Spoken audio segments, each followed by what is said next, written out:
Doran was a personal friend. More directly relevant for today's discussion,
Good morning.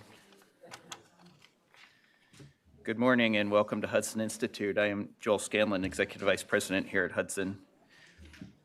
Israel was not intended to be the focus of today's conference, but Sarah Lynn Milgram and Yoron Lashinsky, murdered last night in a terrorist attack right here in Washington, had planned to be participants with all of us in today's conversations. Sitting in a think tank, attending conferences and briefings, it is too easy to get caught up in the abstractions of how we think about the world: national interest, global order, geopolitics. Their murders are another reminder that we should not lose sight of the ideological and moral component of our purpose as well. The cost of failure in the face of the evil of anti-Semitism, and more directly relevant for today's discussion, communism, is counted in human lives, including the lives of people we know personally. We miss Yoron and Sarah and mourn with their family, their friends and colleagues, including those in the room today. It's my privilege to open today's conference and to welcome so many of you who have long engaged with the complex dynamics of the Middle East and America's role in it. For decades, the Middle East has been at the intersection of global energy markets, geopolitical rivalries, and fragile alliances. That hasn't changed. Today, Beijing in particular does not see the Middle East in isolation. It sees it as a linchpin, indispensably linking energy markets, trade routes, and political influence across Africa, South Asia, and beyond. China's appetite for energy, its investment in infrastructure, and its growing diplomatic presence are not episodic nor merely transactional. They are structural and deliberate. As a consequence, what was once a largely Western-led security order is now being contested, not through confrontation, but through presence. Port by port, wire by wire, agreement by agreement, Beijing is positioning itself not simply as a partner, but as an alternative. It is laying down physical and political infrastructure of long-term influence in ways that steadily shift the balance of leverage. That shift does not signal the end of American leadership in the region, but it does challenge our assumptions about what that leadership now must entail. It calls for a coherent strategy about how and on what terms the U.S. engages, rooted in recognition that influence today is secured not only through power, but through presence, persistence, and persuasion. Navigating this reality and identifying how American policy can meet the challenge without illusions and nostalgia is the purpose of today's conference.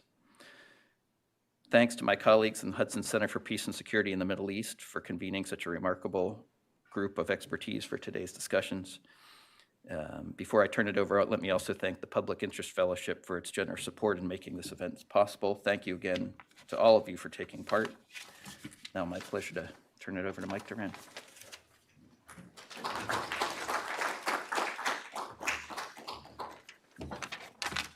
Thank you, Joel, and thanks to all of you for coming. And also let me extend my thanks to the Public Interest Fellowship. A special thanks to Zeynep Rabouh. Oh, there she is, Zeynep Rabouh, who this is really her conference from beginning to end. This would be a moment to really rejoice in all that Zeynep has done, but of course, overshadowing our proceedings is the death of Yaron Lashinsky and his fiancée, Sarah Lynn Milgram. Yaron was a personal friend of mine, really a work friend, but a very close personal friend of Zeynep. And as Joel mentioned,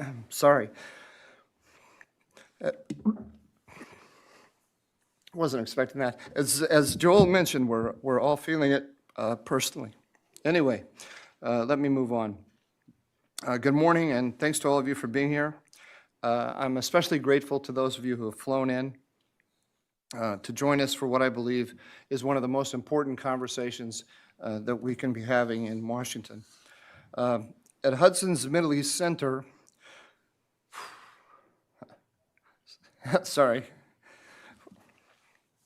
the emotion snuck up on me. At Hudson's Middle East Center, we exist to cut through the noise and develop a clear strategic picture. And the fact is, we're living through a major geopolitical rupture, one that few in the policy establishment are willing to acknowledge fully. October 7th marked a rupture.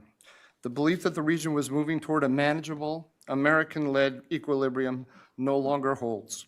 What we see instead is fragmentation, recalibration, and strategic ambiguity. The Middle East is no longer a theater governed by a single power. The United States remains the dominant actor, to be sure, but we are no longer the undisputed strategic actor. Our primacy is now being contested on multiple levels simultaneously. Beijing views the Middle East as central to its global objective of undermining the American-led order. Energy security, market access, port infrastructure, digital expansion, and regional political influence are all aligning with the core goal of the Chinese Communist Party under Xi Jinping. The Belt and Road Initiative, Huawei networks, renminbi settled oil trades, and China's mediation efforts are not disconnected projects. They are instruments of long-term influence. Too often, we continue to treat the Middle East as a secondary arena. That view no longer reflects reality. You can't play chess and leave one quadrant of the board empty. You have to play on all quadrants simultaneously. Beijing understands this fact. So do our regional partners. If Washington does not reassert a credible strategy, it should expect to be displaced. Regional orders collapse like economies and mansions in Malibu, very slowly and then all at once. That's why we are gathered here, to define the terms of serious competition. Thank you again for being with us. Let us begin, and I'll call Liel Leibovitz up to lead this panel on which I am going to participate. So I'll move to here. Thank you.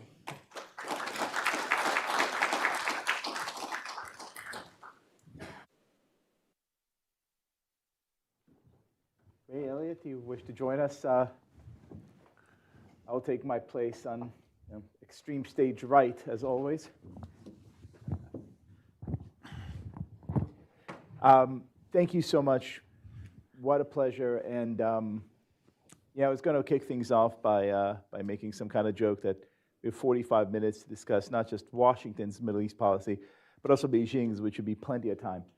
But I can't begin the conversation without addressing what happened a few blocks away a few hours ago as the Intifada indeed was globalized and terror arrived here in Washington. We're talking here about Washington's policy in the Middle East, meaning Washington is a synecdoche, but here is the actual Washington, D.C., the actual city struck by terror.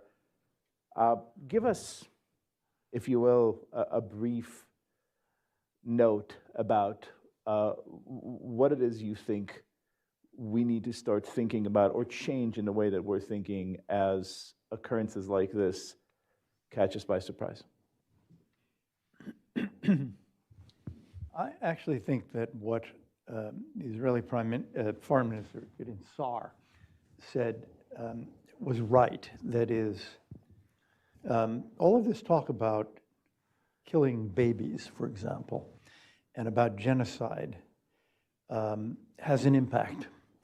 It's not, it's just politics. It doesn't really matter. No, it actually motivates people to do things. And some of the things that they do are political, and some of them consist of murder. And the guilty parties in this are all over. We just saw the head of a political party in Israel say it became a hobby to kill babies. That guy should never be allowed in political life again. Ehud Olmert, a former prime minister, said a similarly despicable and extreme and unforgivable thing about Israel's efforts in Gaza. These things should not be forgotten, in my opinion, and should not be forgiven, and they lead to violence. I'll just say a few things before turning it over to Mike. I did not know the individuals personally, but terrorism is now beginning to take many shapes, and terrorism is always predicated on some ideology of hate. And you've seen today a sort of a pervasive anti-Semitism that is engulfing many institutions, many establishmentarian institutions, the American university system at its most elite level.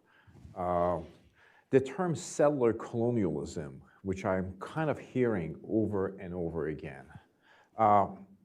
Words have impact, particularly when they're infused with hate. And hate becomes legitimized for people to the act of terrorism. It is often said terrorism is a weapon of weak. It is not. It's a weapon of cruelty, and it's a weapon of mass casualty, and it's a weapon of human tragedy. And I do think there is this, for reasons that Elliot has suggested, but even predating that, we are living in a time when a certain culture of hate is permeating the global system and some of the institutions where it should be eradicated. I don't have the answers about how to do this, but you're seeing it in many quarters, and you're seeing it in a surge of anti-Semitism in the United States if you look at crime statistics. So we're in a very difficult moment in the country, in the global order, because of and I'll stop at this, because we have essentially made hateful terms like colonial settlerism an acceptable academic lexicon. I'm a book review editor of the Middle East books. I see it all the time. I see it every day. And there are those who actually sanction and justify violence against a colonial power for purposes of emancipation. And so this, for some people, I don't want to pick up college professors, this would be the way Algerians resisted the French. This would be the way, apartheid was conflicted. Violence is permissible if it's waged against a superior power engaging in occupational behavior. This misreading of history produces this kind of an act. This distortion of history produces this kind of vengeance. And so when historical analysis is infused with culture of hate, I think this is what you see. Tragedy was bound to happen. I don't know if you saw the Shooter's Manifesto, which was published late last night. Yeah. Which really took what you're saying to the next level. It's not just that the argument was that violence was permissible. So the argument in what read like a very clear, echo of grad school seminar room, violence isn't even violence. If It's resistance. it's not even resistance. It's this semiotic act or some such sophistry. Mike Doran. Let me connect it A former college professor. a former college professor, yeah, a refugee. Elliot actually gave me refuge from academia, gave me a job in the White House. So let me connect it to what we're doing here today. There's been an enormous, I'll make 3 points. One, there's been an enormous increase in anti-Semitism in Asia and sub-Saharan Africa since October 7th. And this is striking because these are places where you have anti-Semitism without Jews. So what's going on there? I would submit that a lot of that is fueled by Chinese, Russian, and Iranian propaganda. And that leads me to point number 2. Anti-Semitism is anti-Americanism.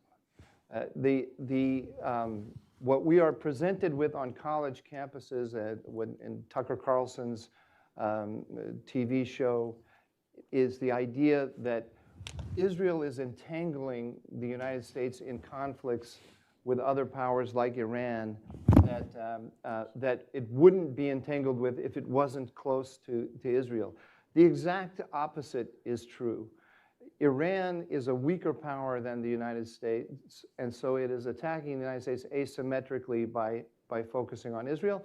And because of the valence of the Palestine question in European domestic politics, American domestic politics, Middle Eastern politics, it's a great wedge issue for driving a wedge between the United States and its allies. The Israelis recently uncovered documents in Gaza that showed that Hamas launched October 7th in order, among other things, to frustrate Saudi-Israeli normalization, which would strengthen the United States and its bloc against Iran. And that leads me to the third point, which is we need to wake up to this, that this is part of this use of anti-Semitism as an anti-American tool is part of a global ideological struggle between China, Russia, Iran, North Korea, and the American-led order. But we have a significant segment in our society led by our universities that is reinforcing the ideology of our enemy. We need to see it in that frame, and we need to see that our universities are a fifth column for the enemy, wittingly or unwittingly. Can I just say one thing about this, and I'll be very brief. Ali Khamenei constantly talks about American university in his speeches. His statement is that the best and the brightest in America see things our way. And I can cite, you can look up his speeches. They're actually translated in English. What's happening in American universities is actually talked about by him in his podium. He has become their Che Guevara of what he was in the 1960s. So what Mike said about that echoing is actually taking place, and you see it. I'm sure you see it on other platforms in the Middle East and China and elsewhere that I'm unaware of. Look, I hear that Columbia University is looking for a new president, so. Well, they have to make him a supreme leader of the supreme That's president. no problem. They're looking for that. Let us now turn to the region itself and the task at hand, which is massive. And I'd like to begin with a supremely unfair question/request, which is to look back at the last 2 weeks or so at the president's trip to the region, where many speeches were given, many occurrences unfurled, and give us in 5 or 6 minutes each, if you can, a sort of assessment of what did we see, what should have happened, and what of the constant chatter that we're hearing in the media is, as always, missing the mark. Mike, we'll start with you. President Trump wanted, in his trip to the Middle East, he wanted wins. He wanted to come back with a story of economic victory for the United States. And I think that he absolutely achieved that. I think he does understand that, that there's a serious competition going on between the United States and China in the Gulf.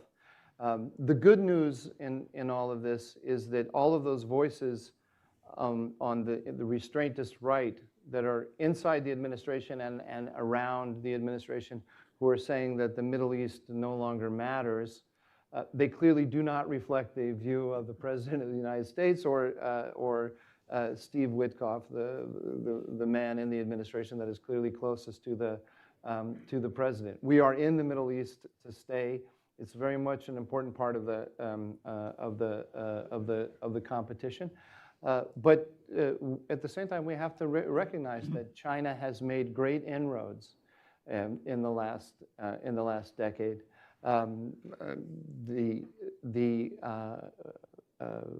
There's a dominant view. When I first became interested in this subject, there was a dominant view that said China only wants to extract resources from the region. It's not actually competing with us militarily or in terms of in terms of political dominance or trying to topple us from our position as the sole strategic actor. I think that at every stage in the debate, the consensus establishment position starts to acknowledge that there's more competition going on than meets the eye. But the emphasis is always on the fact that we have more cards than the Chinese have, and that we don't really have to worry about it. The Chinese focus is really on East Asia and not on the Middle East. But I think if you look at the arenas in which the Chinese are competing with us, and the rise of their influence in those arenas, including with regard to arms sales, and we know just a couple of years ago they wanted to build a base in the UAE. We twisted the arm of the UAE up behind its back and slammed its head down on the table and said, "You will not do this." And so it didn't happen. But the UAE was willing to make it happen. We had a $22 billion F-35 sale to the UAE of F-35s, and we're going to put them in our premier fighter program, the only Arab ally that would have been in it. And that was foiled because the UAE chose to go with Huawei over the F-35 program. Because we said if you go with Huawei, then if you buy your 5G network from China, then you cannot be in the F-35 program. We decided to code that as an economic decision rather than strategic hedging. It was clearly strategic hedging. Now we find out, in the last few months, that a Chinese company is targeting information to the Houthis as they target American ships. So a kind of actual, it's one step removed because it's a Chinese company, not the PLA actually targeting American ships, and through an Iranian proxy. But now we see that there's actual entry into the military contest against the United States. Far enough removed that the Chinese can slip away if they want and say that they're not part of it at all. But this is all happening, and I think we need to think of it. They have an integrated strategy that pulls together economics, military, diplomacy. And I don't think we have such a thing, and that's what we need to be thinking about here. We'll get to China in a sec. Ray, I want to pass the baton over to you and specifically focus on this moment in which the president was sitting at a state dinner in Doha and saying in his characteristic fashion to the Qataris, "You guys are such great neighbors. I hope the Iranians understand what a great favor you're doing them. They should really send you flowers," or some notion to that sort. How do you see that interaction? These days, it's actually harder to read the Americans than the Iranians. It's just, the Americans are the more perplexing actors here.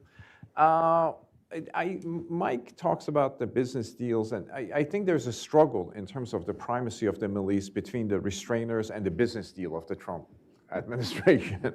And a lot of these business deals that were signed, I don't know if they're going to come to fruition. There's always MOUs, agreements, or previous deals that are essentially conjured up. Some of them don't come. The president likes to announce deals, and hopefully they can be transacted.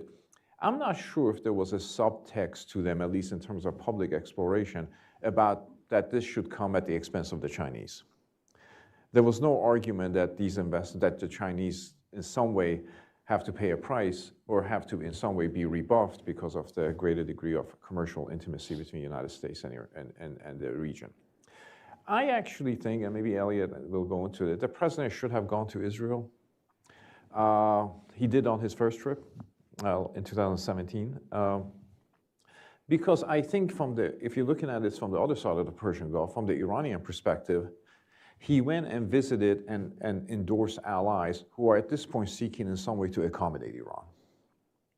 There's a détente taking place between the Gulf Arab states, at least in terms of their approach to the Iranians, in terms of their aversion to conflict, and they're essentially trying to resolve the nuclear program in some way. And any sort of a negotiated agreement, in my view, will be disadvantageous to the United States and therefore advantageous to Iran. I have always thought that the United States policy doesn't really succeed in the region when there's a perception, whether that's real or not, perception of differences between the United States and Israel. I think that's one of those academic catechisms that has kind of penetrated the larger discourse. And I think there's a perception, at least in Tehran and perhaps other adversarial countries, that there's a difference of opinion between the United States and Israel when it comes to dealing with critical security issues in the region. I don't know if that's true, but I think to some extent that perception was granted a degree of legitimacy from adversaries looking at this issue who may have an imperfect understanding of how the American system works. So I think that was a kind of a missed opportunity for the president to stop by in Israel at this point and affirm the ally that is essentially now the most reliable American, I don't want to say proxy, but most reliable American ally in the region in terms of patrolling it even. To me, that was a missed opportunity, yeah. Elliot, we're hearing what seems to me like a B-, C+ coming from our friends. Do you concur? Yeah, I do. I might give an even lower grade. I'd mention two things. One, I agree with Ray on the failure to visit Israel. But something else happened recently that I think is very striking, and it's the Houthi deal. Yeah. Because what the president basically said was, I take care of myself, you're on your own. That's not going to be reassuring to anybody in the Gulf. And you know, the lesson will be learned. I'm more maybe optimistic about where we stand today with respect to China. I think we all agree on how the Chinese see this situation. And one way of measuring it is to look back over 10, 15, 20 years, their relationship with Israel. They had a good relationship with Israel. They were investing in Israel. They saw it as a place where they could get some high-tech advantages. They bought the largest dairy company in Israel. They took over a piece of one of the major ports, and that's all gone. And it's gone because they made a decision that the only thing that matters is destroying America's position in the world. And so they gave that all up and instead moved not only to a position of ending their economic engagement, but they also adopted a position of fantastic anti-Semitism. I mean, the social media in China is really amazing in a way that obviously doesn't happen if the Chinese government doesn't want it to happen. So they've really moved and now see Israel simply as an American ally and therefore an enemy. But I think, you know, if you look at the president's trip, he had a very good trip in many ways. He got what he wanted. And you know, it's a reminder of just look at the bases. I mean, the rudiments of power are still there. Just look at the American bases in and around the region compared to hard power on the part of the Chinese. I think what's missing in this picture, and here I come back to Ray's comment about analyzing Washington, which is very hard. What's missing in this picture is the United States as the leader of this Western coalition against Russia, China, Korea, Iran. You didn't see any of that in the president's trip. Well, you saw a little bit. At one point, he was very, very happy with the money that was being, maybe illusory in the end, but being showered on the United States and on him by Qatar, and said, we'll protect you. That was the closest he came. The rhetoric was not the rhetoric of a grand coalition in his speeches, a grand coalition that included Israel and others. The rhetoric was financial and commercial. So I think if you were viewing this, maybe from Beijing, I think you'd have to wonder, what is the nature of the American security commitment today? Now, you know, if over the next year the United States attacks the Iranian nuclear program, or Israel does, and America helps in its defense, et cetera, one can envision things that would suggest that that military security alliance is very strong. But today, it seems to me that we have all of the rudiments of power, and the president doesn't want to use them. I want to stay with this point for just a moment and play devil's advocate. When you speak to some of the president's more ardent supporters, they would buttress this point by saying, let's say about the Houthis specifically, look, you know, the president was very clear. The U.S. Navy has done what it was supposed to do since, you know, the end of World War II, which is protect international shipping lanes.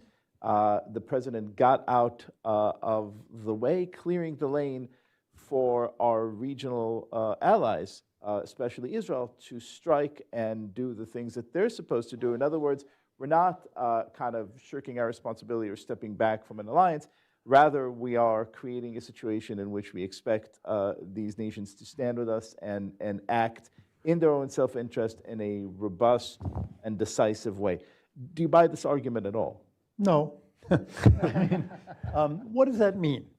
Which allies are going to do this? Okay, on the proxy front and on the question of the Iranian nuclear program, there is Israel. Now, let's talk about the Saudi Navy and the Emirati Navy and the Qatari Navy. I mean, what are we talking about here? For that matter, think of our European allies and their navies. Nobody can keep the sea lanes of communication open without an American role. And the United States began to assert that role. You know, what is the purpose of the U.S. Navy? It's not really to defend our coasts from an amphibious invasion. Since World War II, and indeed before, we were keeping the sea lanes of communication open. And what the president has now said is, yeah, but that's hard and that's expensive, so we'll keep them open for us. And the rest of you are on your own. And it is of a piece with the message that he may be sending, or, you know, intermittently at least, on NATO. And the role of the United States in defending against Russian invasions of Europe, the Baltic countries. I don't like meeting with people from Eastern Europe and the Baltic countries now, because what they seek is the reassurance that the United States will meet its NATO commitments and defend them, and I can't give them that reassurance. I don't feel sure. So I think the missing actor here really is the United States. I mean, it's not as if, you know, we've closed down all our bases and we've cut the military budget and so on. But we're not giving allies and potential allies and enemies the certainty that I think has been part of keeping the peace and protecting our security interests since 1945. I promise we'll get to Beijing in just a moment, but we have some more American business to handle, with at least 2 stops, and I want the first to be Syria. Mike, you wrote a piece in the journal not long ago that said something like, Syria will be America's greatest challenge in the region. And it had this, if I may, poetic description that the challenge would be maybe, having Israel basically guard its land borders, having Turkey sort of enjoy sort of the aerial space over Syria, and creating this kind of 3-part balance between these three nations. Describe to us what the challenges are that we're looking at in Syria, how the United States, at least for now, is meeting them, and what, if anything, might the Chinese do to destabilize this as well? That's Elliot's favorite article that I wrote. I asked him if he wants to rebut. He wrote Been there, done that. He wrote a rebuttal of it in the pages of the Wall Street Journal. I think there are, I'll answer it, but let me just, one response to what Ray and Elliot said. I think that there's a view of the world that Donald Trump and Steve Witkoff have, which I don't fully disagree with, but I think they are extreme in their application of it. That view is that economics is what drives international affairs.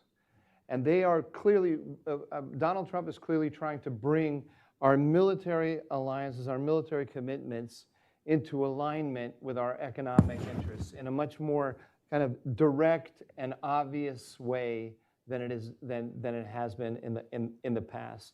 So that we have too much military power and military assets that are, in his view, that are put behind large international structures with abstract and open-ended commitments and so on. He's trying to make it much more, the missions much clearer and much more directly connected to economic interests. What happens, I think, this is an American businessman's view of the business of America is business. Where this worldview starts to fall down is it becomes a kind of capitalist equivalent of Marxist materialism, where things like culture, sentiment, geostrategic interest, geography, all these things, they kind of disappear into view. It's the Queen's doctrine, if you will. The Queen's doctrine. So we can have negotiations today between Iran and the United States. I mean, we can bring Iran to the table in a way that the Biden administration couldn't, not because of the personality of Donald Trump, but because Israel gutted the Iranian alliance system and showed Iran's air defense system to be completely useless to it.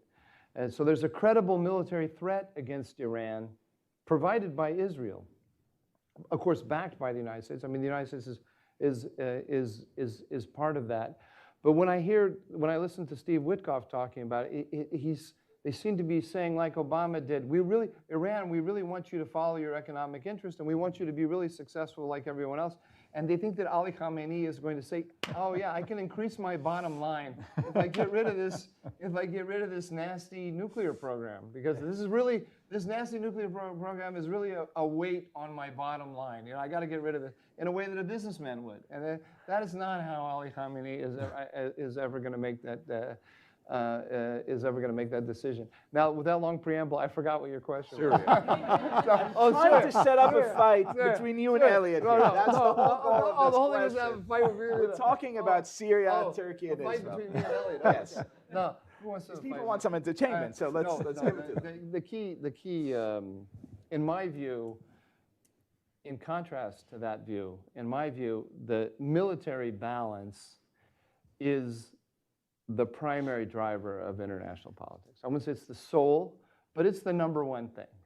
And in the Middle East, the United States has only 2 allies who can project military power beyond their borders, and that is Turkey and Israel.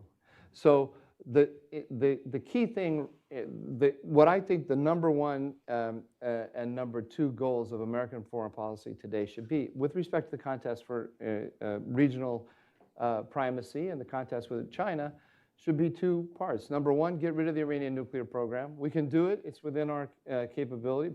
We don't even have, when I say we can do it, our alliance can do it, with Israel doing most of the work. The United States has to do some of it, but Israel will do most of it, and they're willing to do it. And the second thing then is to keep Turkey and Israel from butting up against each other in Syria. We have to turn Syria into a buffer between the Turks and the Israelis.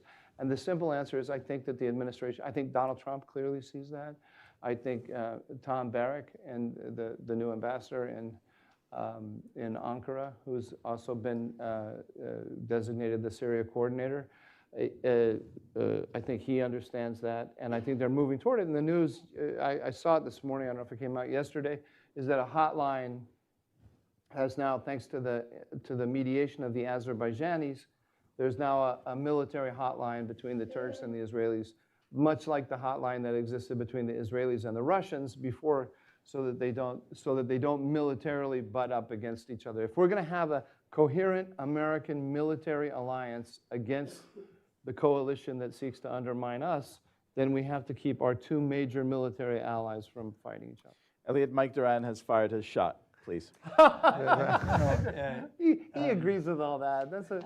I guess I just have a small disagreement, which is I'm not sure Turkey's an ally. That's a big one. Allied in what? What is it that we are allied with, or they're allied with us with respect to?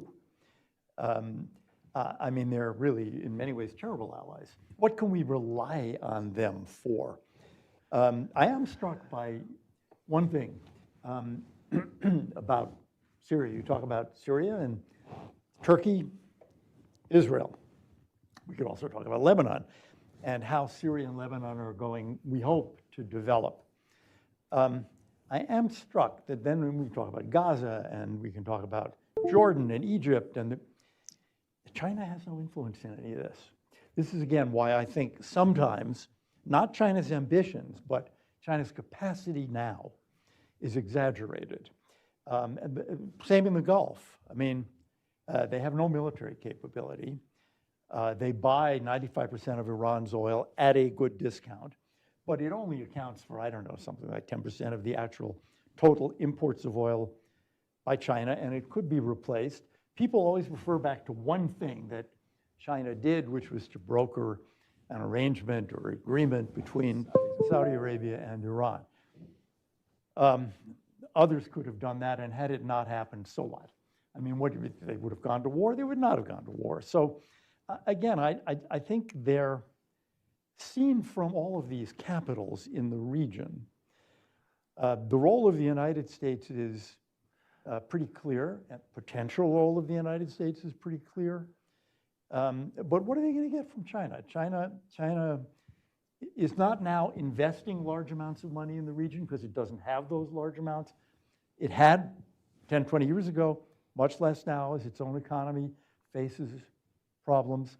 You see a slowdown, big slowdown in the Belt and Road Initiative. I think seen from Middle Eastern capitals, the role of China, which maybe 20 years ago looked like it would today be huge and rival the US, I think that is not happening. There's another point of disagreement with Elliot. Is that right? Yeah. You disagree? Yeah, I do. I disagree in emphasis. But before we disagree, can we just agree that Liel is really a very, very nefarious person for stirring this up? Absolutely correct. Do you want to take this? I don't know. I do want to. I mean, I would. China is a fantastic customer for Iranian oil. What else? I mean, from the Iranian point of view, it's not a really important ally, is it? What are they going to do for Iran? They're going to defend Iran against the United States or Israel? So let me push back and ask, and this is for the panel, just because you brought it up, I was sort of easing into it by way of the JCPOA, which we will revisit hopefully in a second. But I was going to ask about the trilateral agreement of 2023. If indeed this is just a sort of like, hey, nice, I bought two countries that have been, severed diplomatic relationship like what, 6-7 years before, and had this nice conference, which really didn't have any impact or any follow-up. And it is true that we have not heard much about, China's stirrings with the Saudis ever since.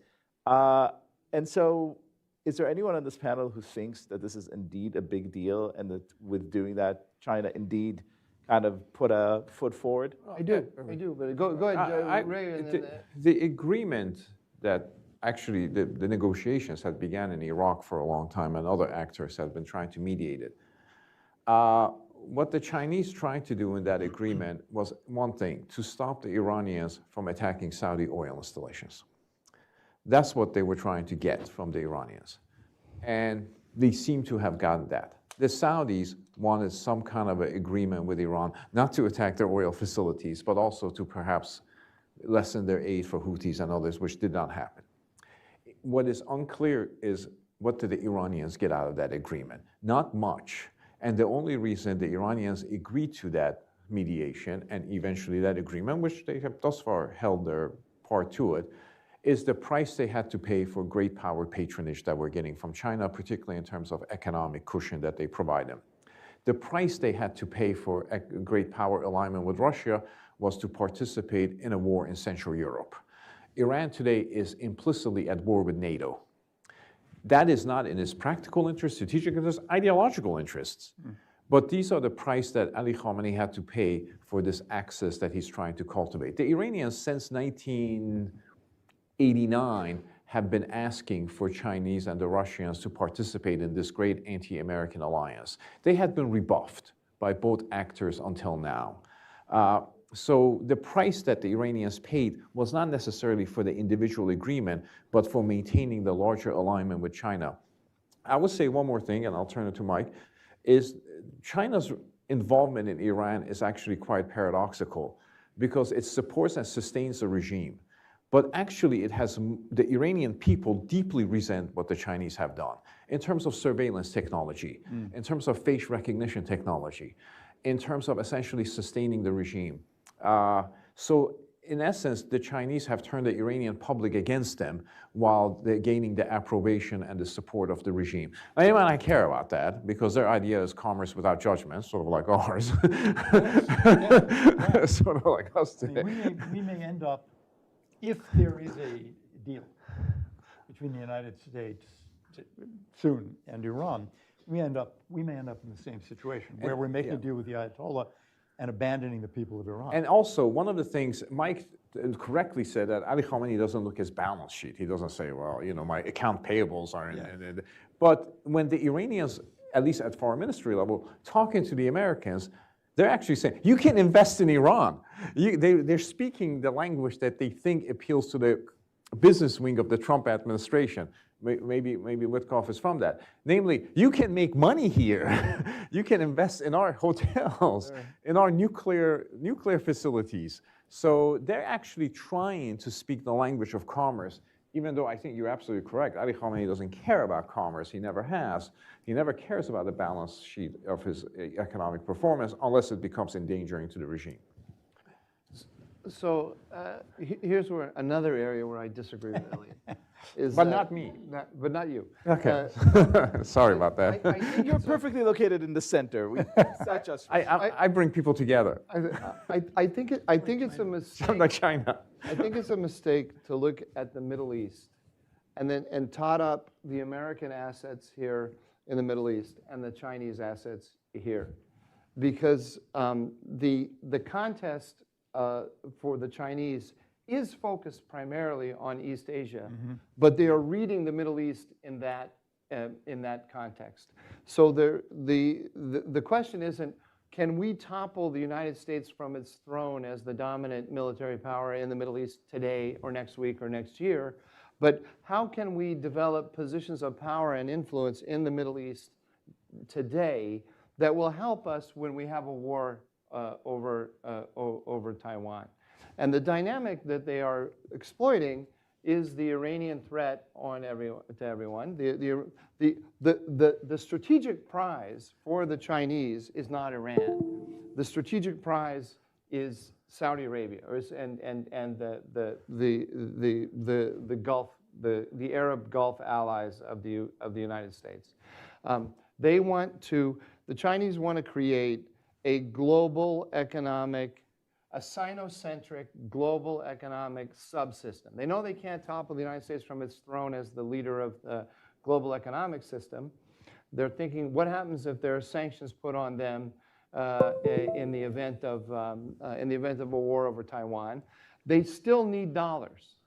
They still need dollars. So where are there large piles of dollars that could be transferred into the Chinese economic subsystem without being stopped by American sanctions? And they're looking at the Gulf. I don't disagree with that, and I would just say I think there's another thing they're trying to do, which is make trouble in the region.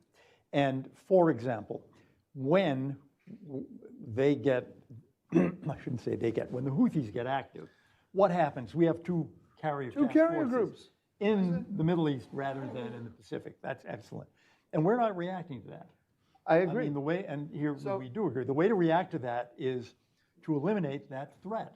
Not by saying to the Houthis, just don't attack American ships, and letting Iran develop a nuclear weapon. It's by ending that set of problems. Exactly. So we're in agreement now. And I'm glad I persuaded you. the thing is that I believe that we have all the assets in the Middle East that we need in order to defeat Russia, China, and Iran in the Middle East. What's missing is we don't have a strategy designed to do that. And the key is, the number one thing is to emasculate the regime by taking the nuclear program away from it and being seen, not sitting down and having a negotiation and coming up with some sort of murky formula like the JCPOA and claim that it's some kind of victory while Ali Khamenei says they're lying and so on. It's to actually, the whole world needs to see, just as the Israelis showed the whole world, they cut them down 3 pegs. We cut them down again. And we need to hold the Houthis responsible for what they have done, precisely because of what Elliot said. The problem is not simply that they're attacking our ally Israel. That is a problem, because you shouldn't be able to attack an American ally with impunity. But they're also diverting very important resources military resources that we need to use against China in the event of war with Taiwan. We need to take away from Iran the argument to Beijing that, hey, I can help you divert American resources from your struggle. But also, I just say, the Houthi agreement didn't actually revitalize maritime traffic through the Gulf. Because if you say, those 2 ships you can't attack, but you can attack all the others, that doesn't actually help you to relieve pressure on what is often called the global commons. So the Houthi, the reason why its selectivity undermined its own claim of seeking to essentially relieve a waterway. I suspect the calculation was I don't want my trip to Saudi Arabia and all the deals I'm signing to be overshadowed by this conflict with these with the Houthis. So we're gonna get a chance to make this argument again, because the conflict with the Houthis is not going away. Yeah. Ray, about 2 weeks ago, there was an editorial in the Washington Post, the headline of which read something like, Trump's Iran deal is looking a lot like Obama's. Well, I didn't read the editorial because I don't read the failing Washington Post. So I'll just say one thing about that. I'm actually skeptical that you can get a JCPOA type final agreement. Because that requires time, discipline, and a lot of activity. But I do think something is possible, namely an interim agreement on the 60% in exchange for economic dividends that Iran will get and financial sanctions relief. I do think that's possible. And the question is, why are the Iranians engaging in these negotiations at an accelerated pace? I think there's a meeting again this Saturday or Sunday in Rome. They're engaging in these negotiations not really for the purposes of sanctions relief, because they're skeptical of the fact that international community and international commerce is going to come back to the country. Deutsche Bank isn't going to return to Iran. So, and they already have some kind of a commercial cushion with the Chinese. They're selling 2 million barrels, almost as much oil they're selling to Chinese today as they did during the Biden administration. I think they're looking because in their position of vulnerability, and the negotiations shield their program from any sort of retribution. And the longer that lasts, the more difficult that becomes. And an agreement on 60% enriched uranium doesn't change the complexion or the trajectory of the Iranian nuclear program, but it gives the Americans shiny objects. They can go, this is a deal that Biden couldn't get because he's weak, Obama couldn't get because they did it after Obama's presidency, but we could get that deal. And that begins the process of serious, maybe interim and inconsequential deals until the Iranian regime recovers its bearing. That's where the second danger of this situation is that the administration is doing crisis shopping. It's looking for a crisis to solve. So at first it was Gaza, so they made video of themselves in Gaza and all that. That didn't work. Okay, you move off to Ukraine. Oh, that doesn't work. We move off to Iran. That doesn't work. Sudan, Mali's border. I mean, they're looking for some kind of, it's almost a real estate transaction. I want to buy a house. Mike isn't selling, I go to Elliot. Elliot isn't selling, I go to Bernie. Bernie isn't selling, I go, somebody sell me something so I can have some sort of international success.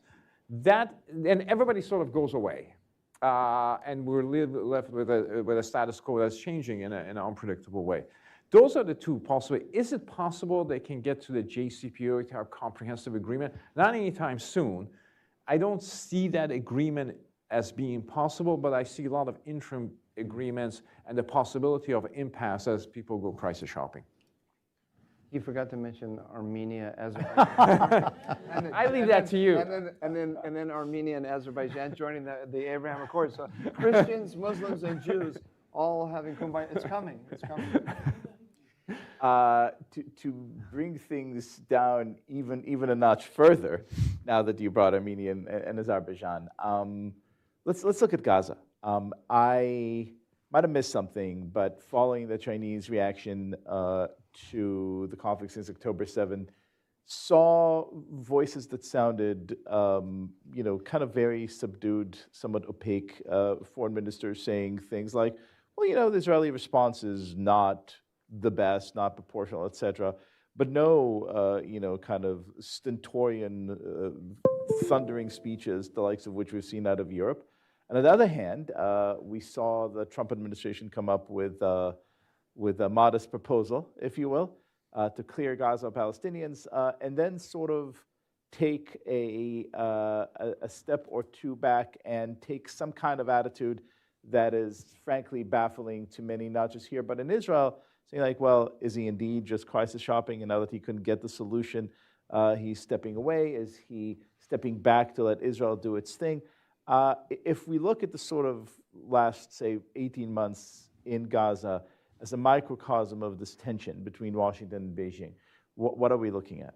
I'd like each of you, if you don't mind, to opine. Elliot, would you care to start? The Chinese don't need to make strong speeches denouncing the Israelis, because everybody's doing that. And they'd be drowned out in the cacophony of denunciation, the latest being the UK's hopeless foreign minister. So they don't gain anything by doing that. I think what is more striking is the promotion of anti-Semitism, which, as Mike said, has a strategic goal.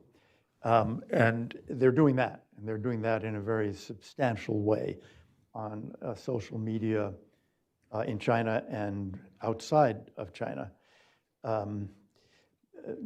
So I don't think they see a role for them except to make trouble.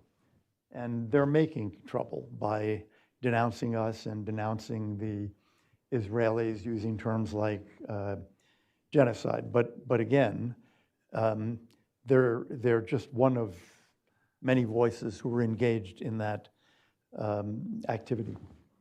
I don't have much to add to that. I would say that Israel's operations in Gaza, I have talked to a lot of the military fellows at the CFR because we have, at least we used to, have military fellows coming. And I have asked all of them, could this operation have been done differently and with less civilian casualties? And without exception, they have told me no. That actually this operation was done with great concern for civilian casualties, given the nature of the topography, given the nature of the environment, and given the fact that you had an enemy that was using human shields. That this was done as selectively and responsibly as it could have done. And I have talked to now 2-3 different groups of American military officers from all branches, Coast Guard, Air Force, and they have all told me the same thing. A lot of the American, particularly Army officers, have had experience working with IDF. So that story doesn't get out. And what I would say is that for the Chinese, for the Russians, for the Iranians, and for all the critics of Israel, this operation, the developments in Gaza have had one use, and namely, and the Iranians actually talk about it. I'm not as familiar with the Chinese media. They may have done so as well. Namely, essentially trying to suggest terms like genocide, terms like indiscriminate bombing, terms like civilian casualties, and so forth, as a two aspect of it. One is strategic, one is more ideological. Strategic is to essentially bog down Israel in a conflict that in some way maybe divides its own society, maybe drains its own military resources, in some way makes it preoccupied with its near abroad to the expense of its larger abroad. The second one is, of course, the fueling the culture of hate and anti-Semitism, which is happening and what I have seen to some extent is the legitimization of the anti-Semitic trope, and have that have injected our lexicon in the press. You see it in sort of establishment media. You certainly see it in universities, but you see it in a lot of other places where the terms ethnic cleansing is coming into equation. Ethnic cleansing has a very specific thing, namely that is a state trying to eliminate a certain ethnic group for some purposes of genocidal rage. That term has actually become almost respectable in terms of its use in some of the things that I have seen. That is essentially a long-term victory, or a victory at least for now, for critics of Israel and for the Iranians and the sort of a very crass anti-Semitic language that the Chinese have absorbed. I don't have anything more to add, much to add to what Elliot and Ray have said. I do kind of have a question, though. I wonder if there's any reconsideration going on in Beijing.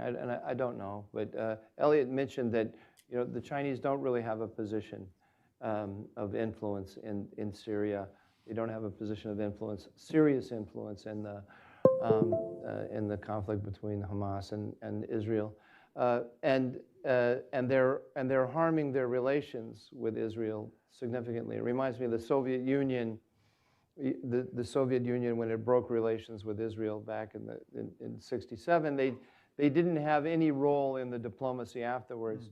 Now, maybe the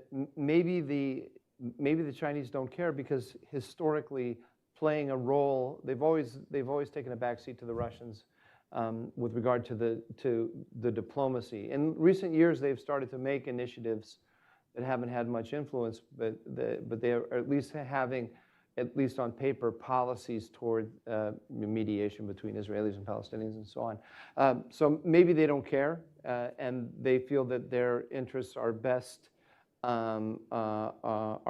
served by driving a wedge between helping to drive a wedge between the Arab powers and the U.S. and so on. I don't know, but it is interesting that everyone who calculated after October 7th that Israel was going to be severely diminished by this war, and that Iran, for a while it looked like Iran was really going to come out in an improved position. No one can look at the regional balance anymore and see that that's true. And this conflict hasn't played itself out yet. I'd be willing to make a big bet that when the dust settles, Iran is going to be significantly diminished, and Israel is going to be much more powerful. I really want to open this up to the audience for some questions. But before we do, one final question I'm going to ask you to keep. It's a ridiculously unfair big one, and I'm going to, of course, be even more unfair and ask you to be very brief. I don't do brief. That's for sure. I don't do nuanced, and I don't do brief. That's for sure. We're working on it. If either of you were to cross the street and take your seat in the Oval Office as the Commander-in-Chief, what would be the doctrine that would assert America's dominance in the region and globally vis-a-vis specifically the Chinese threat? I promised unfair. I think I delivered. Elliot, please. I think it's just a return to what has been basically American foreign policy since 1945, which is to say there is a system of alliances that we lead. We have a lot of allies in the Middle East and in Europe and in Asia. And we have a system that is financial, economic, commercial, and military, and we lead it. I mean, we've done that under a series of presidents of both parties, sometimes with a lot less enthusiasm, Carter, Obama. But I think we're not trying to invent anything new here. We're trying to sustain a system that has protected our security and prosperity for decades. Wonderful. You see, Mike, brief. I would say the following. The United States, in my opinion, won the Cold War against the Soviet Union because of the superiority of its ideals, because of the superiority of its model of government, not just because it was economically more prosperous and militarily perhaps more powerful, but the appeal of America ideals and democratic and liberal aspirations were essentially undermined the Soviet Union. It is my opinion that all autocratic states are uneasy states. They're ruling over a population that they don't trust and they cannot depend on. And therefore, I would say to anybody who wants to listen, that saying to people, we don't care how you govern yourself and all that, the dismissal of that idealism is actually undermines a certain strategic perspective. Somebody here had to give the neocon view. I was I left it to Ray. I was going to say that. And a globalist, and maybe a warmonger. The uninitiated, Ray just siding with Elliot against me. This is he was being a mediator until then, but the final parting shot. I think the important thing is no daylight between the U.S. and Israel. All the things that we said, the Iranian nuclear program has to be destroyed, and Hamas has to be destroyed. And what I would love to hear coming from American leaders is that Hamas, the unconditional surrender of Hamas is an American national interest. We almost heard that from Marco Rubio the other day. He kind of looked forward to the defeat of Hamas. I can't remember his exact words. But Hamas is the enemy of America. Iranian's nuclear program is the enemy of America. We want to work with Israel to do it, not because it's good for Israel. Yes, because it's good for Israel, but more because it's good for the United States.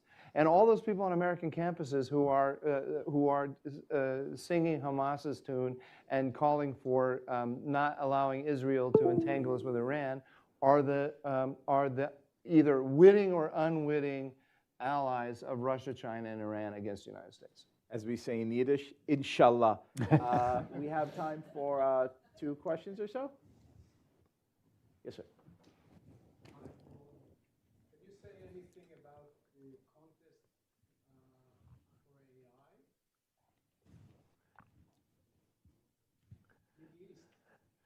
Yeah. Intelligence, artificial or not, doesn't really apply to me.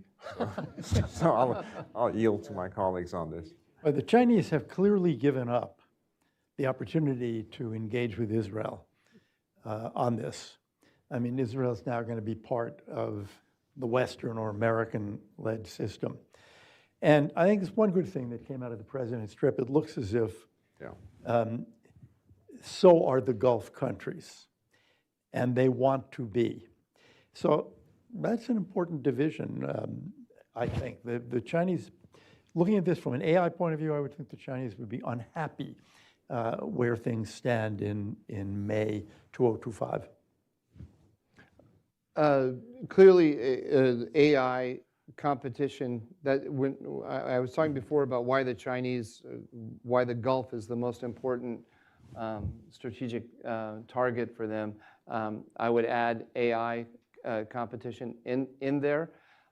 I'm not technically proficient enough to say where that, to assess where the U.S.-Chinese competition over the AI in the Gulf stands. When I talk to people who are technologically proficient, they tell me that they see the UAE as a potential backdoor to the Chinese. I can't assess that at all. But what I can say is, like I said in my first remark, the fact that the president went there and made all of these commitments, and received all of these commitments, even if it wasn't explicitly stated as a move against China, it's got to be a good it's got to be a good sign. We're clearly in the game, and we're talking to all of the major partners about that. But this AI competition in the next 5 to 9 years is going to be crucial for economic advancement globally, for determining economic advancement, but also determining the military balance. So it's another reason why the Middle East has to be of major concern to us. Thank you. Yes, ma'am. Interesting question that kind of summarizes a little bit of what you guys have talked about. Thank you. And that's looking ahead, kind of both the shiny objects, getting more involved around the world in different affairs. The voters voted for Trump, I think, in some of the ways because he rejected a lot of the past conflicts, international affairs, and everything that they were doing. Do you think that we will go back to some of the things that you guys might have suggested because the public just is not there right now? And this is not about the Israel-U.S. relationship. This is more broader Middle East, more in Iran. Have we moved on beyond that, and it's going to take another generation that might value those relationships again because the public just does not seem to care about these issues as much as they, did in the past, or were willing to go and fight a war in foreign countries, at this point? I'll just say, after every controversial conflict, there is some kind of a syndrome. People talk about the Vietnam syndrome. And there's maybe an Iraq syndrome. And the problem with those syndromes is when they evolve, people essentially overlearn the lesson and in some ways learn the wrong lessons. In the realm of foreign policy, I think the presidents have a lot of leeway in terms of defining the direction that the country can go. During the George Bush presidency, it was essentially a nation building that the president talked about, and the country largely supported that. Now you have another president that talks about different, and the vice president who talks about things differently. And they can shape opinion and move in that direction. I would say in general, the American people may not, one of the things American people don't want, there's a lot of contradiction, I think, in voter behavior. One of the things they don't like is the possibility of losing conflict and being humiliated. Joe Biden's poll numbers went down after Afghanistan. And there were some people in his administration, I'm not going to say who, Tony Blinken, who essentially were saying that this is not going to hurt us politically at home because it's a conflict that both parties have agreed that they want to abandon, and we're implementing the agreement of the Trump administration. But once that chaotic scene took place, Joe Biden's poll numbers never recovered. Jimmy Carter's numbers never recovered because of the hostage crisis, simply because, not just because of the hostage crisis, or not just because of Afghanistan, but both Biden and Carter, in aftermath of those two events, were viewed as weak. They can't handle inflation, they can't handle the Taliban, they can't handle, so a certain narrative congealed against both men, and neither of them ever recovered from that. If there's a perception of American weakness with an Iranian detonation, there's going to be all kinds of strategists and political scientists will say that this is a deterrable conflict. But it will lead to a perception of weakness from which a presidency will not recover. Wonderful. One more question, sir.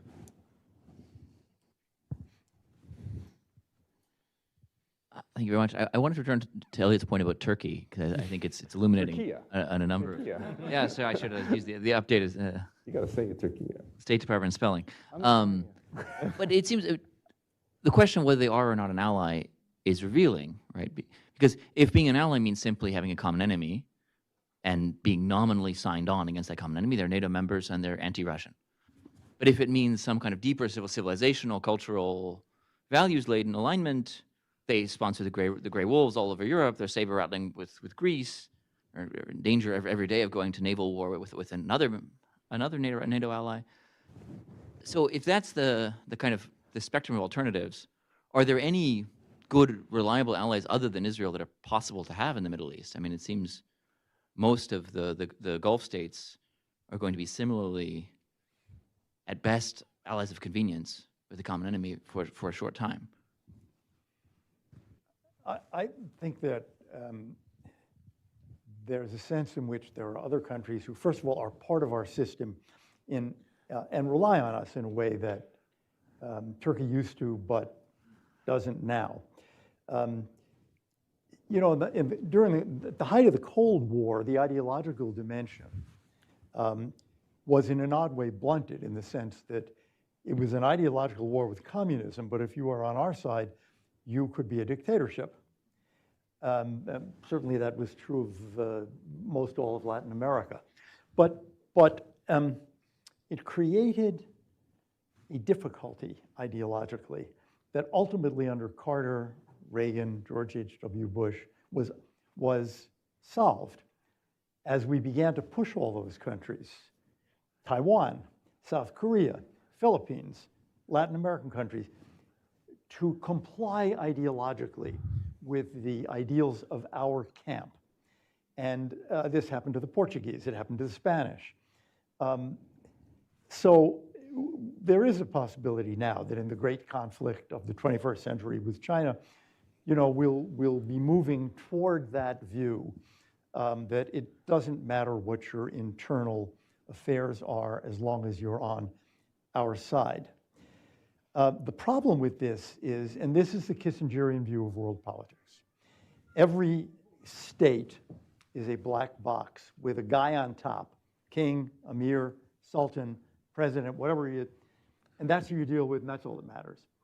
The fallacy, though, is that this realpolitik is not very realistic, because each of those black boxes has a population in it, and Iran is the best example, a population that loathes the regime and is on our side. Do we care about this? You know, I'd argue that in, as Ray was suggesting, that in the medium and long run, we ought to care about it because it's critically important with respect to the evolution of those regimes, including Turkey. I mean, if they have not had a free election for president in a while, I think you can make a very good argument that Erdogan lost the last presidential election. He certainly has lost lots of local elections, including in Istanbul. And if you think you have the people on your side, you do not jail the guy who's going to run against you. You do that when you think you're doomed in a free election. So why are we on that side and not the side of the people? You want to rebut? Mike Yeah, Doran, famous last words. Just a couple points. I support Ronald Reagan's approach to the Middle East. He worked in Reagan. Why do you think I said it? I support Ronald Reagan's approach to the Middle East. Ronald Reagan worked with the Saudis to bring down the Soviet economy. Ronald Reagan did not democracy promote in the Middle East, not one bit. I worked for Elliot in the White House, and Elliot is a genius, and Elliot can marry values and realpolitik in a way that others cannot. I wouldn't have time to go into it, but he can do it. But I noticed that there were tons of other people who had the same view of the values-based foreign policy, who were incapable of incorporating any realpolitik ideas that are essential to foreign policy. Foreign policy at its base is really simple. It is support friends and screw enemies. That's what you do. Now, I would love to democracy promote the hell out of Iran, but I don't want to democracy promote the hell out of Egypt, Saudi Arabia, or any other ally. If you go to, if you destabilize Turkey, there is no NATO. If you go to UCOM and say, what is NATO? NATO is Turkey and Poland, right? Maybe you might add Romania and the UK. But if you take Turkey, they have the second largest military. They are a natural counterbalance, regardless of who's at the top of the black box. Why do you think that a free Turkey, a democratic Turkey, would not be an ally? It used to be. They are a natural counterbalance to the Russians. They were a better ally when they were democratic. Because you can push, the Turkish state is a great balancing machine between the Balkans, the Middle East, and the South Caucasus. And if you push them, they can move in the direction of Russia, China, and Iran. And that would be devastating to us. There is no, if the Turks decided tomorrow that they wanted to drive the United States from the Middle East, they could do it. They're the only power in the region that could. You think Turkey is incapable of sustaining democracy? I'm not saying that. Then why are we? I'm not saying. We can go on for hours. There is no. Let me add one Israeli component here. One of the greatest allies that Israel has is Azerbaijan. I also think it's a natural ally of the United States. Many Americans in the national security elite cannot recognize Azerbaijan as an ally of the United States for many, many reasons. I won't go into all the reasons why it is, but it should be. It's a natural ally. If you cannot recognize Azerbaijan as an ally of the United States or as what a natural ally of America, then you're not reading the map correctly. If we go hard after Turkey, we lose Azerbaijan as our ally and as Israel's ally. And there's a lot of second and third order consequences that follow from this that people haven't thought through.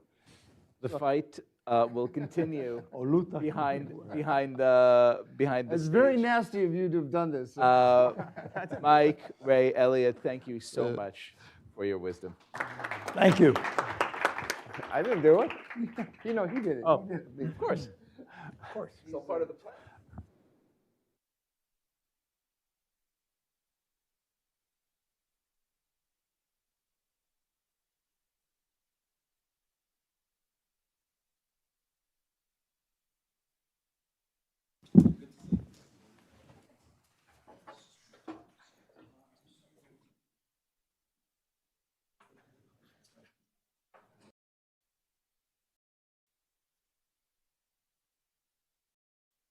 Senior fellow at the Center.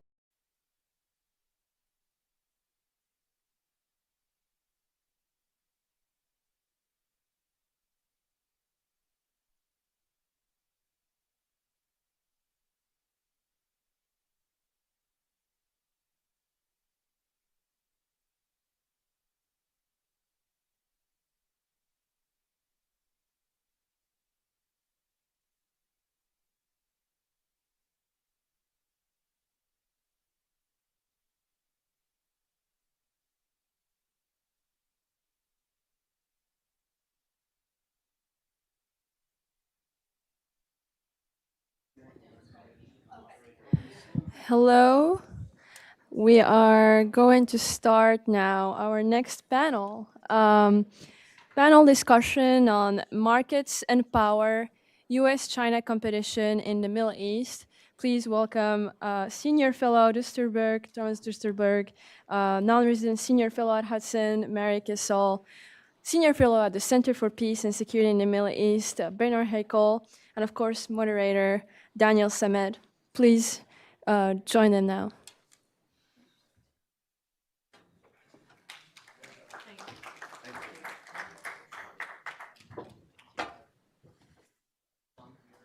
Mary and Bernard. Okay.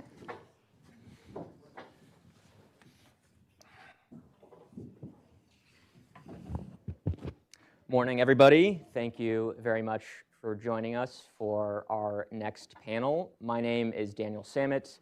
I am the George P. Schultz Fellow at the Ronald Reagan Institute. I am delighted to welcome you to our panel this morning titled Markets and Power, U.S.-China Competition in the Middle East. With me are three august panelists who are going to help explain this complicated question. On my left is Mr. Thomas Duesterberg. He is a distinguished political economist. He is a senior fellow here at Hudson Institute. He was Assistant Secretary of Commerce under Bush 41. Before that, he was Chief of Staff to Senator Dan Quayle before he was U.S. Vice President. On Tom's left is Mary Kissel. She is a non-resident senior fellow here at Hudson. She is Executive Vice President and Senior Policy Advisor at Stevens. She was formerly Senior Advisor to Secretary of State Mike Pompeo, and she was also a longtime member of the Wall Street Journal editorial board. On Mary's left, we have Bernard Haeckel. Bernard is one of the foremost authorities on Saudi Arabia and the wider Gulf. He is a non-resident senior fellow at Hudson. He is also professor of Near Eastern Studies at Princeton, where he formerly directed the Institute for the Transregional Study of the Contemporary Middle East. Let's get to it. Tom, this first question is for you. You've had a lot to say in your written and oral commentary on the BRI, the Belt and Road Initiative. How would you assess the state of the BRI in the Middle East? And what would you have to say about the US response, or lack thereof, to the BRI? Well, the BRI, as I think Elliot earlier noted, got off to a fast start. The goals of the BRI, in as much as they're visible to outside observers, they're to redistribute the dollars that they gain through their mercantilist policies, to win friends and enemies, well, win friends for their geopolitical project. And their geopolitical project is really to create a new Bretton Woods system, if you will, under their leadership, and it's part and parcel of the overall attempt to displace the United States as the leader of at least the global economic system. So it was in the early part of this century, they had lots of dollars to redistribute. Most of the BRI projects that they have supported are loans of one sort or another, or assistance or direct investment. Most of them are denominated in dollars. And their projects, to answer your question more specifically, are less and less successful from an economic point of view, and less successful, I think, from a political point of view, because a lot of their projects have been failures in terms of their engineering, but also in the way they implement them. They buy off elites. They try to exhibit political influence. They bring Chinese citizens in to operate and build the projects. So it's starting to have a negative impact on both their economy and their political standing. Since China is, the way they've structured their economy depends more and more on exports and overproduction, the BRI taken on some new importance, let's say, as trying to find outlets for their excess production. And that in turn is generating opposition led by the United States, starting with the first Trump administration. So at the present moment, and for the last 10 years or so, China's economy has been slowly weakening. The sources of growth, such as investment in the manufacturing sector, investment in housing, which has created a bubble and is now a negative for the Chinese economy, puts more and more pressure on their export-led sector, which in turn harms their larger overall interests. At the same time, China is deeply indebted. BRI is part and parcel of that. Many of the projects are losing money. They're having to bail out their banks. They wanted to reduce their dependence on the US dollar, but they're not being very successful in that. The first panel talked a little bit about the Gulf states. They're not successful in getting nations, not only in the Gulf, but around the world, to take payment in their own currency. So all in all, I think the BRI is now a net negative for China. It's a drain on their economy. It saps up their dollars, which they need for further investment, but also to pay off some of their failing international finances. If it's a net negative, does that mean there doesn't have to be a robust U.S. response to it? Well, the U.S. response I would characterize as, to use a sports metaphor, we're not on the same playing field. You can look at things like some of the challenges that are geopolitical and strategic to us, like when AI came up, and the Chinese champion of AI is Huawei. We've tried, at least in the first Trump administration, there was a lot of pushback on the part of the United States to Huawei. We don't have an alternative to Huawei.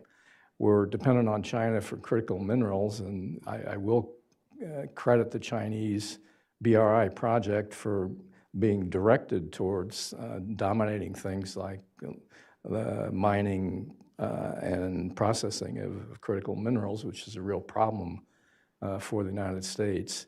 We're just not on the playing field. I read yesterday that even one of our sort of pilot projects to do critical mineral processing in Australia, it was a smaller company, was sold off to the Chinese this week.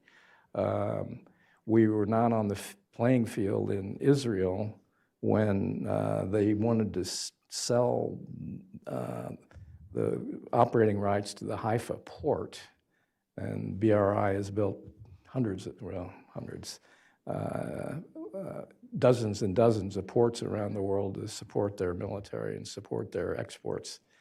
The Israelis wanted the United States to be a participant in that, and it was a failure of our government to even respond to the Israeli attempts to get us interested in it, and our private sector was not on the playing field either.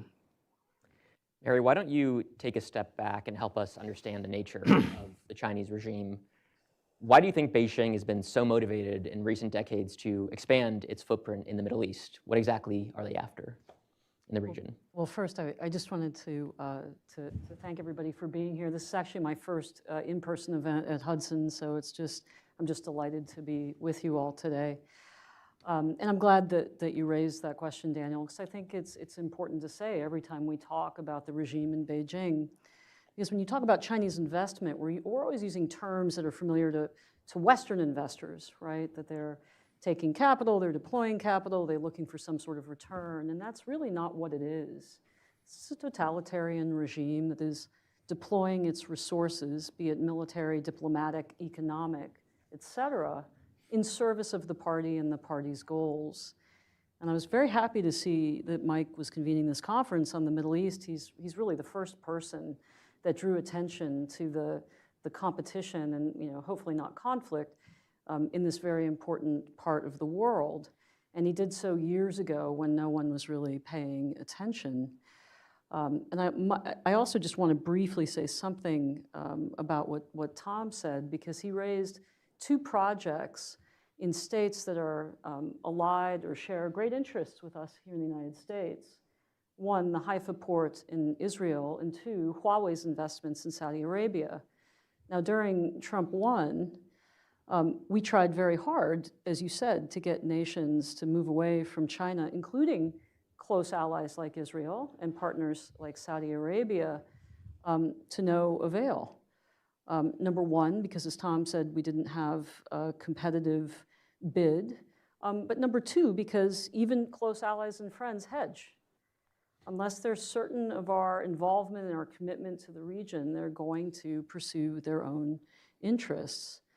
Now, BRI, what's the purpose of BRI? As Tom said correctly, it's to create an alternative economic system to support China and China's interests in opposition to us.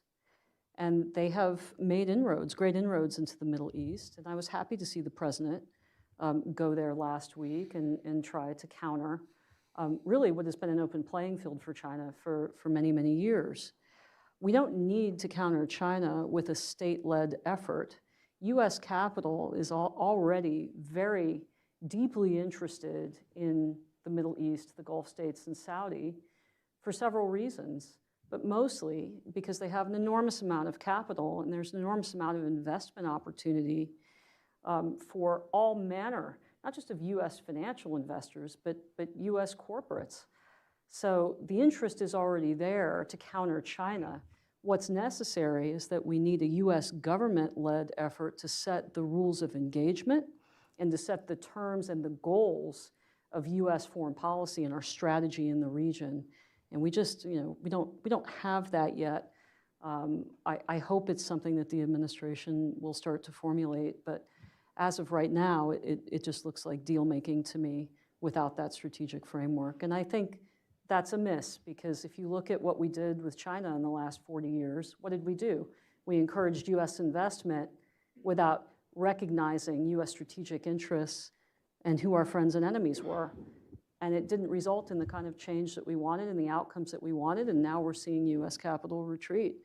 So I think there are good lessons there, and maybe we can talk about that later in the panel. Bernard, let's bring you in on the subject of energy, which figures very prominently in discussions about China in the Middle East. First of all, how dependent is China on gas and oil imports from the Middle East, and how can the United States exploit that dependence? Well, thank you. And I, too, want to echo what was just said in that this is my first in-person event at Hudson and as a senior fellow, or a senior scholar, I think. So I'm thrilled to be here. I'm thrilled to be with my panelists. So to understand the relationship between the Gulf countries and China, energy is key. So the Chinese, I think, consume about 14 million barrels of oil a day. They need to import about 10.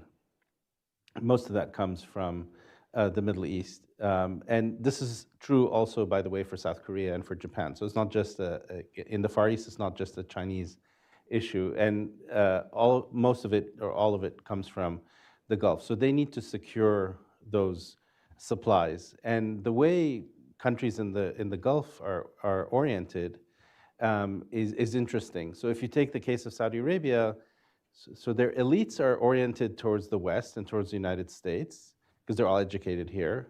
Their finance is all Western, and in terms of its orientation. Culturally also, they're much more oriented to America and to the West. The only thing they're interested in when it comes to the Far East is sort of manga from Japan and K-pop from South Korea. Not much Chinese is of interest to the young in places like Saudi Arabia. And then, of course, militarily, they're oriented towards the United States. But when it comes to the sale of their oil and their petrochemicals, it's almost entirely towards the Far East. So they're caught in this sort of relationship with these two areas. And as the world becomes more polarized in the US versus China, they're trying to kind of hedge, as was just mentioned, and try to maintain that relationship with China that's economic, but they're desperately keen on a stronger strategic military alliance with the West.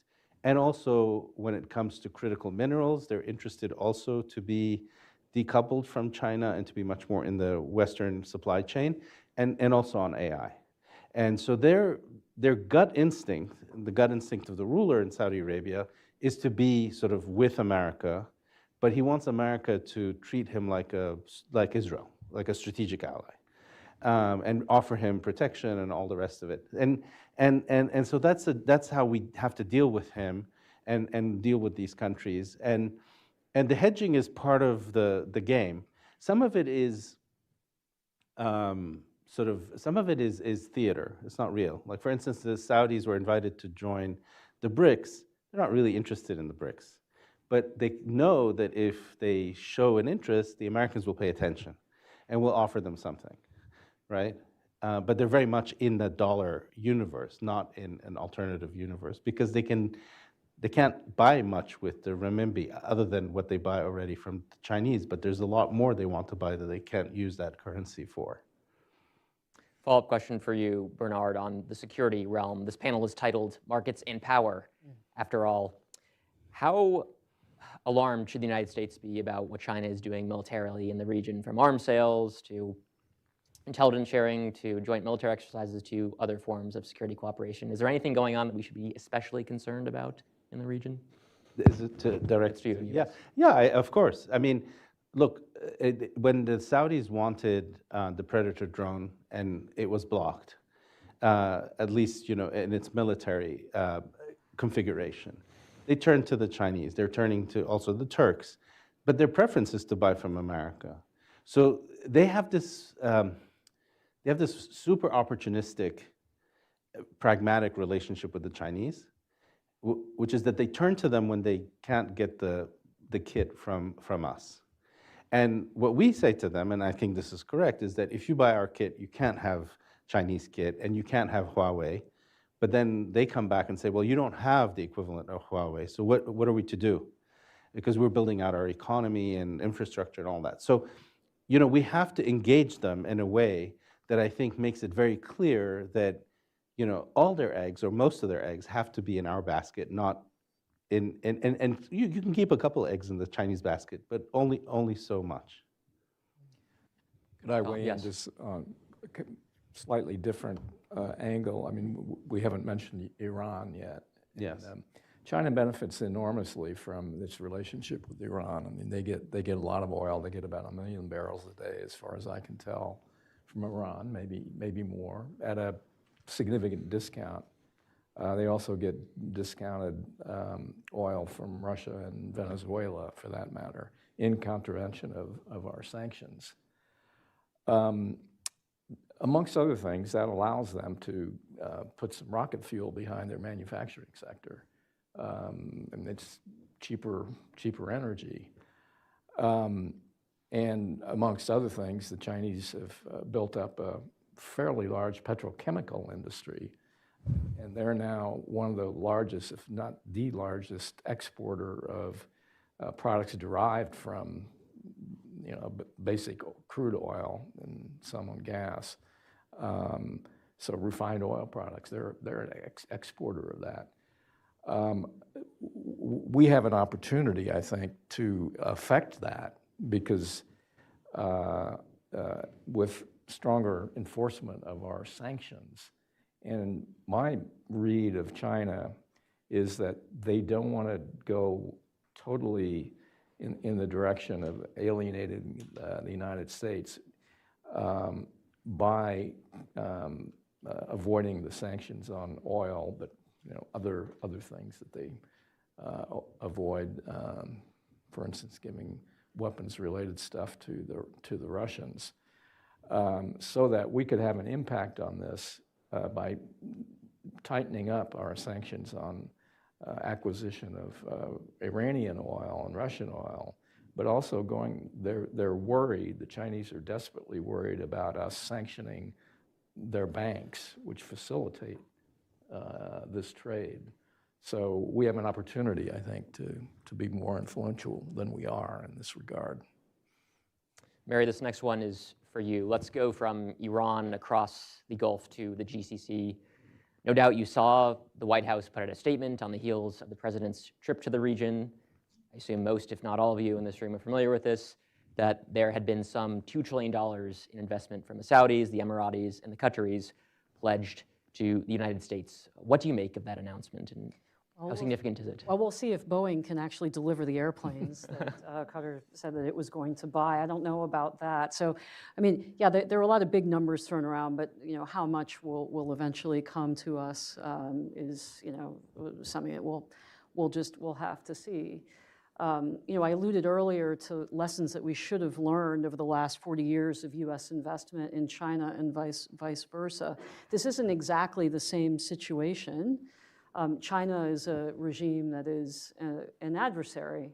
The Gulf states and Saudi are authoritarian regimes, but ones that share our strategic interests and want to cooperate with us, and that can be induced to reform and move in the direction of the West. So look at what's happened in, for instance, Saudi Arabia with women's rights. It's still nowhere near, I'm sure, what we would all like it to be, but it's at least moving in the right direction. The last time I was in Riyadh, I had a roundtable with young women who were working for large U.S. financial institutions, places like Morgan Stanley, et cetera. I felt like I was sitting in the middle of New York. It was absolutely incredible. So they're not entirely the same, but I think the president currently is adopting a very similar approach that we did to communist China, where he's saying, if we can only invest together, it'll be a win-win situation, and you all will do what we want and move in our direction if we can only do transactions and do deals. And I actually don't think that's true. I think there needs to be a larger strategic framework for how we approach these countries. And by the way, this closeness that we've seen and the investment capital that has come into places like the GCC was the result of the strong U.S. opposition to the designs of Iran during the first Trump administration. That's what facilitated this. That's why you see guys like Larry Fink and David Solomon and other Wall Street guys going over to Riyadh for the investment conference, because those countries got comfortable with the idea that they had a friend in the United States who understood the threat in the region, and that they would all benefit from doing business together. But it wasn't purely transactional.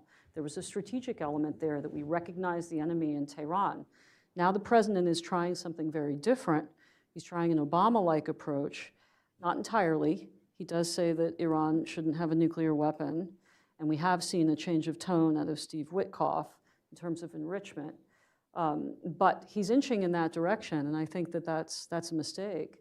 I think he should do what he did in the first term, clearly identify what our interests are in the region, then encourage the deals and the capital investment. And again, the interest is obviously there. I'll just give you one example why. Look at the gyrations on the U.S. stock market over the last couple of months.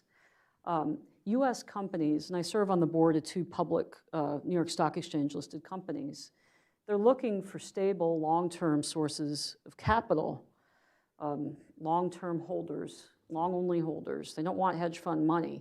Well, guess what? The Middle East is full of that kind of capital. I mean, essentially, it's an agglomeration of big family offices. That's what, PIF and QIA and KIA, that's what they all are. They're sources of long-term patient capital. So there's a nice fit there. But in order for this to be successful, we need to identify why we're there, what sort of investment we want to encourage, and what's really going to bring long-term stability and prosperity to the region. And that's recognizing that the enemy is Tehran, the friends are in Saudi and the Gulf, and we have a lot of tools that we can deploy to pull them into our orbit. Bernard, you're nodding. Do you agree? Yeah, no, absolutely, I do. I mean, I just wanted to say a couple of things, one on Iran. So during the first Trump administration, and even during the Obama administration, Israel and the Gulf countries were on the same page when it came to, with respect to Iran. They just did not want a deal with the Iranians. They saw it as a really bad actor, and they still do, by the way. But the Saudis and the Gulf Arabs have changed their view on Iran in one respect, and this is that while the Israelis have crushed the Iranian-backed non-state actors across the northern sort of arc of the Middle East, in Iraq, Syria, Lebanon, and also Hamas and Palestinian Islamic Jihad, the Iranians in the Persian Gulf remain very powerful. And also because the distances are very short between Iran and the Arab side of the Gulf, the Iranians, in an existential conflict with the United States and Israel, essentially told the Gulf Arabs, we will destroy your oil fields, we will knock out buildings in Dubai, we will attack you, as a way of punishing the West and punishing the world and so on. This is kind of the doomsday scenario. And the Gulf Arabs essentially are terrified of this because they don't have the wherewithal to defend against a ballistic, cruise, and drone attack from Iran, especially swarms of them, which Iran still has, despite all that Israel has done to them. So this is where the Saudis are saying to the Trump administration, look, cut a deal with these guys because we don't want them to attack us. Whereas the Israelis are saying, no, this is the moment. They're the weakest ever. We should hit them hard right now. And so you see daylight emerging between the allies of the United States with respect to Iran. On the second point, which is the kind of more strategic vision of the United States with the Gulf Arabs, here I think kind of practical matters really are important. So on AI, for instance, I don't buy that all the promises of the money that's going to come from there is going to ever kind of show up here, frankly. I mean, certainly not from the Saudis, maybe from the UAE and from Qatar because and the Kuwaitis are flush. Saudis need all the money that they have to invest in their own country because they're building it out and diversifying their economy. But on AI, this is where the Saudis have said something very interesting. They've said, look, your American companies have almost no land. There's a lot of regulation on AI in the United States, and there's a lot of expensive energy. We will give you free energy, we will give you land, and we'll give you no regulation, which means that you can compete with the Chinese because the Chinese have no regulation on AI. So use us to partner with us, use us as a kind of way of competing with the Chinese, especially on the issue of energy and regulation. And that's a kind of interesting pitch. And I think it's one that people in the Trump administration have heard. And that's why we see these deals now shaping up with data centers and being deployed in the Gulf. And let's see whether that actually ends up happening, because that is a strategic alliance. If you cut the Gulf off from the Chinese on AI and on tech and on communications, then you really have them as your allies in this super important and critical domain in the battle with China. Of course, that's also happening in the northern part of Texas because they're building data centers right on top of the natural gas and pulling it up out of the ground. So I agree with Bernard. I think that this is it's an excellent idea, but there is a risk there that the Chinese do get the technology anyway, given the Chinese presence in the Gulf. But you know what? They're going to get it, whether it's their infiltration here within the United States or over in the Gulf. I think it's just a risk that we have to take. Could I ask? Yes. Returning to energy, something that flummoxes me a bit about what's going on right now is the Saudis are complicit and very explicit about it in keeping the price of oil pretty low. And that has a number of effects. It actually hurts the United States, puts a lid on what's going on in Texas, I think, at least in terms of fracking. But it also hurts the Russians, and it hurts the Iranians, I think. They're both in cahoots with each other, in cahoots with China.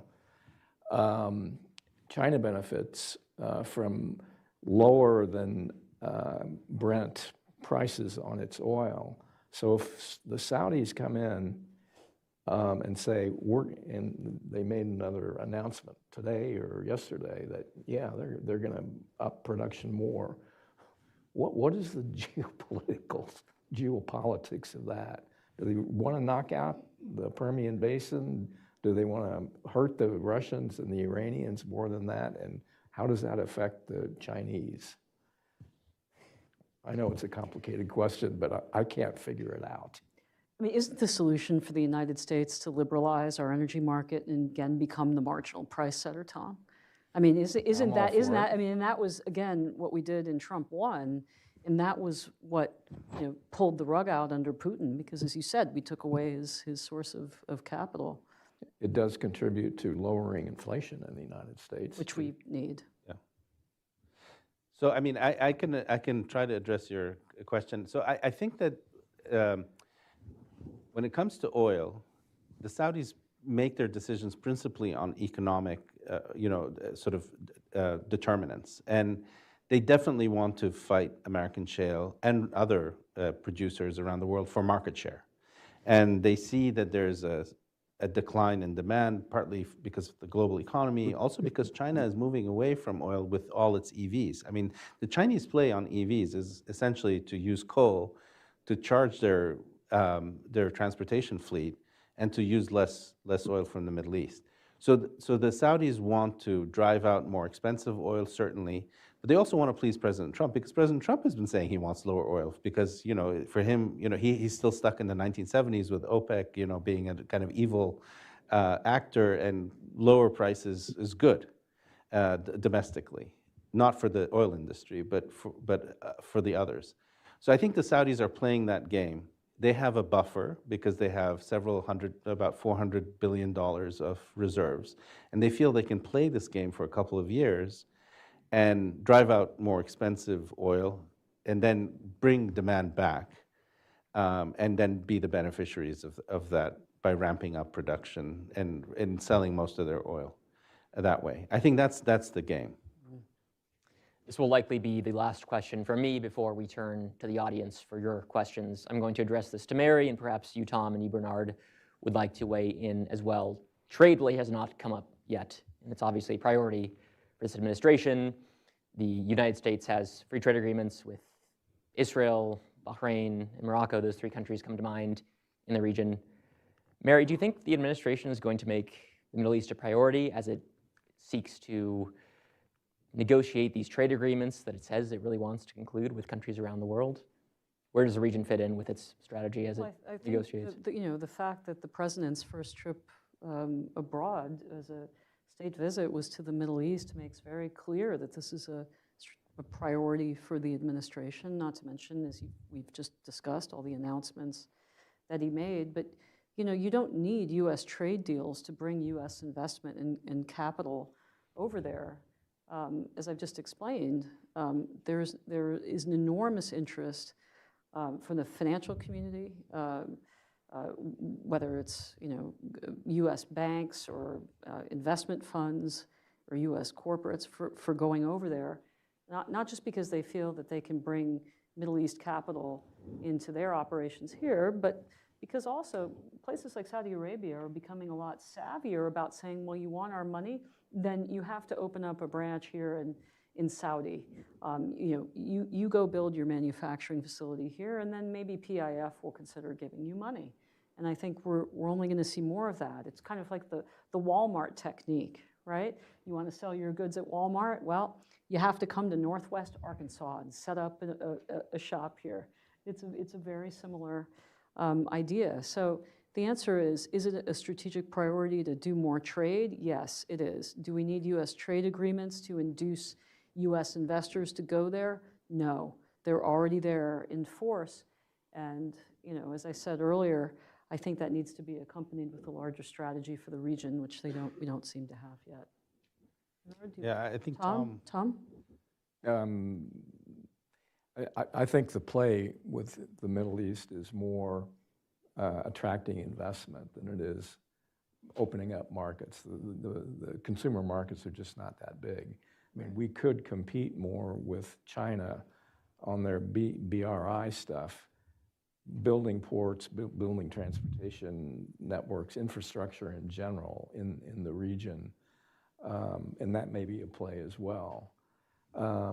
But I think the larger question on trade policy is, it came up several times in the first panel, is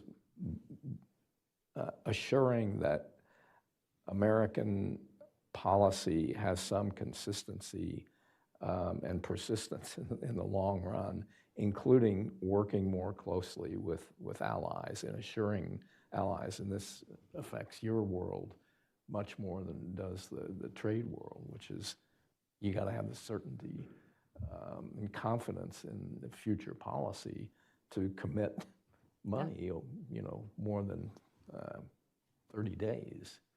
So all these investments are going to require a different approach, I think, to trade policy, which is, the blunderbuss approach that the president has taken out of the box here in the first 6 months of his presidency, towards a more nuanced view of working with more closely with our friends and working to assure the business community that, we're in it for the long run. Bernard, do you want to come in? Or? Yeah, I mean, I think that the Gulf states, what bothers them most about the United States is the kind of erratic volatility with different administrations as to what the priorities are. And this is both with Republican as well as with Democrat administrations. So whether it's the war on Iraq, which they were against, the invasion that is in 2003, or the opening to the Muslim Brotherhood with Obama, and then to Iran, that bothered them. Then they were bothered by even President Trump in his first term when they were attacked by Iran and the president didn't respond immediately. So a country like Saudi Arabia seems to want 5 things from the U.S. It wants a free trade agreement, yes, but that's more symbolic because there are no tariffs on oil. They want a mutual defense treaty that is ratified by the Senate, so kind of a South Korea, Japan type scenario. They want an AI agreement. They want a more streamlined and faster way of buying weapons from us that doesn't get constantly blocked and hindered by Congress. And lastly, but not least important, is a nuclear agreement for civilian nuclear power, including enrichment, because they're convinced that they have lots of uranium and they want to mine it and export it. Thank you. Let's turn to the audience for some questions now. Gentleman in the red tie in the back. I have a question, actually. To Barney, with regard to the full fuel cycle, the latter point that you made,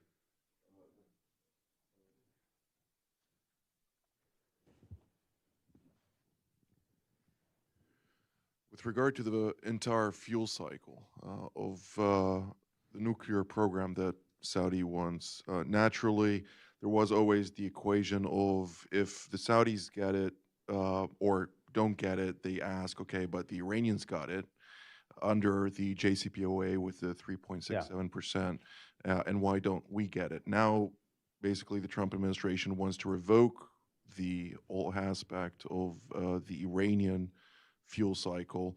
How does that play in? And do the Saudis right now, in the current discussions, I understood that there was a certain understanding that a full fuel cycle won't be part of the discussion? So my understanding is that what the Saudis, certainly if the Iranians are enriching, they want to be able to enrich. But the Saudis are willing to sign on to what is called the 123 or 123 agreement with the United States, which would allow enrichment, but under international sort of monitoring and supervision of the IAEA. What the Saudis refuse to do is what the UAE agreed to when they developed their civilian nuclear power, which is to not only adopt the 123 agreement, but also to adopt what is called the golden rule, which is that they will never enrich, and they will always buy their product and then export it after it's been used. So that's the main difference between the Saudis and the UAE. They're willing to have a very intrusive monitoring system, but they do want to enrich. Gentleman in the front over here. Yeah. Hi, I'm Robert Bloom. I'm an economist. I want to propose 2 interpretations. One, that China has sort of locked itself into a sort of exporting habit. At the same time, it's locked itself into another importing habit. The exporting habit is this, BRI. So BRI was a response to the great financial crisis. China decided it's going to export its way. We're not going to reform our economy. We're going to export our way out of the problem. Unlike Japan, when Japan had to, with the United States, Japan did export substitution. They manufactured abroad. Very difficult for Chinese to do that because they have no special management expertise like the Chinese, like the Japanese had, which they had adopted just in time and so on from the United States. So that was export substitution instead of reform, economic reform as a way. Export is way out of problem. What was it exporting? Construction. And it was also paying for it, namely by the loans, which provided the cash to those countries to pay for the exports.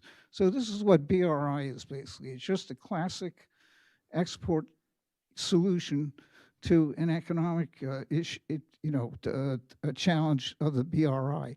We have the same problem today. China has elected, because it forewent reform all along, it's a state production-oriented economy, because it's easier for the state to control production production than it is to control consumption. You can't force people to consume, except maybe through tax policy, things like that. But still, people with income are free to spend it however they want. But it's easy when you own the production, you can commandeer it. So you direct it, you have overcapacity. What do? You export it.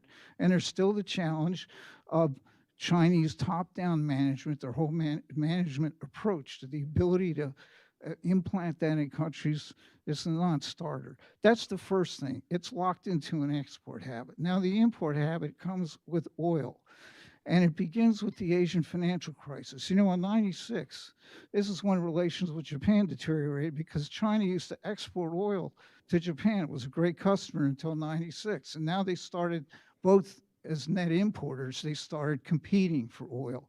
You had the Asia financial crisis. China's policy was to subsidize production inputs. In particular, a big one is energy. So China's growth and the super growth, it went on the international, the oil market. It became, by the time of the great financial crisis, it was responsible for half of all new oil purchases in the global market, which is a one-price market. So it was setting the price, which caused the inflation fear, which caused the, first of all, oil price went up to $150. It caused the inflation fear that triggered Bernanke's high interest rates, that triggered the mortgage crisis, which caused the GFC. It was a failure of socialism, not a failure of capitalism. What happened after that? No change. Robert, do you have a question? Yeah, I'm just finishing. Sorry. They missed the shale revolution. That's the one economic achievement under Obama, but not his response. China refused to develop its shale. The International Energy Agency said China has 50% more shale resources than the United States. I was over there.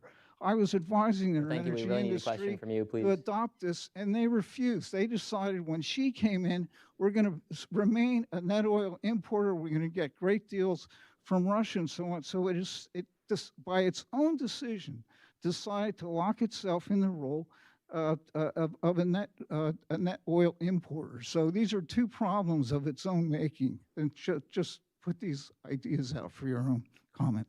Thank you. Should I Please take a first stab? I think they are locked into a export-led model.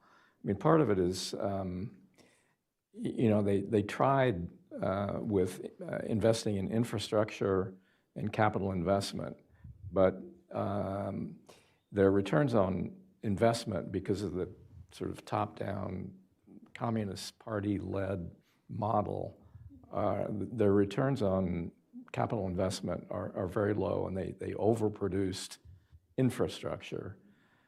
They can't be a consumer economy because Xi doesn't believe in anything approaching social welfare. He thinks that creates lazy people.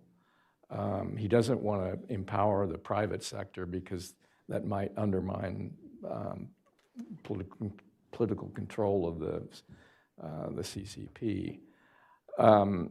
In terms of shale, I don't think they have the technology. I think they tried. They put money into it, but it failed, right, out in the Xinjiang area. They were joint ventures, particularly Chevron, and China decided, no, we don't want to develop it with the United States.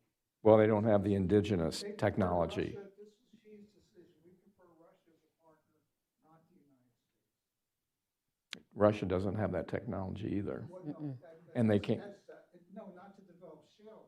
Putin that's conventional oil. He hates shale. And so they just saw Russia as a resource to, import from. And cheaply. Well, it's cheap now. Mary Bernard, anything to add on this? No, I'm. Gentleman in the blue blazer. Thank you. I wanted to bring together something that was said in the previous panel with what you've said, and that's about the Middle East as a potential source of dollars for China. So what this town often talks to Europeans about is, in the event of a Taiwan contingency, we know we can't rely on you for sort of security assistance, but we really need you to match us in terms of economic and financial sanctions. And in the previous panel, it was sort of intimated that China's building of alliances in the Gulf states might create, for them, a source of dollars in the event that they're cut off from the source here. How do you think this administration is thinking about approaching allies in the Middle East, about mirroring and matching economic and financial sanctions? So where do these Gulf states sit in that contingency scenario? Go ahead. Well, thanks for that question, because China does have many reasons to be in the Middle East, be it source of energy, but as you say, also capital, and as the first panel said, as a way to disrupt the United States military and to distract us and to put our resources there instead of Asia Pacific. But on the point of capital, China periodically needs to be bailed out. Because it has a system that simply doesn't work. It misallocates capital, and that's a feature, not a bug of a top-down system. And typically, it's been the United States that has come to bail out Beijing. Now they're realizing that President Trump may be willing to do that, right? He's a transactional guy. He got wrapped up in 3 years of negotiations, and Trump won to sign a phase 1 trade deal, which China then ripped up and ignored. And they're going to try to do that again. But meanwhile, they also see these huge pools of capital in the GCC and Saudi and say, well, why not us, right? We need to be bailed out. Europe can provide some of that capital, but the Gulf certainly can as well. And so certainly that's, I would say, strategically very smart on their part. Bernard, you're yeah. I mean, I think that I'm just looking at it from the Gulf perspective. So, Chinese markets, they have capital controls. Their markets are not deep. They're not liquid. Right. There's nothing there other than petrochemical plants and joint ventures on maybe some video gaming and so on. But there's nothing there to invest in for the Gulf in China, frankly. And also they're worried that if they invest, can they get the money back? And and in America, that's never a question. But they can certainly buy military hardware, and they have some interest there. They may not be buying tennis shoes and. Yeah, I mean, the thing with the military is that yes, they can buy discrete individual systems, but effectively, to switch the Saudi or UAE military from American to Chinese, that's a generational thing, and we can't do it overnight. The training, everything is just impossible to it's not, you can't swap systems out. And you can see it even with Turkey. I mean, Turks bought the S-400, they're still in boxes, right? Time for one, maybe two more questions. The gentleman over there at the same table in the blue.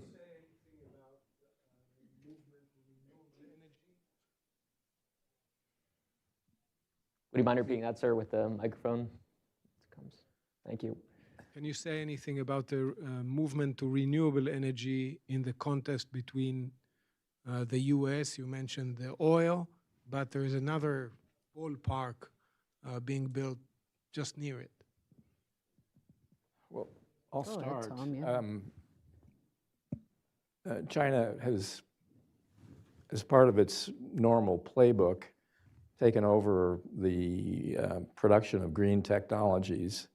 And you could see the playbook at work even today by the tentative efforts that we've made to produce the materials that are necessary for producing green technology, namely rare earths and some of the battery materials. China's systematically knocking the price down on those materials so that it's impossible for us, unless we subsidize heavily, to enter those markets in a meaningful way. The other side of that is we know that they're subsidizing the production of everything from solar panels and EVs of one sort or another. And we in the United States are systematically keeping Chinese products out. Europeans are starting to wake up because they're so dependent on their own auto industry that they can't afford not to keep the Chinese out. So the question then becomes, can the Chinese get the stuff in through Southeast Asia or Mexico? And we, the United States at least, is more and more attuned to how that works, and will cut that off as well. There's stories today even about these mammoth anti-dumping duties on stuff going into solar panels and batteries for Southeast Asian producers or assemblers, let's put it more precisely. Time for one more question, very quickly. You, sir, in the front, green bow tie.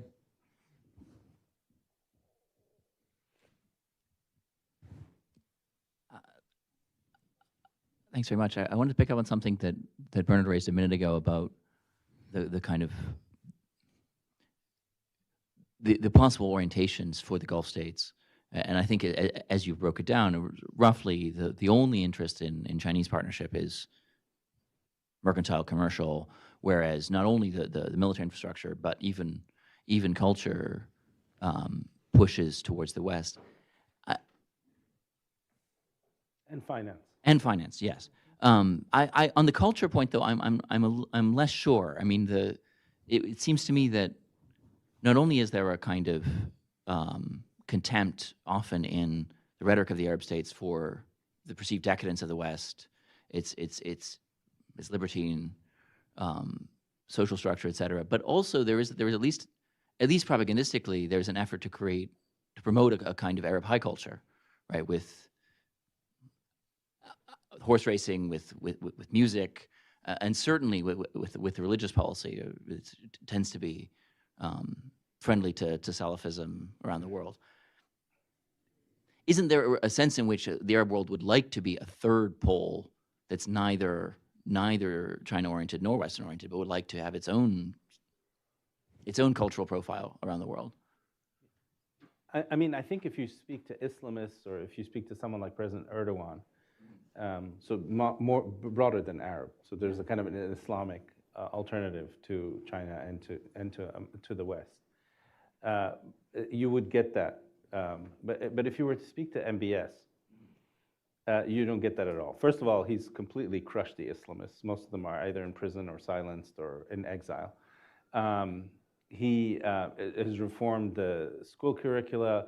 There's zero subsidy to mosque building or madrasa or promoting Salafism. That's over. That was ended roughly in 2015, 2016. Mainly for domestic reasons, because they were a threat to his rule.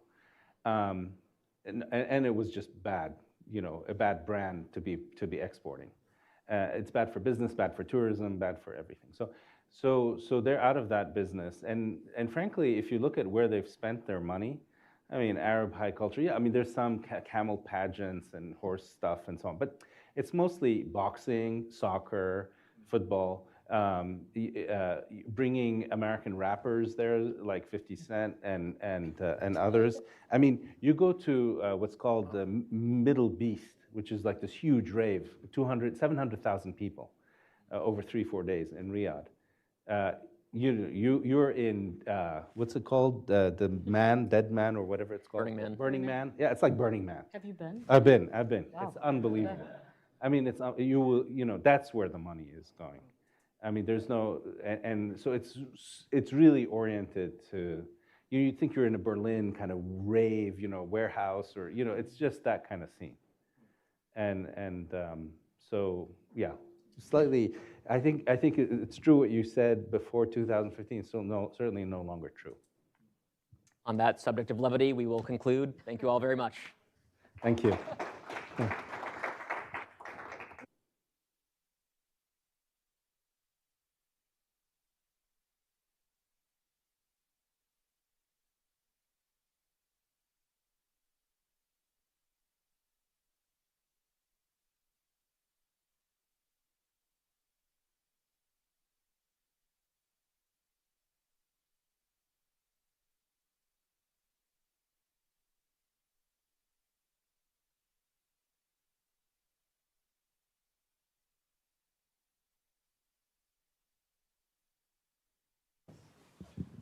Well, hello again. I would like, first of all, to thank our panelists this morning. I hope you enjoyed the conversation, and I would like to invite you to continue the conversation over lunch as we wait for Senator Ted Cruz to come. Thank you.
both wonderful conversations about the United States, China, the Middle East, and everything in between. And ladies and gentlemen, it is really with great respect and appreciation that we welcome today's keynote speaker, a statesman whose voice has been instrumental in shaping American foreign policy at a time of growing uncertainty, Senator Ted Cruz. As a member of the Senate Foreign Relations Committee, Senator Ted Cruz has distinguished himself as a tireless defender of American interests and values on the world stage. He has constantly warned against the perils of appeasing adversarial regimes, spoken out boldly against Iran, its proxy networks, and led the charge in opposing the Nord Stream pipeline, understanding well the strategic consequences of energy dependence and authoritarian leverage.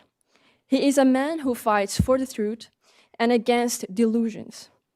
In his current role as a chairman of the Subcommittee on Africa and Global Health, Senator Cruz continues to advance a clear and forceful vision of US leadership. His work reflects a deep commitment to sovereignty, freedom, and the importance of confronting malign actors, including the rising influence of the Chinese Communist Party across critical regions.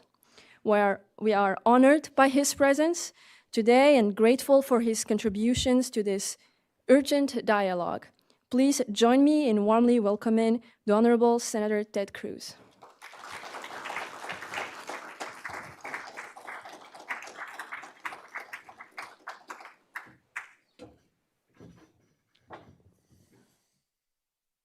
Good afternoon. We live in dangerous and often heartbreakingly tragic times. Last night's act of depraved terrorism took 2 young, beautiful souls from us, Sarah and Yaron. I know they were friends and colleagues of many in this room today. Yaron was one of the Israeli embassy's Middle East experts, and he might well have been here with us today. Sarah devoted her life to peace building. They were murdered by a deranged, anti-Semitic lunatic who was made more deranged by the flood of anti-Semitic incitement sweeping across the world.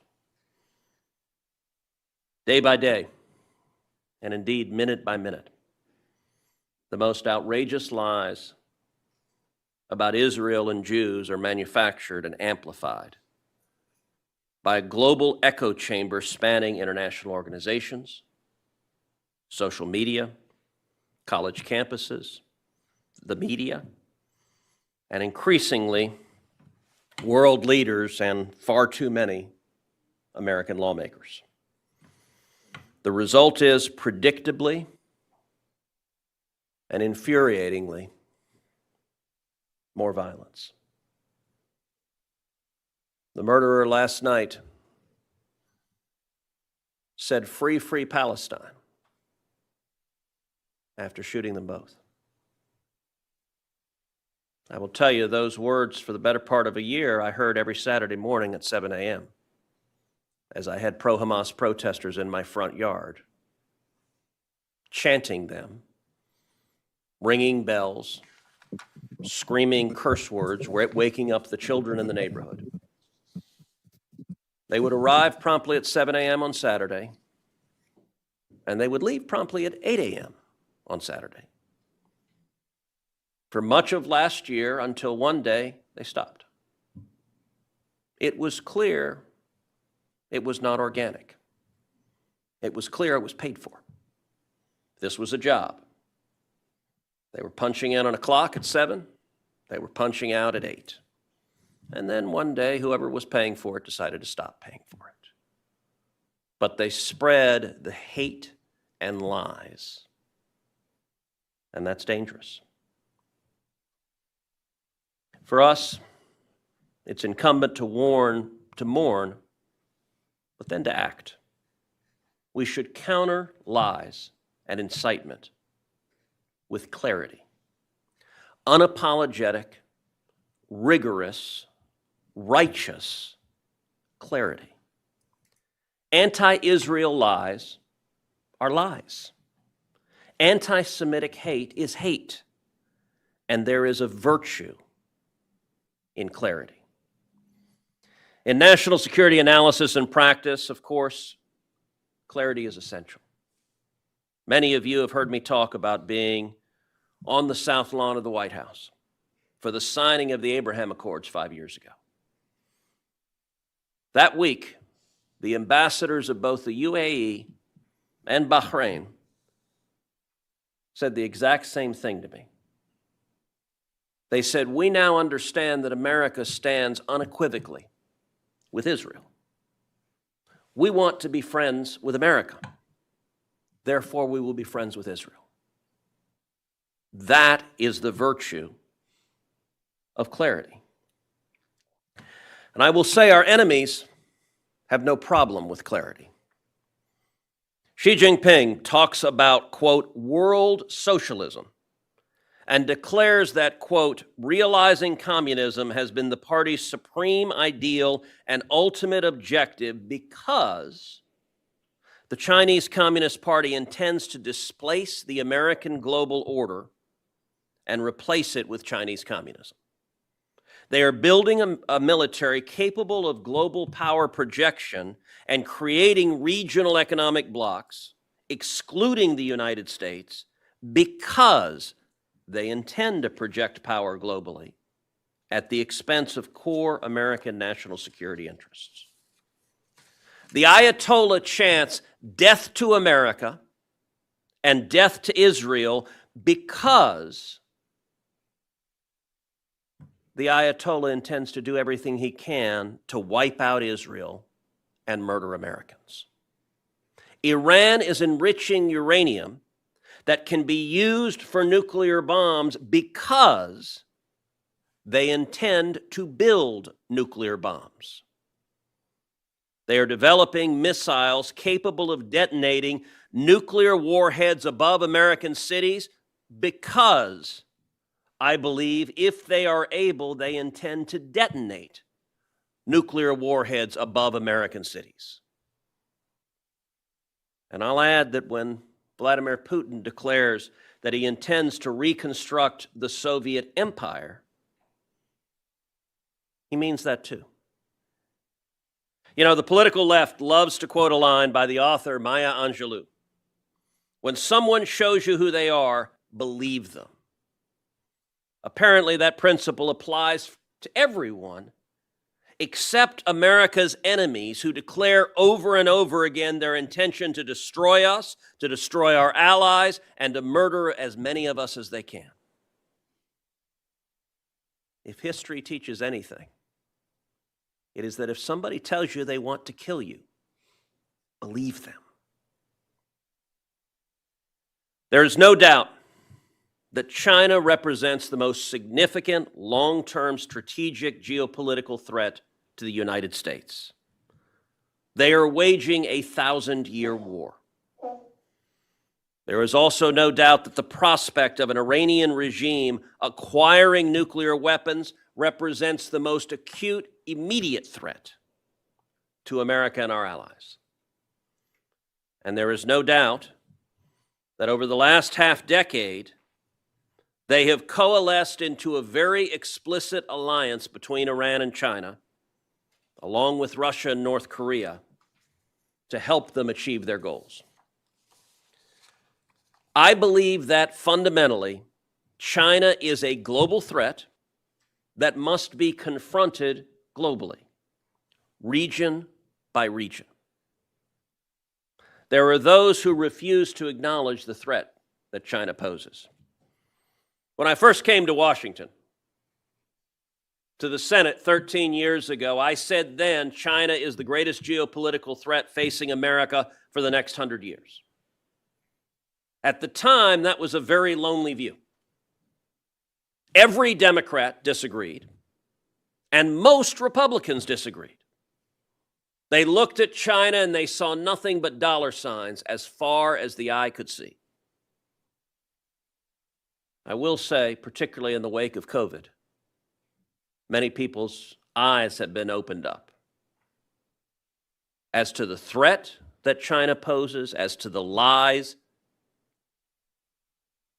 they carry out, as to the murder, torture, genocide they carry out. There are those who acknowledge that China is a threat, but say we must narrow our focus to the regional threat it poses in East Asia. I find that argument completely unpersuasive. One reason I find it unpersuasive is because of exactly what we're here to talk about, China's role in the Middle East. And within that region, I'll talk about one example, the China-Iran alliance, and how that alliance enables both countries' malign activities. Then we'll go to questions. The last time I was here at the Hudson Institute, in May of 2023, I talked about the Iran-Russia nexus in the war in Ukraine.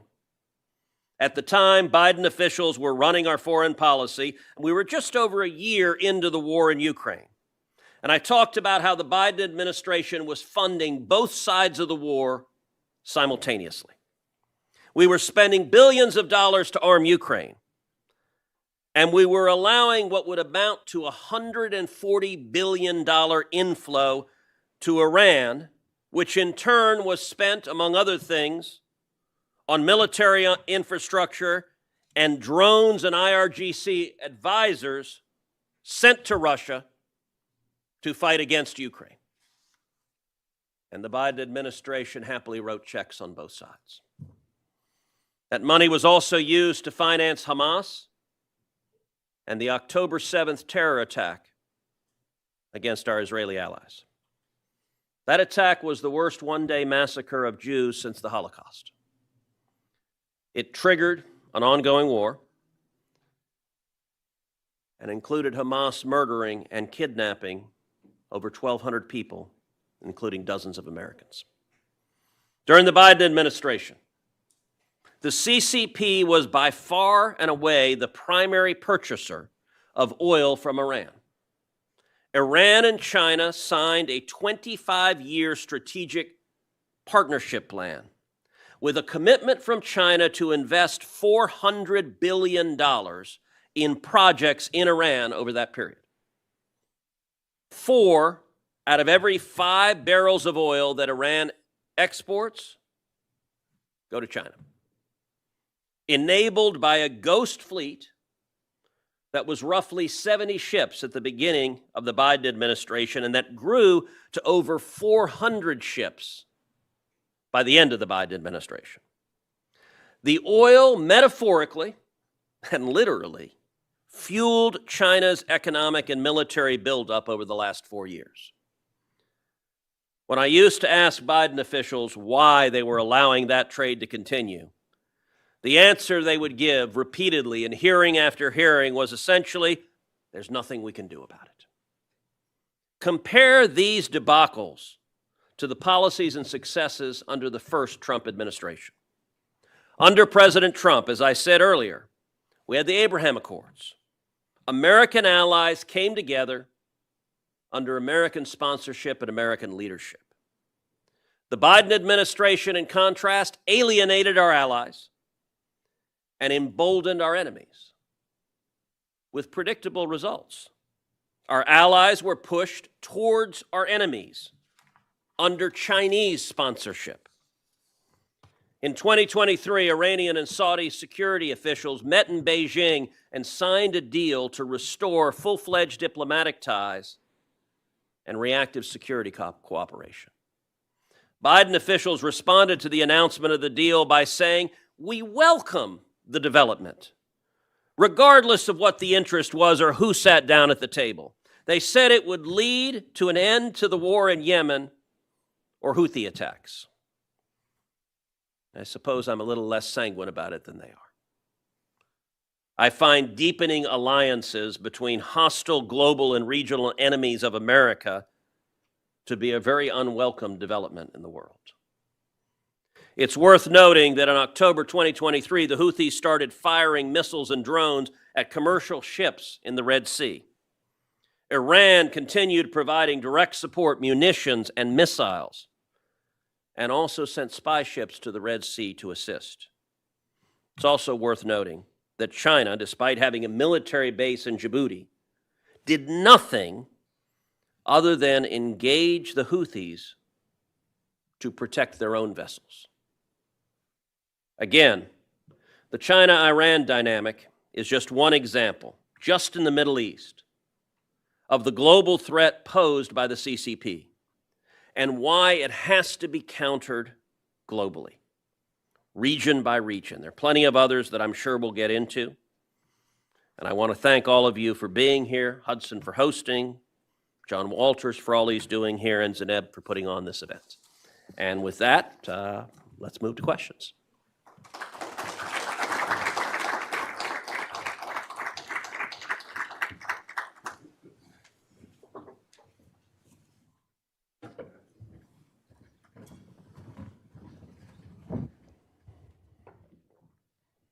Well, Senator, thank you very much for your time and also for your strategic clarity at this time.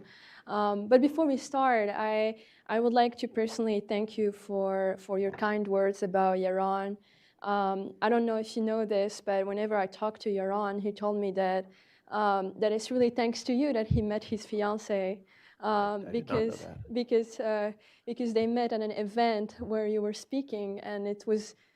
They were big fans of yours, and it was. I wanted to tell you that. Yes, it's heartbreaking. Yeah. So just to following up on your keynote, but also on some of the key remarks you've made about the Iran-China axis. You've also always been clear that the Chinese Communist Party is really a serious long-term. How do you assess right now the current state of U.S.-China rivalry in the Middle East, but also in Africa? Yep. Well, look, Africa is a major contested region. You go to Africa, and right now there's a running joke that the national bird of most countries in Africa is the crane, because you have Chinese cranes everywhere.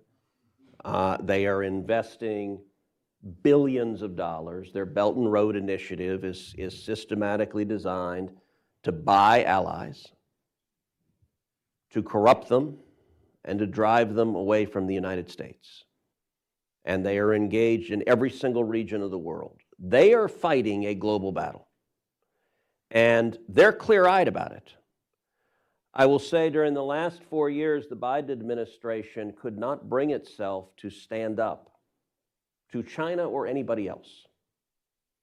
We saw 4 years of weakness and appeasement from the president. And if history teaches anything, appeasement doesn't work. I mean, there's a reason nobody here went to study at the Neville Chamberlain School of Foreign Affairs, because history demonstrated it's an abject failure. I'm glad now, very glad, President Trump is back in the White House, because we once again have a commander-in-chief that our enemies are afraid of. That is really good and healthy. When you have bad guys that want to do bad things to you, it is far better to engage in deterrence rather than having a president they didn't fear and didn't respect. You think about it, 4 years ago, Joe Biden inherited a world with peace across the globe, with the Abraham Accords just having been signed, peace flowering in the Middle East, and every single region of the world, he managed to screw up. That's hard to do. I guess Antarctica didn't get markedly worse, but pretty much the rest of it did. Yeah, and this is, I mean, you mentioned also the military base in Djibouti, and many people said, oh, it's not a big deal, there are so many other countries there. But in fact, now China has a military base in the Red Sea, very close to Saudi Arabia and other things. And how do you see this, Beijing's motives in the Middle East? Look, their motives are very directed towards us. She wants to topple America and displace America. And I don't know that there is a country on earth that China is not pressing back on us and trying to achieve dominance over us. And far too often we're not engaging, and we're not engaging with the tools and weapons we have. One massive weapon we have is energy. America is the energy superpower on planet Earth. We're the #1 producer of oil in the world and the #1 producer of natural gas. That it is an incredibly potent tool to both benefit our allies and to use against our enemies. And look, the president just finished his tour of the Middle East. I was very gratified to see countries in the Middle East want to be friends of America. By the way, I'm going to make a prediction. The Abraham Accords will be expanded in the next 4 years. And I think they will be significantly expanded, including, most notably, I believe the Saudis will join. It seems that all indicators are going that way, especially because Beijing invested recently massively when it comes to tech infrastructure, AI, etc. They see the Middle East as an attractive market. And it seems that the United States, through Trump, is pushing for that as well. Are there other signs that you think are making the United States posture better? Look, I think it comes down to, #1, having a president and an administration that is willing to stand with our friends and stand up to our enemies. You look at across the globe, Israel. We've never seen a U.S. administration that is more anti-Israel, that actively undermines Israel remotely to the extent that the Biden administration did. All right, let's take Iran. Let's go back to the first Trump administration. In the first Trump administration, the two most significant foreign policy decisions were, #1, moving our embassy in Israel to Jerusalem, and #2, pulling out of the disastrous Obama-Iran nuclear deal. Both of those were battles within the first Trump administration. Both of those decisions, state and defense opposed. Rex Tillerson and Jim Mattis argued vociferously, do not move the embassy to Jerusalem because the enemies of America will be angry. And I went to the White House dozens of times making the case that we should move the embassy, that clarity is valuable. And the president agreed with me, and he overruled his own Secretary of State and his own Secretary of Defense. Same thing on the Obama-Iran nuclear deal. State and defense argued to not pull out of it. I probably went 24 times on that issue. And the president, again, made the right decision and pulled out of it. And here was the effect. So after he pulled out of the Iran nuclear deal, there were a series of, this is a pretty wonky and weedy group, and I say that with admiration because I admire policy wonks who actually know how to get things done. But when we pulled out of the Iran deal, we were not done then. There were a total of 7 civilian nuclear waivers that remained in place for so-called civilian nuclear research, including allowing the Iranians to do civilian nuclear research at Fordo, a facility built into the base of a mountain with Russia. Now, I don't believe Iran should have anything, any centrifuges. We should insist on complete dismantlement, and I don't think they should have civilian nuclear power. They're sitting on a sea of oil. They're not short on power. The Ayatollah ain't worried about climate change. They want nukes for one reason, to kill us. And so as far as I'm concerned, I don't want them to have anything that glows in the dark. The civilian nuclear waivers, there was a second battle that we engaged in, and the Trump administration ultimately revoked those waivers. And then the most consequential was the oil waiver. So even when we pulled out of the Iran nuclear deal, there was an oil waiver in place that allowed Iran to sell. At the time, they were selling roughly 1 million barrels a day. There was again a fight within the Trump administration about whether to end the oil waivers. This time the lines were a little bit different. State argued, do not end the oil waiver. They argued that it would drive up the global price of oil, which would drive up the price of gasoline here at home. The Department of Energy which you would think would know something about energy, said that's ridiculous. There's plenty of global supply of oil. We can cut it off without materially impacting the price of gasoline. I engaged in that one vigorously. Again, the president agreed with me. He ended the oil waiver. And we now know as a factual matter who was right and who was wrong. Energy was right and state was wrong. When the oil waiver ended, Iran's oil sales plummeted. They dropped from 1 million barrels a day to 300,000 barrels a day. And the global price of oil didn't move at all.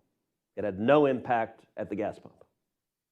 That's what Biden inherited. When Biden came in,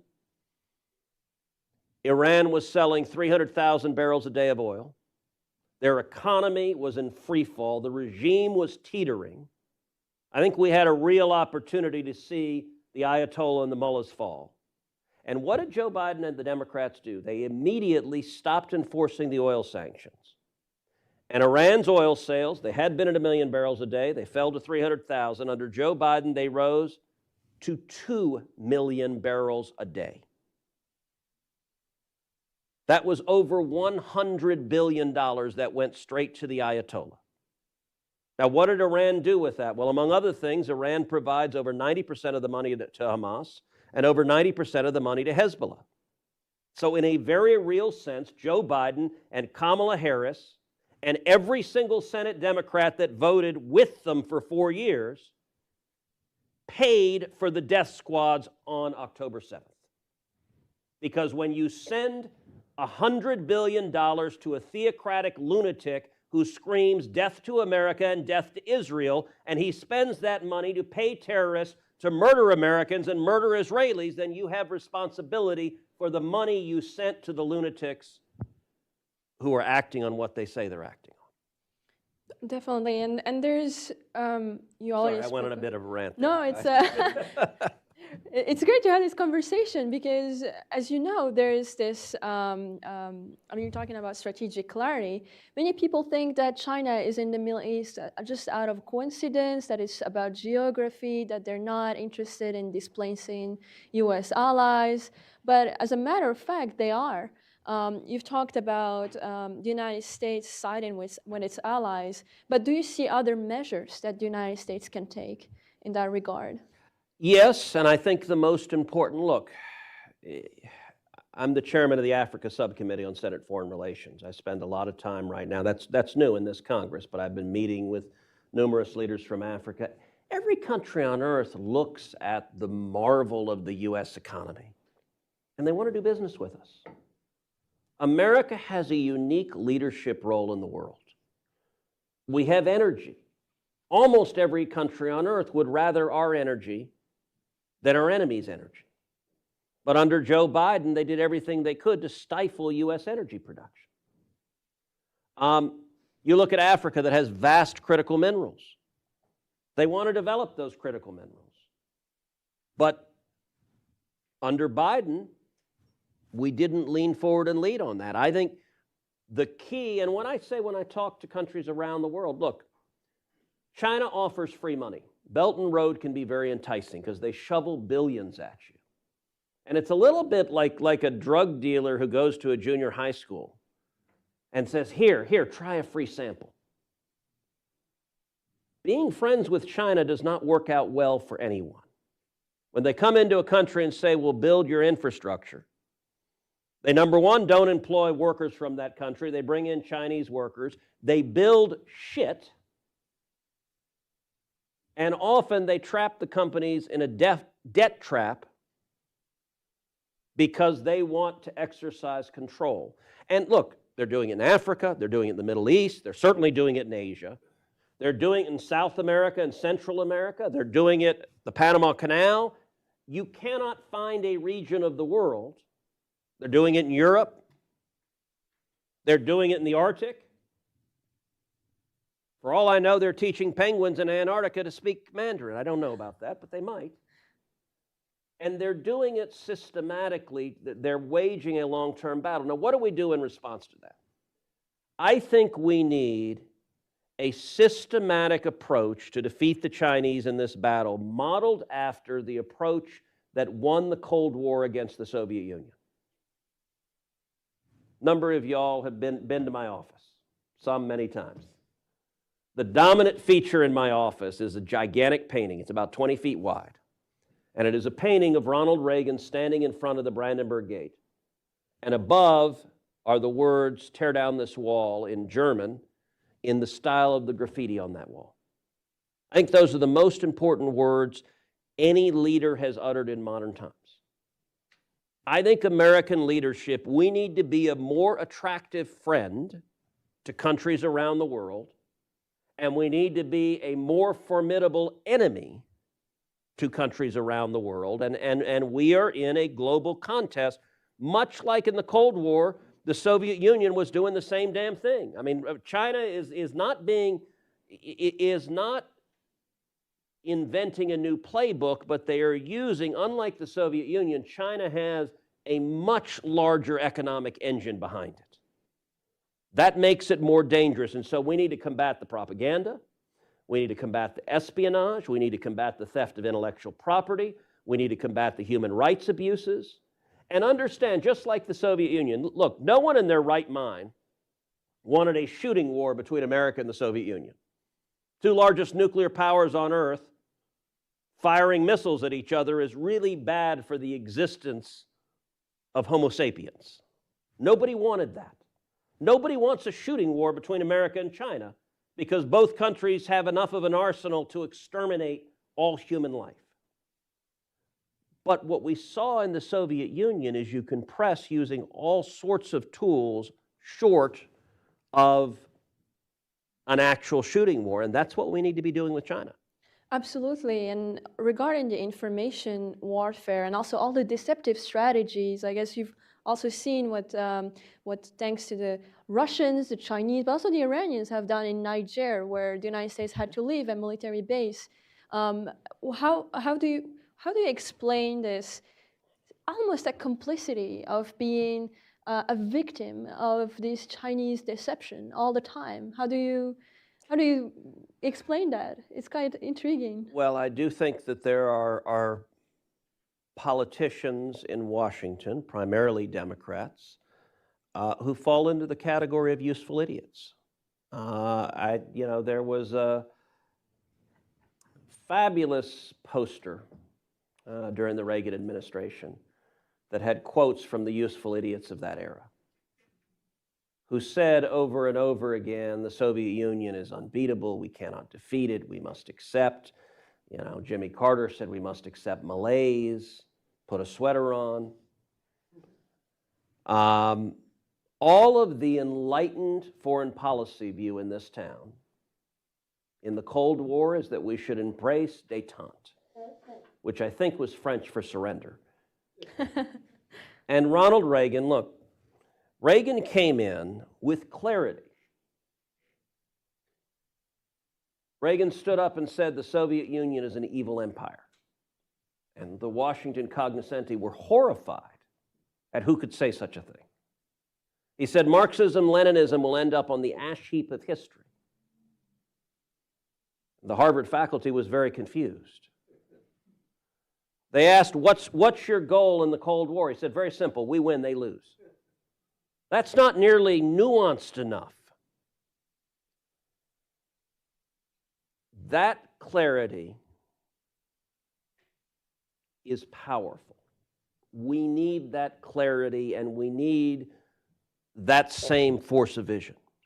Exactly. And to one last question, really, about you've mentioned how the Abraham Accords are going to expand, that there's going to be an Israel-Saudi normalization probably very soon, because as we see, the framework is being set for that, and the foundations are. Are there any other predictions you would like to make on this in this regard, or any last remarks? As I mentioned, the most acute danger we have right now is a nuclear Iran. And just last week, I led a letter in the Senate with 52 Republican senators that made explicit that we agree strongly with President Trump's repeated red line that the only potential agreement with Iran can be complete and total dismantlement of every single centrifuge. As President Trump put it. They can dismantle them kindly or not so kindly.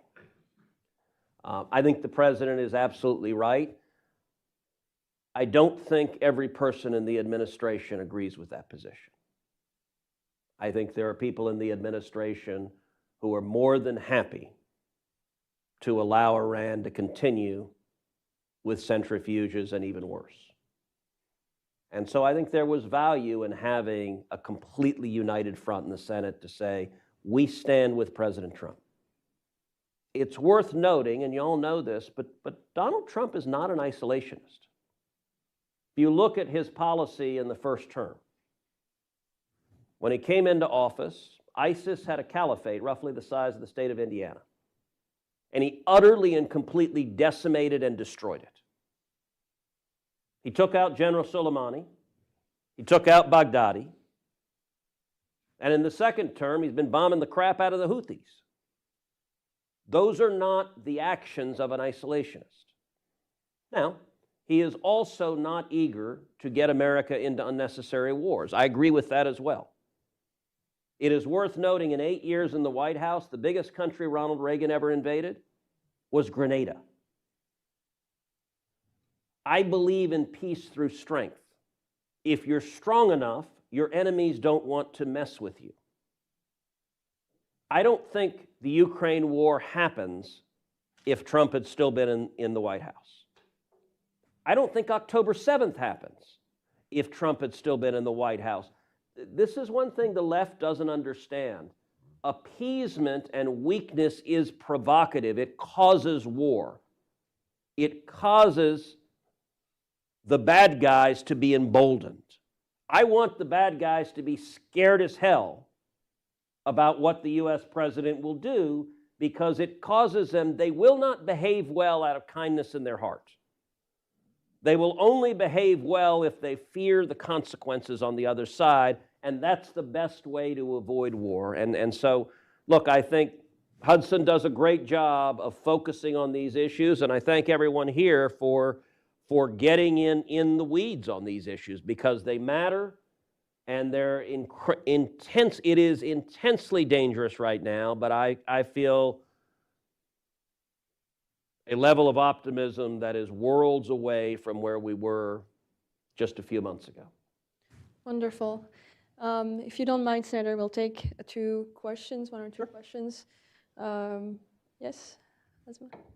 Please introduce yourself and your affiliation. Senator, always a pleasure hearing you speak. Hazem Al-Gabra, former State Department, currently with the Jerusalem Center for Foreign Affairs. I used to work assistance, and I loved what you said about the cranes in Africa. I never thought we spent less than the Chinese. They spent infinitely smarter than us. I would love to know what yourself and your colleagues at the Senate are doing to support the new assistance strategy by President Trump, the safer, stronger, more prosperous. Yeah. Look, I think there is a role for foreign aid if it benefits America. I have long described my foreign policy as being typically the two poles in foreign policy are interventionists and isolationists. I disagree with both. I consider myself a third point on the triangle. I am a non-interventionist hawk. I think that also reflects where President Trump is, and I also think it was Reagan's peace through strength. I think those are all the same principle of be strong enough that you don't need to go to war. But it also means that the touchstone for all foreign policy should be the vital national security interest of the United States. So foreign aid plays a role if it's benefiting America. And I think if you look at USAID, it became a political bank for the radical left to advance their ideology, but was doing nothing to benefit America. When you're spending millions of dollars on sex change operations in Guatemala, you've plainly lost sight of what's supposed to be the objective. And so I think we ought to focus on real material benefits to America. Does it make it safer? Does it make us stronger? Does it make us more prosperous? And I think the process of getting rid of waste, fraud, and abuse is healthy to then focus the resources on areas where it really matters.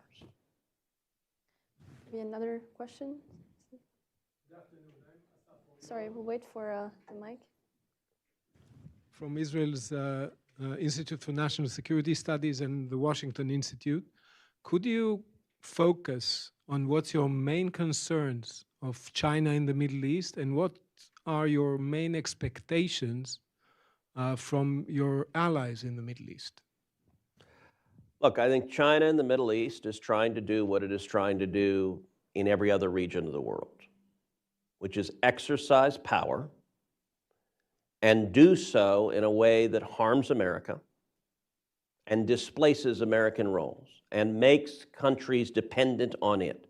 China seeks, I believe, global domination. They are not seeking to be friends with countries. They are seeking to dominate countries. And so to allies and even to countries that are somewhere in between, I think China is a very bad friend to have, and America should be a very good friend to have. They actively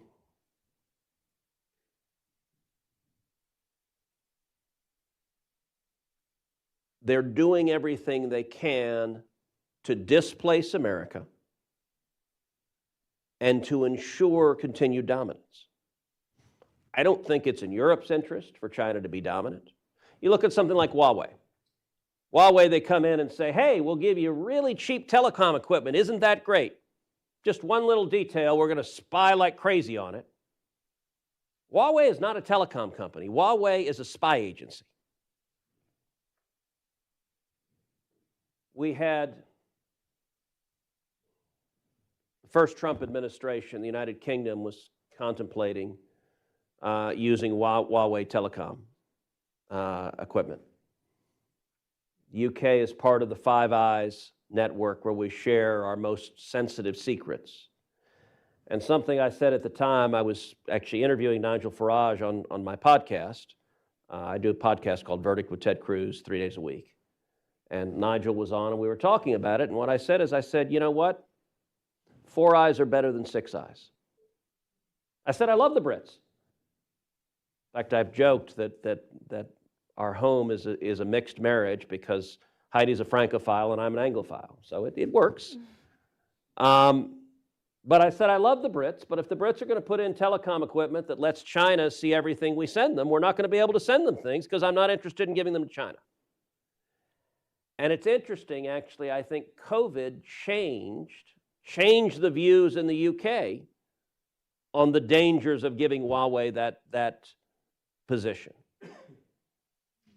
China is looking to exercise power, and I think it is to the detriment of everyone they get in bed with. So my advice to all our allies is don't get in bed with China. Instead, do business with us as a friend and ally. It works out much better.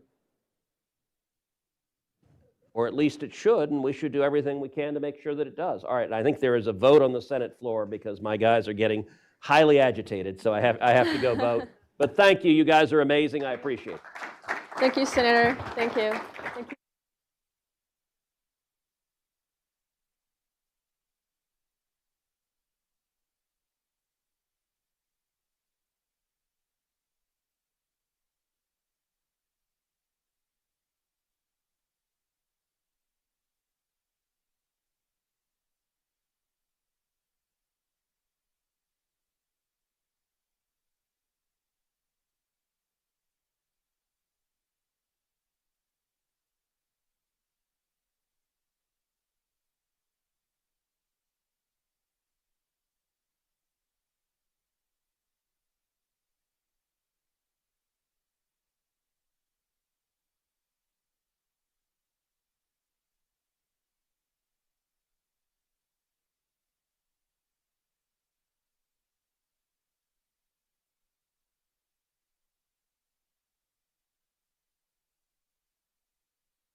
so it's still new, where he laid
Okay, great.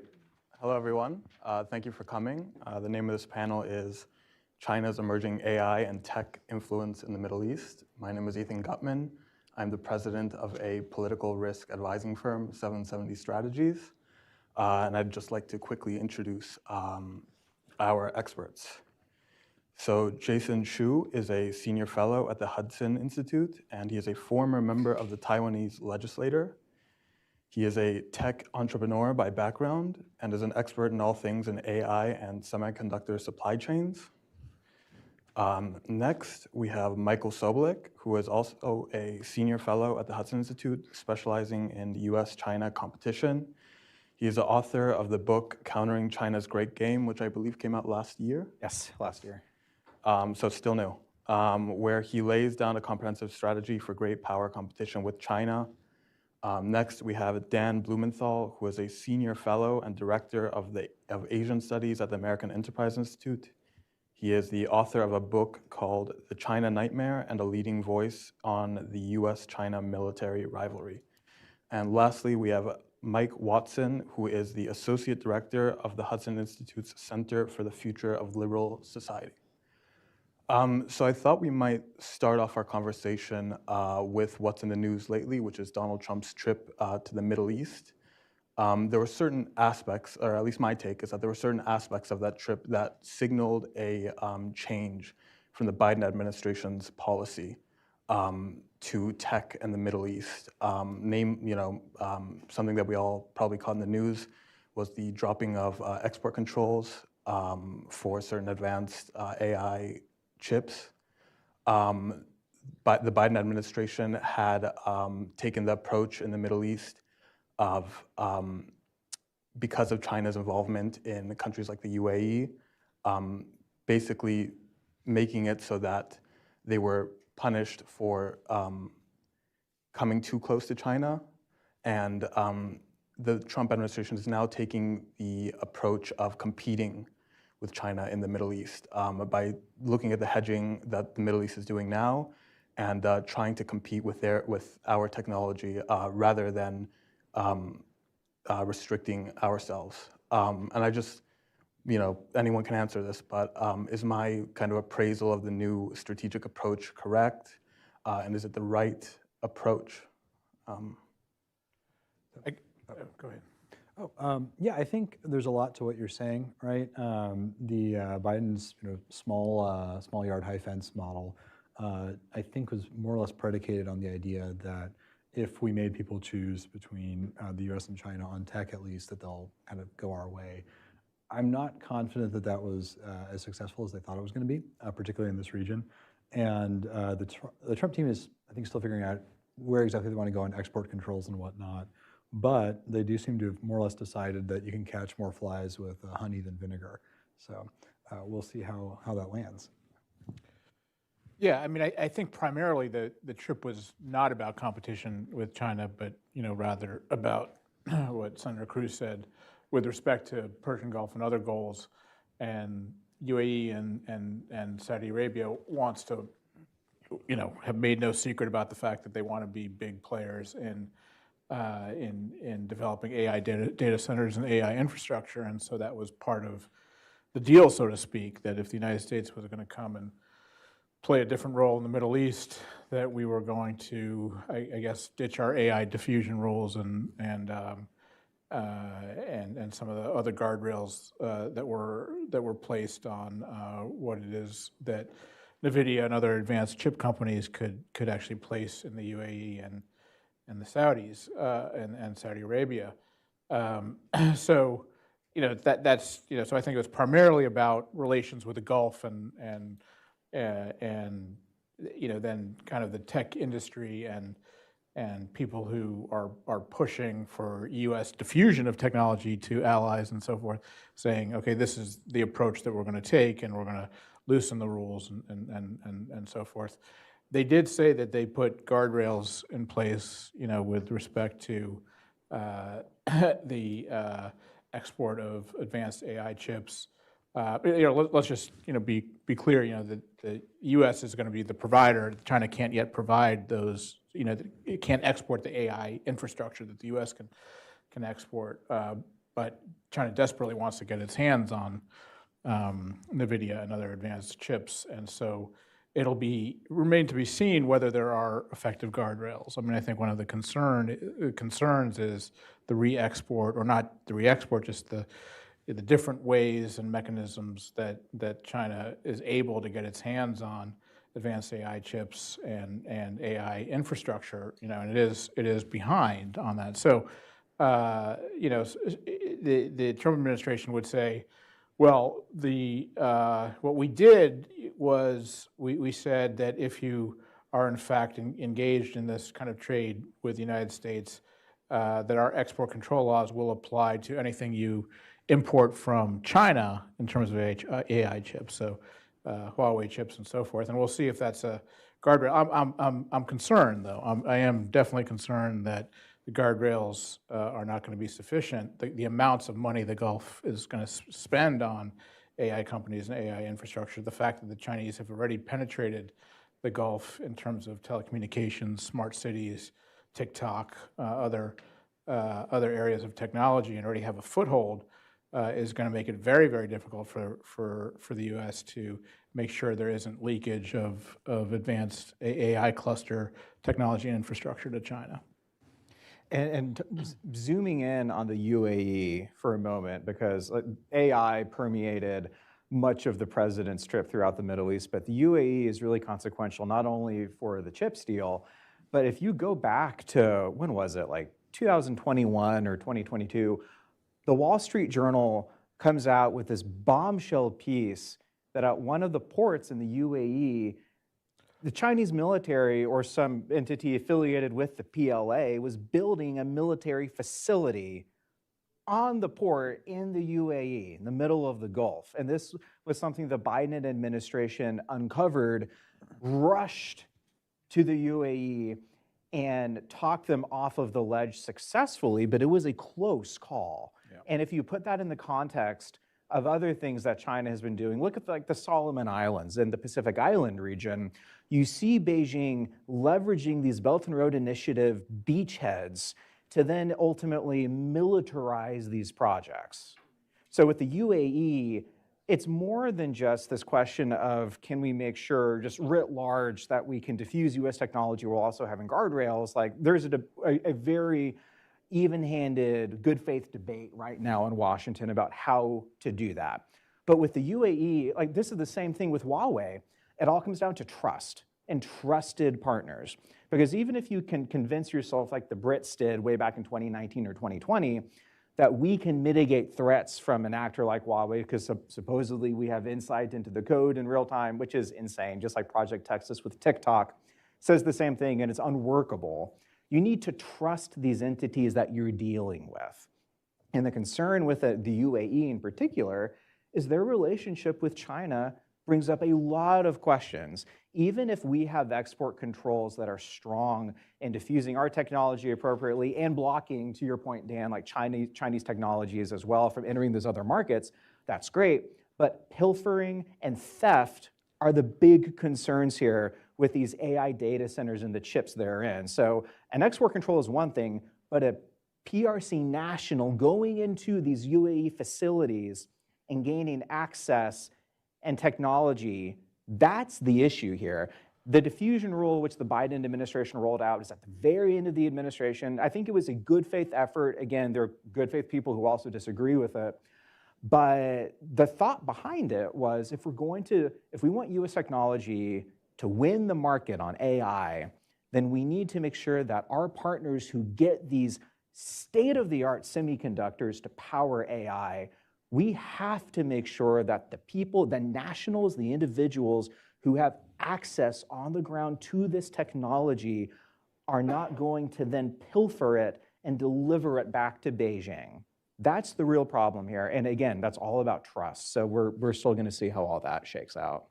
Yeah, so you could see it as a direct rebuttal to Biden's high fence and small yard strategy. It's clear to the Trump administration that Middle East, towards the end of Biden administration, becomes the largest training ground for China's cutting-edge LLM models, and they also set up the largest facilities of AI data centers, and then transshipped chips, high-end chips, to be trained in Middle East.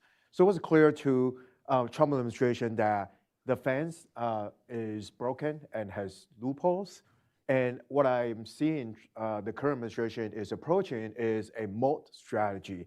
Try to develop as large as a moat as possible, as deep as possible, and then working with allies to develop that moat so that China won't be able to circumvent. And also building on top of what Mike has said, what we're seeing also with Taiwan Semiconductor Corporation, TSMC, producing the most advanced chips, also caught in between, because there are high-end chips made by TSMC, shipped out to a third-party entities, and also transshipped to Beijing and used in Huawei's facilities, but also shipped to Middle East. So there are all these loopholes that Export Control 1.0 cannot address. So we're looking at this administration trying to patch those holes and also try to build compute with commercial incentives embedded into these deals so that Middle East and US have skins in the game with each other, and also try to distance Beijing from that.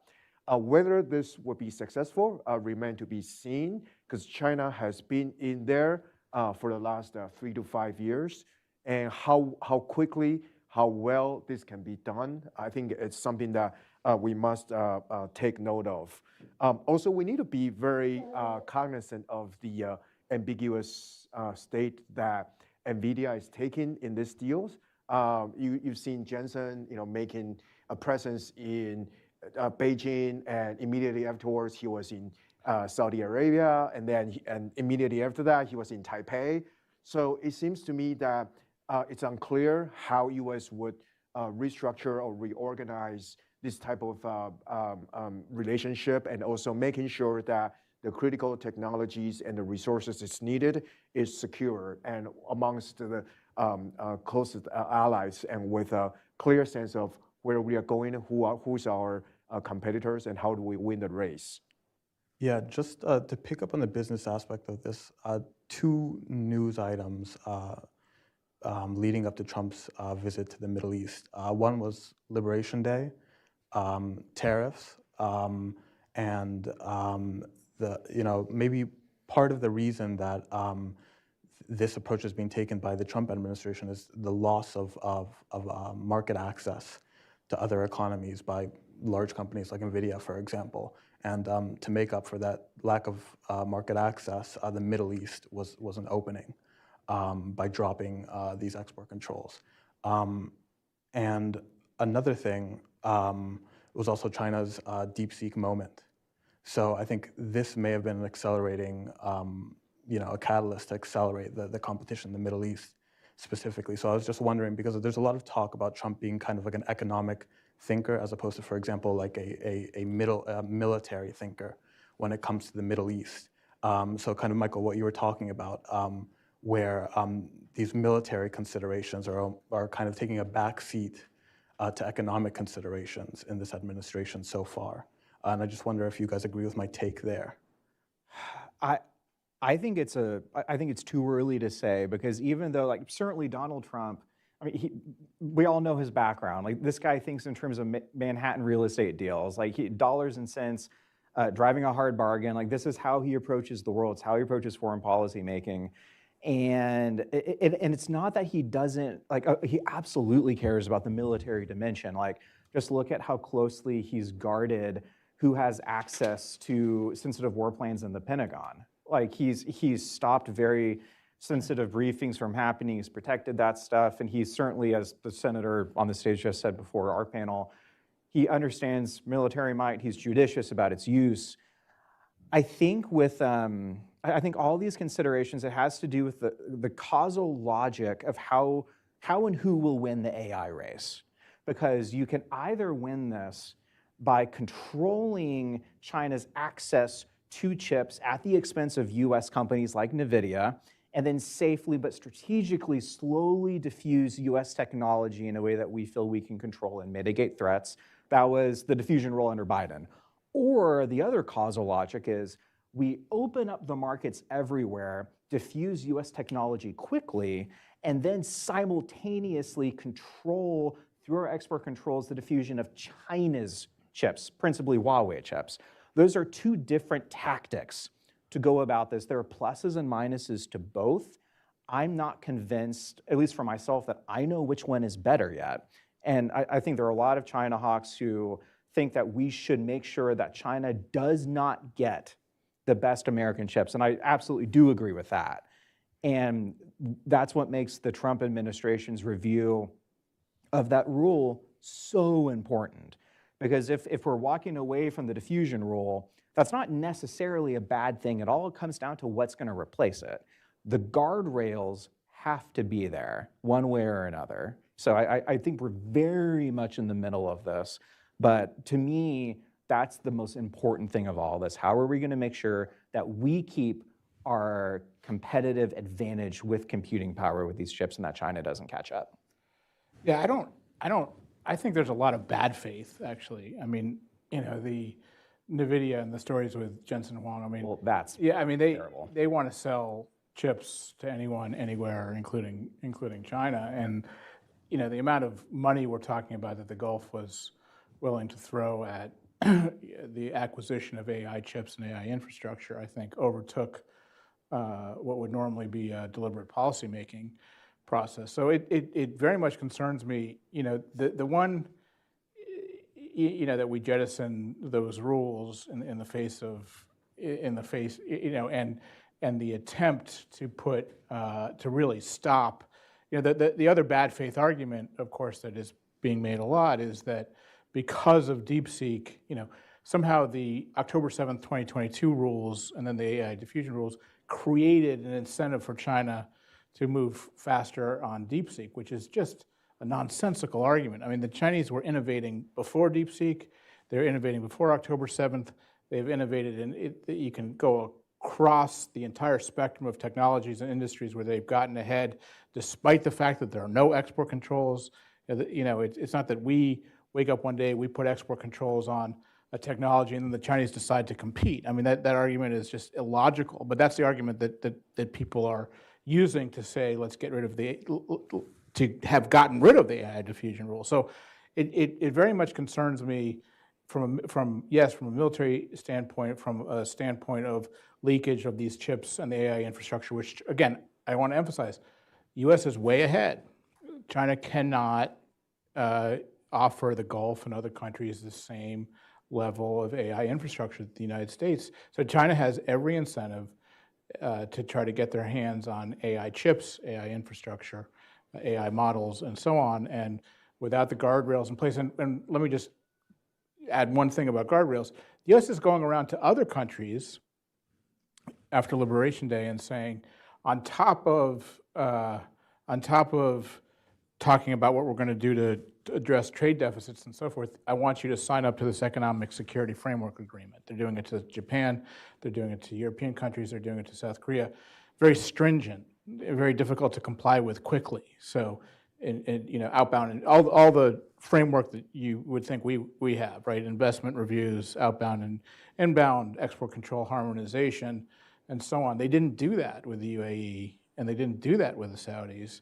There are some guardrails in place. I don't mean to say that there aren't, but they didn't have to sign any stringent economic security framework before getting these exports of our highest end chips and the other AI infrastructure.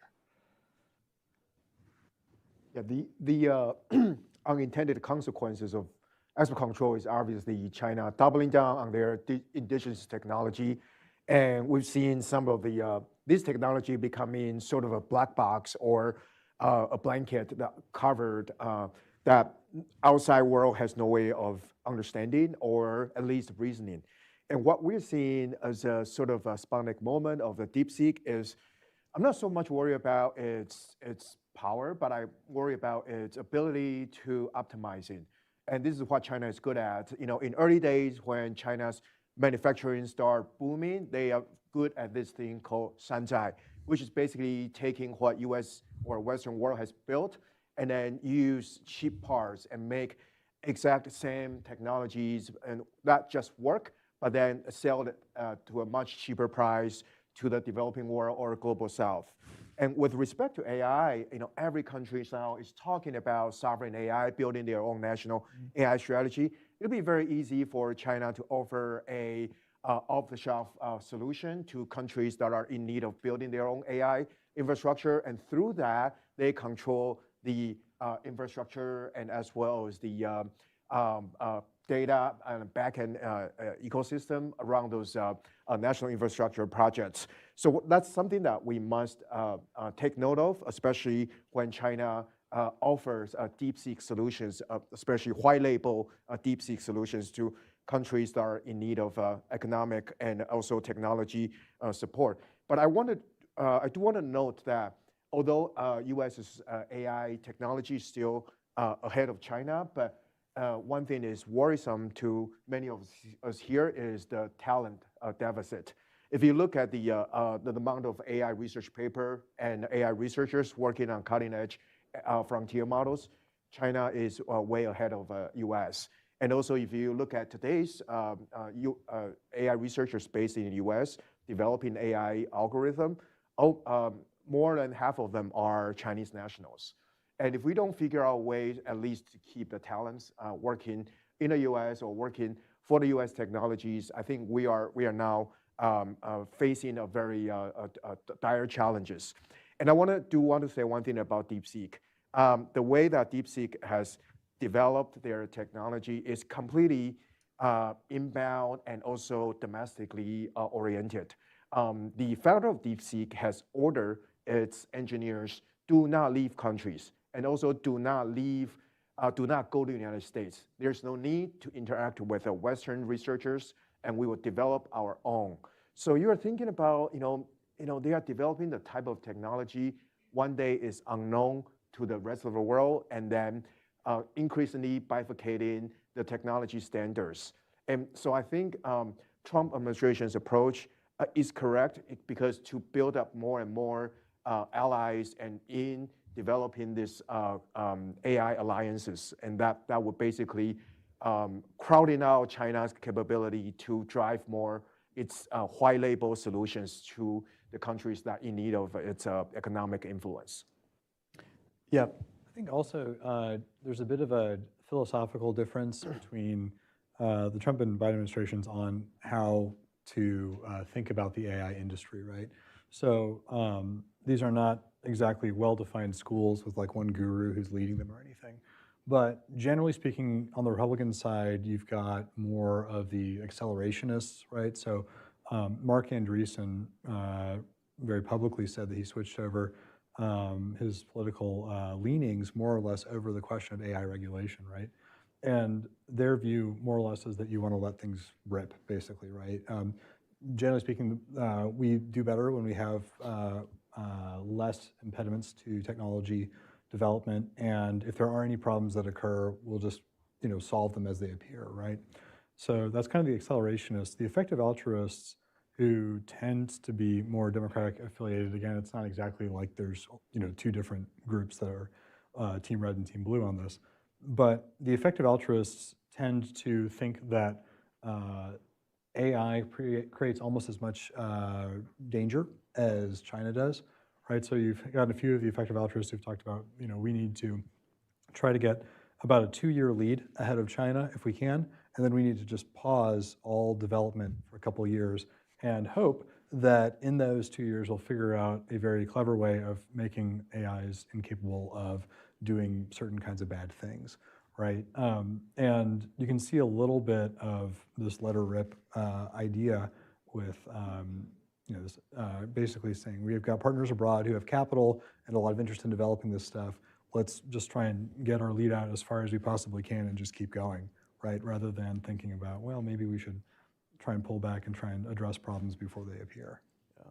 And the way looking at it from the Middle East and the Gulf states, I mean, they look at the accelerationists in the United States, and then they see what China offers, which is smart cities, surveillance, and that sort of thing. How do leaders in the Middle East look at these two different countries and the kind of schools of thought coming from them and weigh them? Where philosophically do they tend to want to incorporate these countries' philosophy? I don't think it's philosophic. They want it all, and they're going to get it all. I mean, so they're getting smart cities and surveillance technology from Hike Vision and AI hardware from China, and they're going to get AI infrastructure from the United States. So they're sitting pretty. They have a lot of money. They can spend it. And again, we'll see if the United States actually takes action to counter some of the things that at least Mike and I expressed concern about, which is leakage. And so that's leakage of NVIDIA chips getting to China from the Gulf. That's leakage of expertise, as Mike said. So the Chinese are also doing a lot of talent development, for their own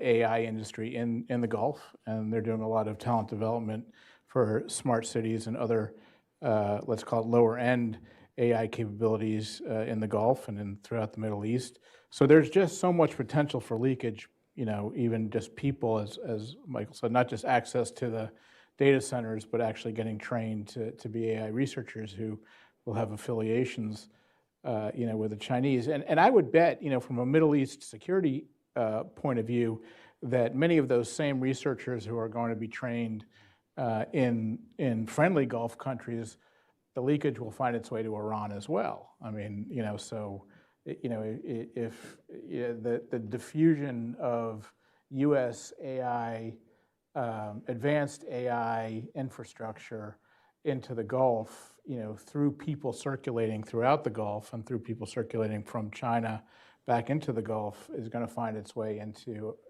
American and Israeli enemies in the Gulf as well. But the short answer to your question is there's no philosophical debate in the Middle East about AI safety and other things. I mean, this is, we have our vision and we have our programs, and let's get as much advanced semiconductor and compute power and AI infrastructure as we can. And I think this presents an interesting challenge for us in Washington, because the biggest mistake, I think, of the Biden diffusion rule wasn't even necessarily the substance of it. It was the fact that it was released on January 13th, literally a week before the administration ended. And that resulted, not necessarily by the fault of the prior administration, but what resulted was this huge perception issue.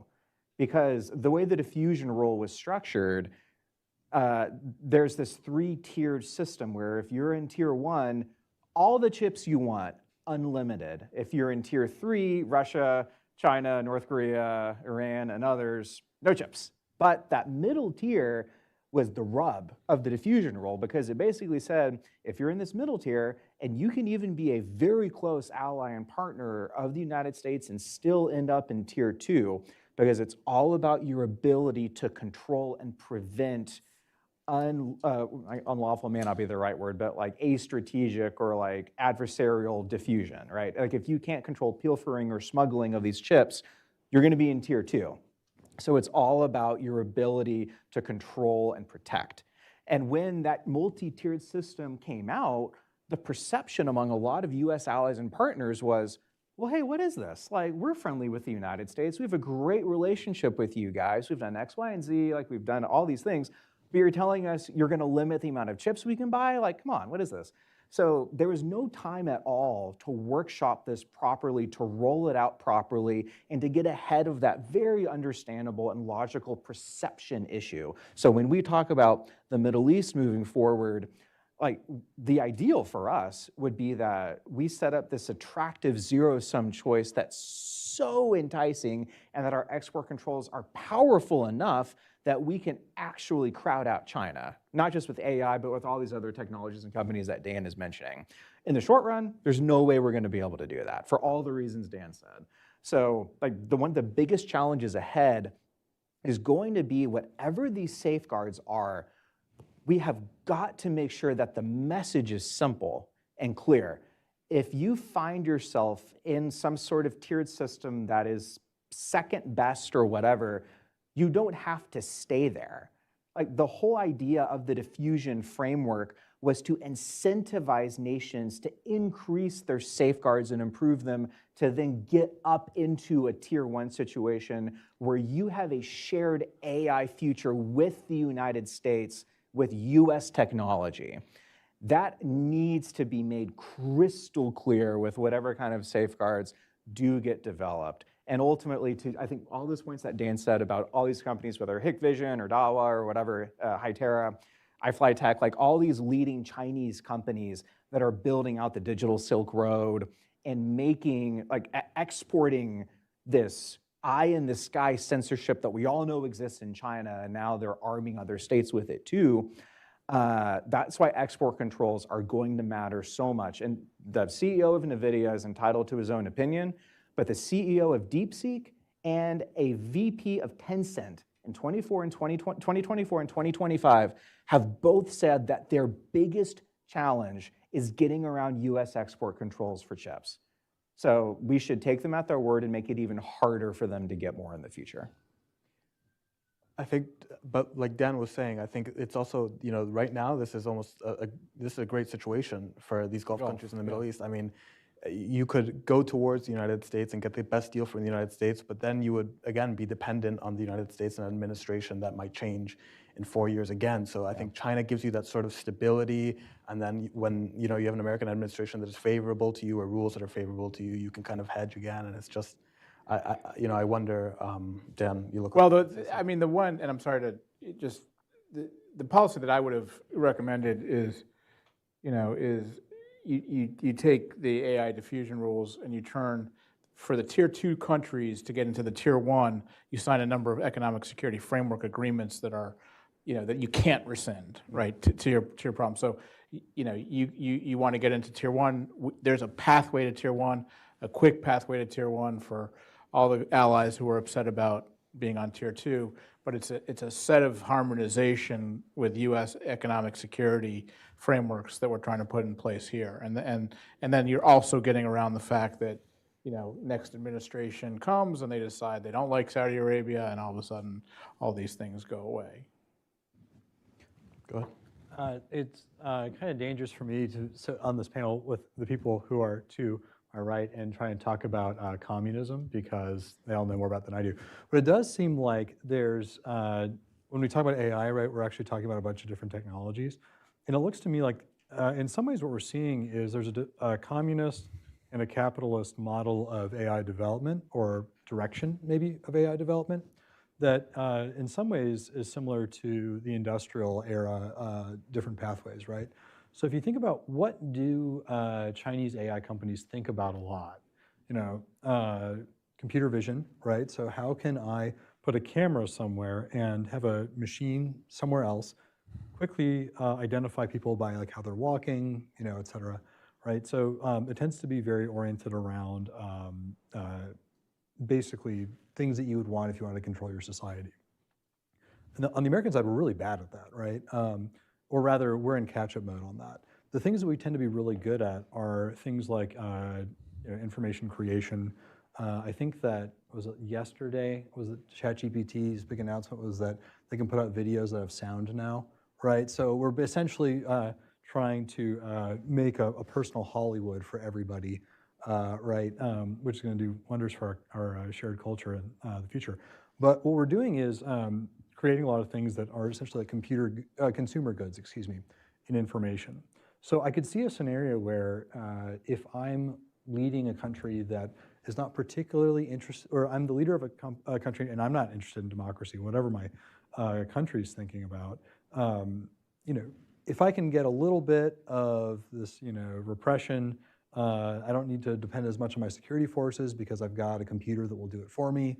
And also, I can give my people, a slightly better standard of living than they'd have before, right?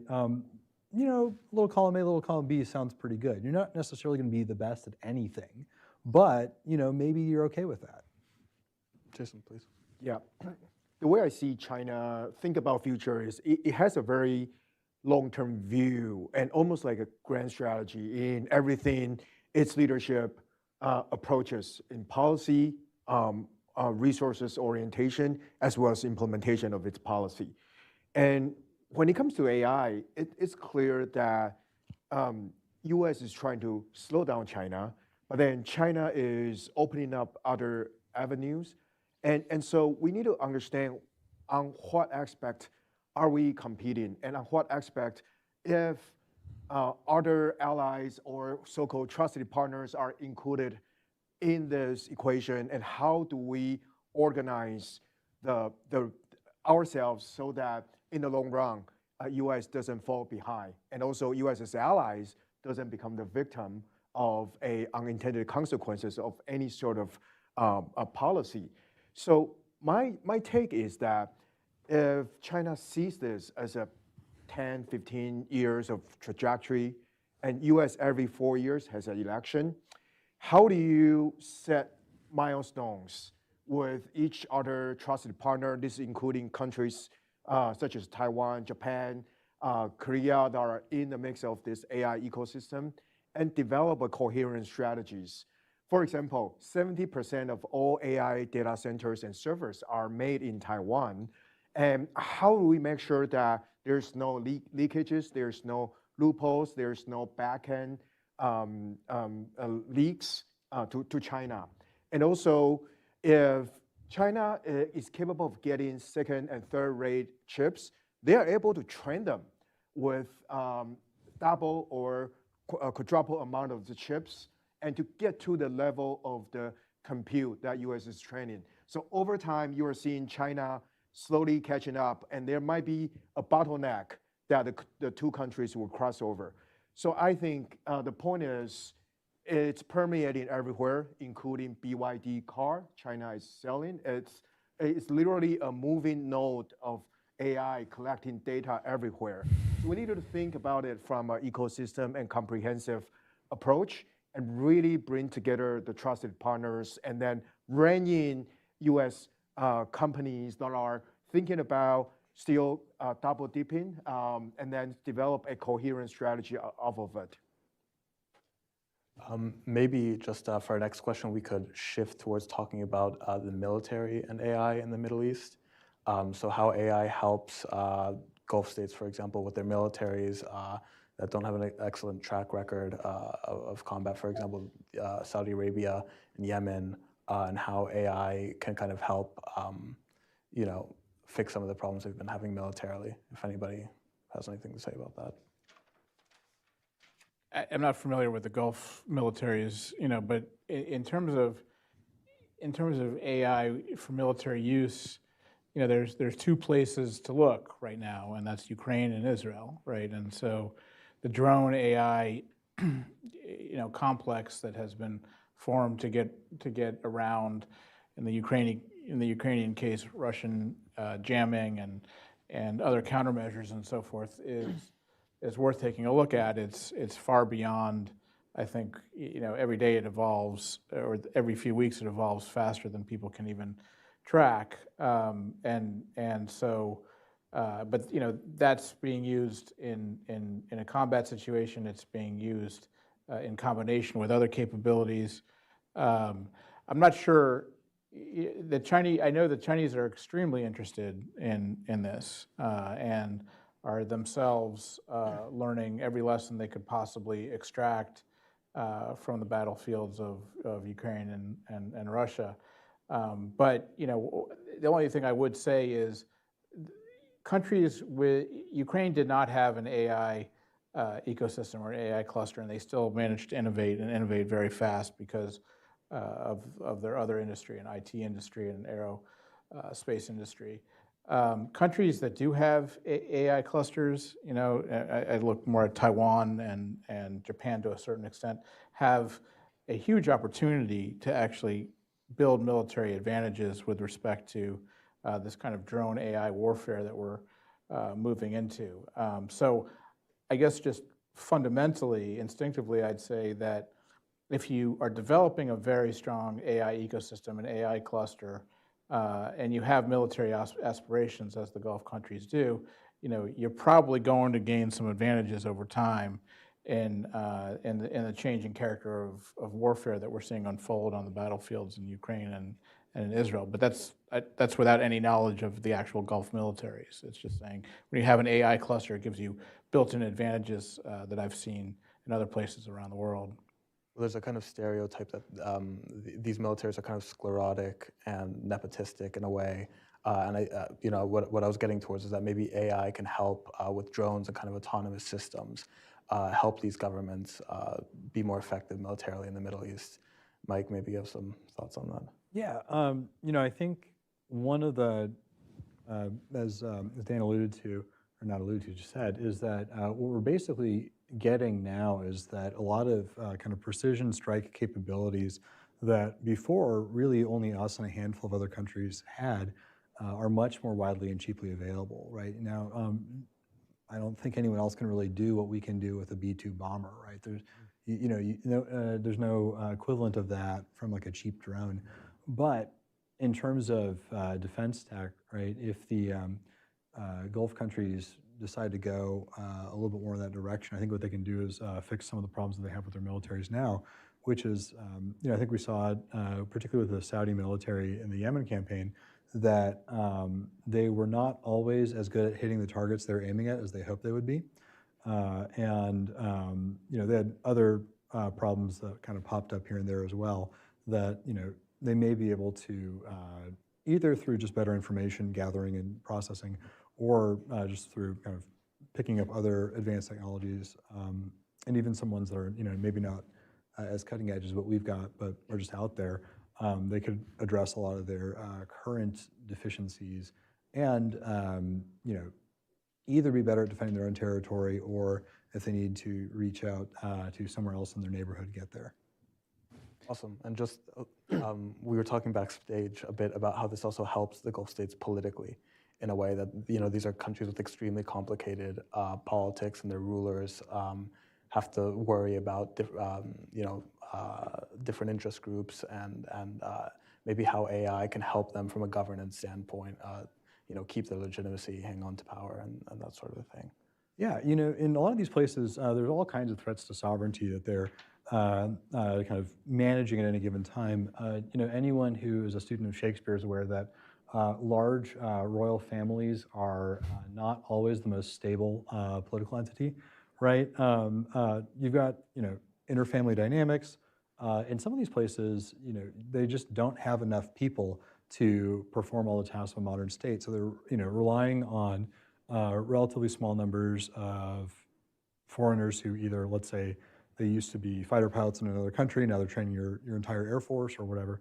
So you've got small numbers of potentially, or people who could become disaffected, who are important for making your state function. You've got other members of your family who may like to, hop in, ahead of you in line for succession. And then you've also got, in a lot of these places, most of the manual labor and construction and all that. We were talking about the gleaming cities in the Gulf. A lot of those are built by people who are not necessarily native to that particular place. And for all of these various kind of people groups that you're dealing with, if you're a monarch, you have to think a lot about how do you kind of stay on top, right? So one of the advantages of assuming that the Chinese can make this actually work, and you know, in their own system, they're pretty good at it. I'm not sure exactly how exportable it is yet, but one of the things that they're really good at right now is more or less creating a data center that you don't need that many people in to keep an eye on what's going on in a particular area, so like a city or a province or whatnot. And if I was worried about threats to my rule, that would be very attractive. Yeah, going back to the military AI aspect and how Taiwan is learning from the Ukraine example, and also how would that be applied to Middle East? I think one of the key lessons we learned is how do we keep the state functional or functioning and operational at a time of attack? In this case, in Taiwan, a most likely scenario would be a blockade in the Taiwan Strait, and then that would sort of cut off the energy tankers shipping our LNG gas from the South China Sea coming up to the Taiwan Strait. And then we only have like 13 days of energy reserve. And how do we ensure that the island's still operational? I think it's the key.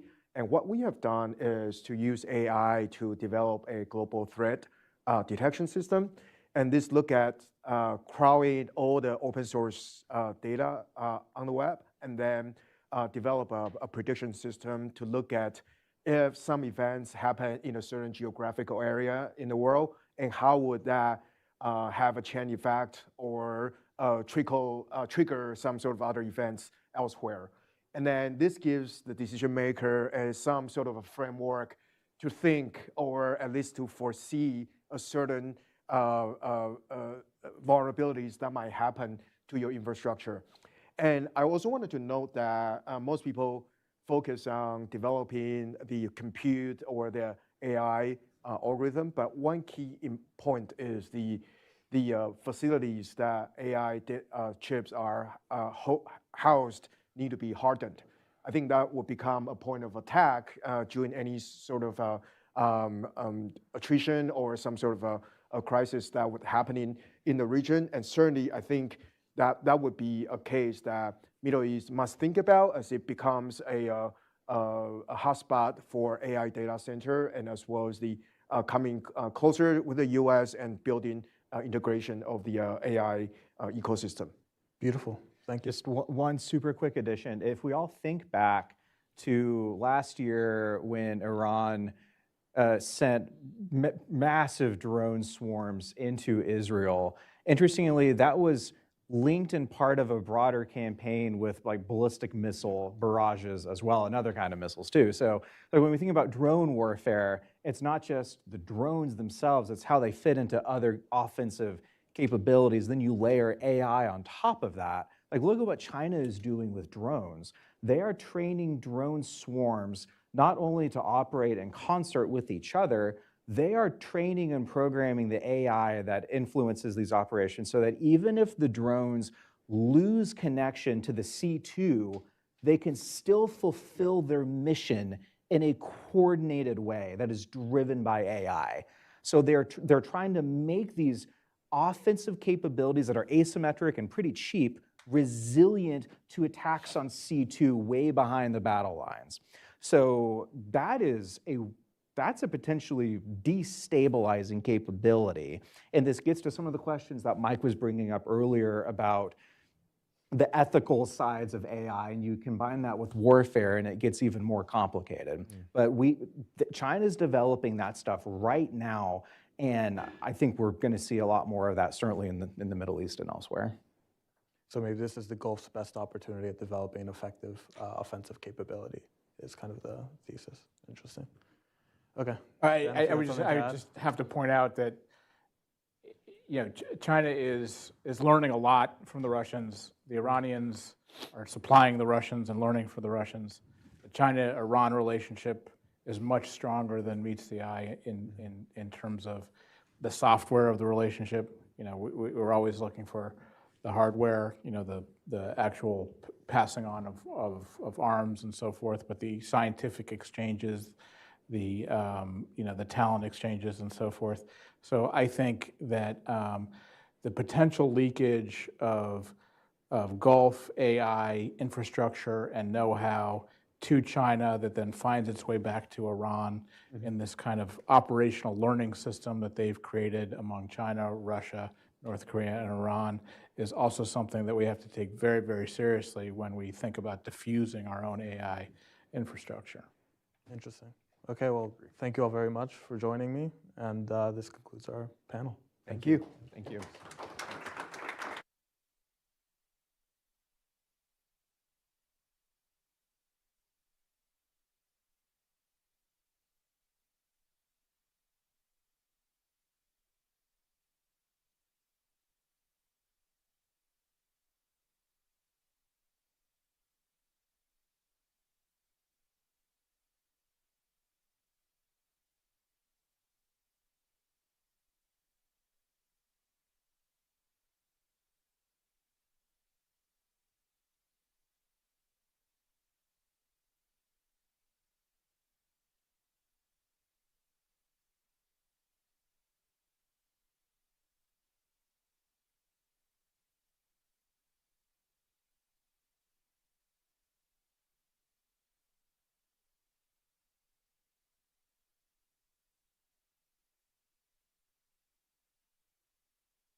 Hello. Hello, please join your seats once again.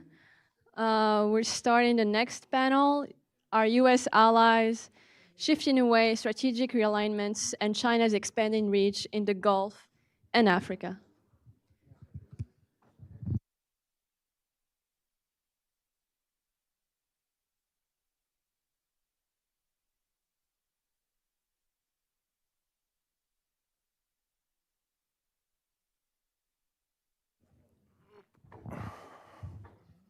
Okay.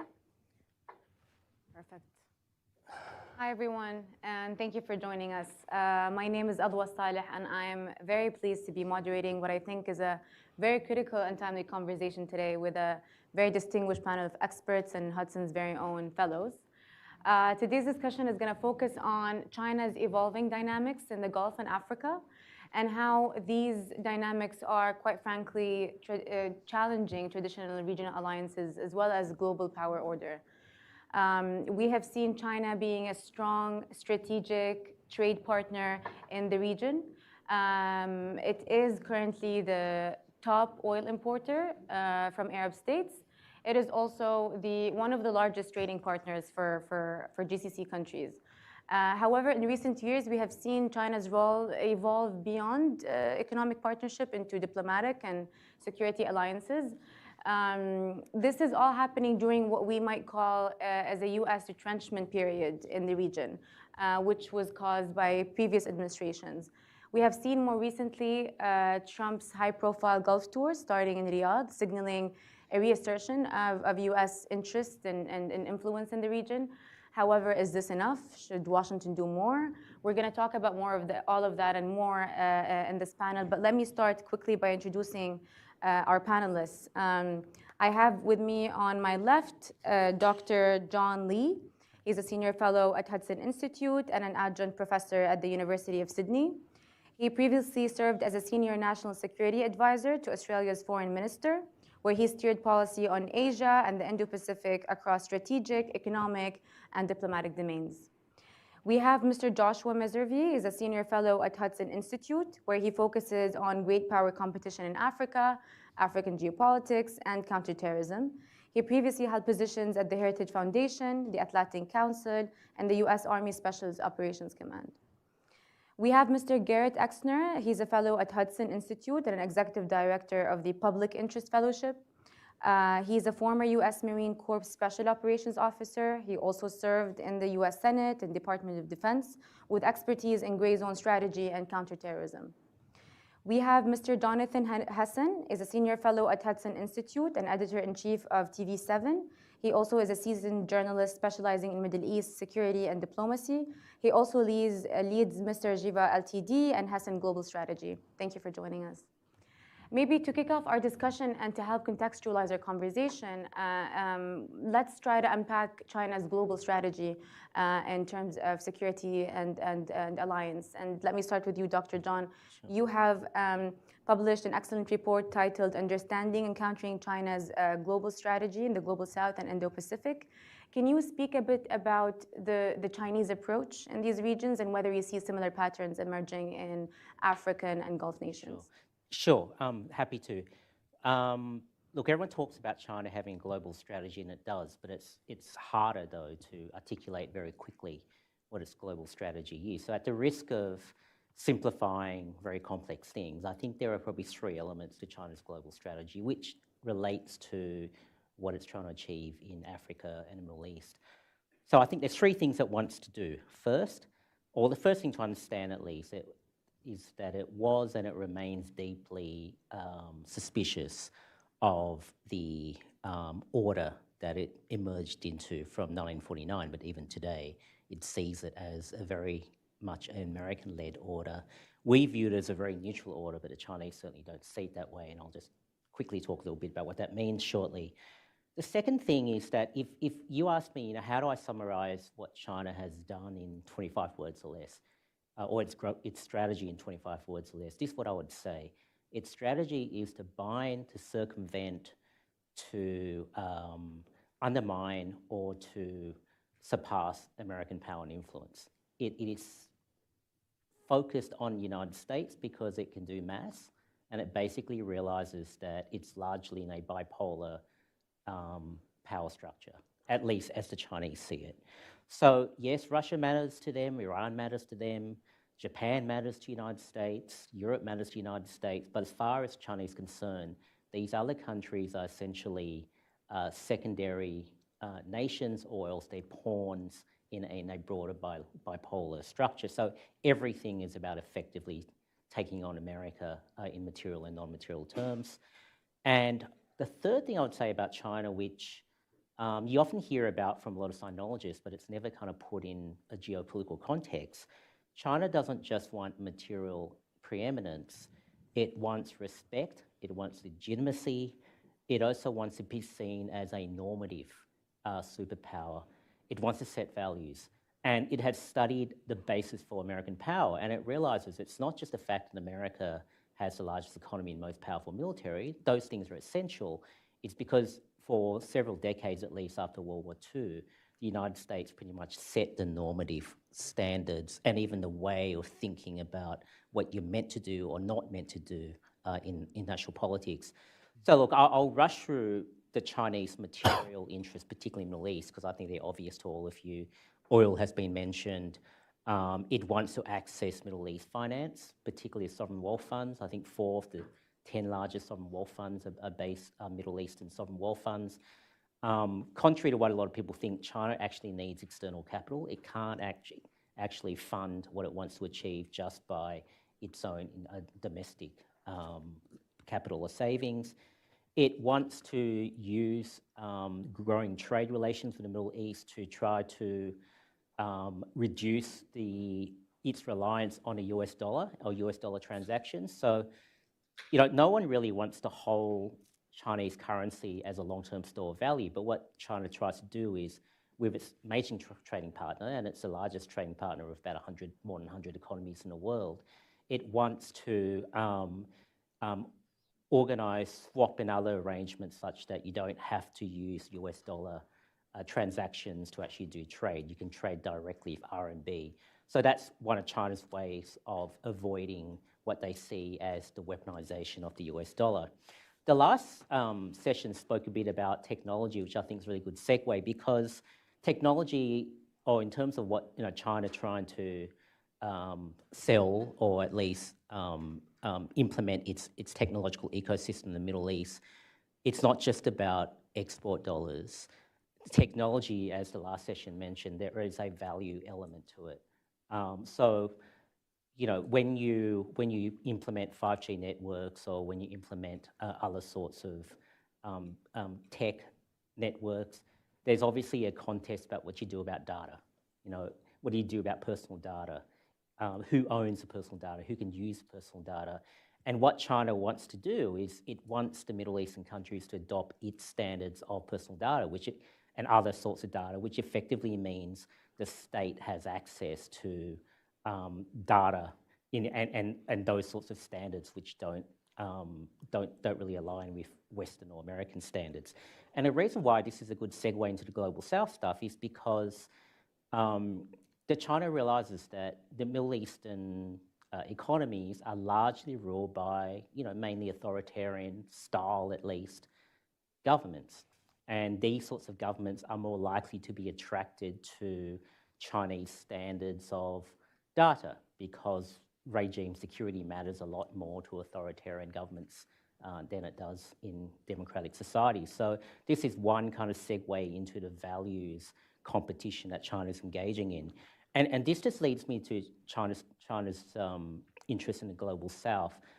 Not so long ago, when I raised the Global South with a lot of American policymakers and people in the American administration, they'd look at me as if it's an interesting thing, but who cares about the Global South? But if you look at it from China's point of view, a lot of the advanced democratic countries in Europe, in Northeast Asia, United States, they have hardened their views towards China, but China's done really well with the developing economies in the world, and they're 2/3 of the nations and economies in the world. And the reason why China wants to weaponize the Global South, and I use that word advisedly because that's what it's doing, the Global South isn't actually an organizing concept for China. Or what it's trying to do is use its relationships with developing countries to make geopolitics and life far more difficult, particularly for the United States. So if you think about Chinese concepts such as Global Development Initiative, Global Civilizational Initiative, Global Security Initiative, they all sound a bit weird and a bit arcane, but essentially if you break them down, they're all about alternative concepts, processes, institutions, finance that avoids the American-led sort of Western institutions, standards, process, etc. So, so imagine how how powerful this can be for Beijing. If you can entrench and popularize your way of, say, doing business. You know, it's intransparent, it's not open to competitive tendering, it's very much government to government. There's a lot of political influence in terms of who gets contracts and so on. If you can actually popularize that around the world outside the Western democratic nations, it makes life very difficult for the United States. If you can socialize and entrench your standards for how you use technology and data and so on, you know, this is very good for you, particularly bad for the United States. If you can focus or at least weaponize and harness notions of victimization in developing economies, and they are there, as we know, but if you can actually weaponize that against the United States, and this is one reason why it's been so effective in parts of Southeast Asia, with countries like Iran, you know, Central Asia, Africa, if you can effectively convince these countries that you are the first amongst equals in some kind of movement against American-led institutions, which, you know, they argue are oppressive and prevent you from rising up, then you're going to be in a much better position for it. And if you put yourself in the shoes of the government of developing nations, most of whom are authoritarian in some flavor, China's proposition is this: if you deal with the United States or the West, you might make some money out of it, but they're going to force you to change your political structures, your social structures, the way you do economics. Whereas you do business with us, you can be exactly the same as you are. You can be as repressive as you want. You can retain or monopolize power as much as you want, but do business with us, you'll get rich and you can stay in power. So if you imagine, if you're a authoritarian regime or even a incompetent or corrupt regime, which a lot of regimes around the world are in developing countries, that's a very attractive proposition. So obviously there's different applications to Africa, to the Middle East, with this kind of weaponization of the Global South, but China certainly sees Africa and the Middle East as members of the Global South, and it wants to weaponize these countries to the best way it can in both material and non-material ways. So hopefully this gives you a good sort of introduction, in my view anyway, of you know, how China views the larger picture beyond just the obvious sort of material interest that it has in the Middle East. Thank you, John. I think this is a great overview of China's strategic global playbook, per se. And the tactics you outlined brings me to the African context, where Joshua, you've written a commentary about what China wants in Africa, outlining various motives from diplomacy to economic leverage to offering non-interference alternatives to the West. Can you speak about the nature of China's presence in Africa and whether you see similar patterns or interactions emerging in the Gulf as well? Yeah, sure. Thank you. And thank you to John for that really good framing, because there's a lot that I can build off of in my own remarks here. Yeah, so fundamentally what China wants in Africa is support for its project to reorder the international system, which it believes is arrayed against China. It believes that system is underpinned by the United States, and it sees developing countries, and maybe even especially African countries, as a way to undermine that system. And there's to me, that's sort of the bottom line motivation for the PRC, but there are others as well. And maybe I'll home in first on something that John referenced, oil and gas, but especially oil over the years. So It wasn't so long ago, around 20 years ago, Africa provided about a third of China's oil imports. That has steadily declined over the years. Today it's around 10% maybe even a little bit less. And it's been largely replaced by Middle Eastern oil, especially from Saudi Arabia, but even increasingly Iran. Now, the focus for China's quest for natural resources in Africa has shifted from oil to minerals and metals, I would argue.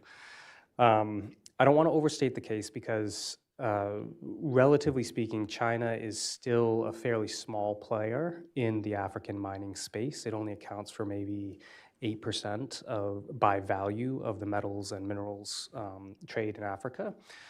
But it's highly concentrated. So we can think of DRC, for instance. DRC, depending how you count, has 17, 18, 19 cobalt mines. China controls 15 of those.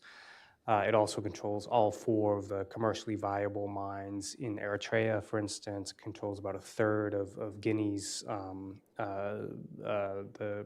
concessions in Guinea. So again, and there's some other examples too. So relative to, let's say, the Australias or the Canadas of the world and their mining presence in Africa, small but highly targeted on those key minerals that China believes are critical to the current economic order, but also the future economic order. And I think we've seen a very conscious shift and focus from China to pursue those types of resources. So that's on the natural resources front. And then on the diplomatic front, I already referenced that China believes Africa is sort of central to its project for reordering the international system. And that manifests in a variety of ways. So first of all, African countries have a very high voting coincidence with China at international forums like the United Nations. Some of that is because of natural alignment. There is significant overlap in how a lot of African countries view the world and the current global order and how Beijing does. So some of that's natural, but it's also documented that China does focus on this and even whips votes at the UN, including among African states, and seeks diplomatic support at those forums. Within that is China seeking African support for Chinese nationals to lead specialized agencies at the United Nations. So very interesting to observe which specialized agencies China targets for leadership. So it's technical agencies, ICAO, ITU, FAO, et cetera. Now, they used to have they used to have 4 Chinese nationals leading, or Chinese nationals leading 4 of these types of agencies. Currently, it's 1, so there has been a decline, but it remains an obvious area of focus. Africa has 54 votes, and so it's a major voting bloc in these these races to lead the UN specialized agencies. African countries constitute between 40 and 50% of the signatories of these letters that get distributed at the United Nations, supporting China's policies in places like Xinjiang. And African countries frequently provide rhetorical support on the One China policy, on China's approach to the South China Sea dispute. When Nancy Pelosi visited Taiwan, a lot of African countries lined up to denounce that in concert with Beijing. And then African countries are enthusiastic participants in BRI. So that all matters to China. And I'll just quickly say why this matters to the United States. So I know particularly for those of us on the right, there's some skepticism about, okay, well, who cares what the United Nations thinks or what it does? And I actually have some sympathy with some of that perspective, but I talked about the technical agencies. These agencies, like the International Telecommunications Union, are responsible for setting the regulatory environment and norms around telecommunications, for instance. So China is very consciously moving to shape those norms and that regulatory environment in a way that privileges Chinese standards and Chinese companies and away from what they would say is privileging Western companies. Then, as I mentioned, the Chinese strategy for engaging with Africa is premised on this idea that they can mobilize African states to help them reorder this international system. And they think that the UN is a key way to do that.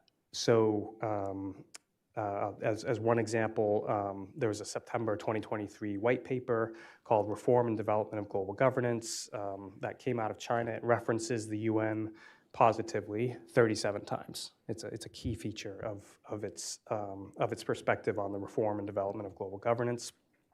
And then I'll give you just one more example at the Human Rights Council. There was a 2017 resolution called Contribution of Development to Enjoyment of All Human Rights. There's two interesting elements of this. It elevated development to the level of traditional human rights. So the right to food, for instance, the right to other types of advantages that we wouldn't normally associate with traditional human rights, like the right to assembly or the right to free speech.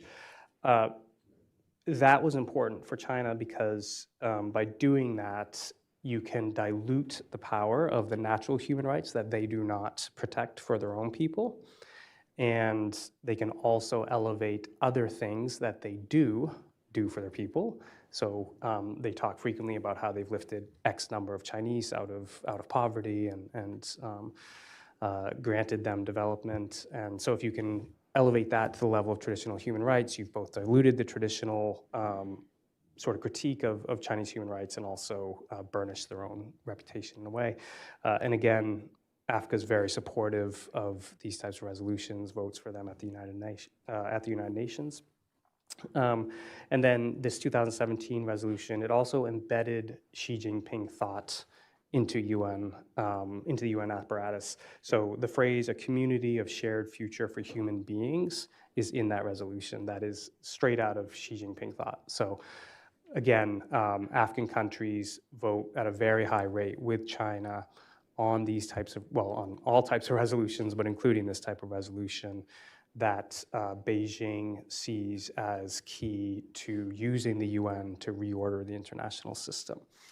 There are other reasons. So again, I talked about the natural resources and diplomatic support as being key motivators for Chinese engagement with Africa. There are other ones. I would say those are the two pillars.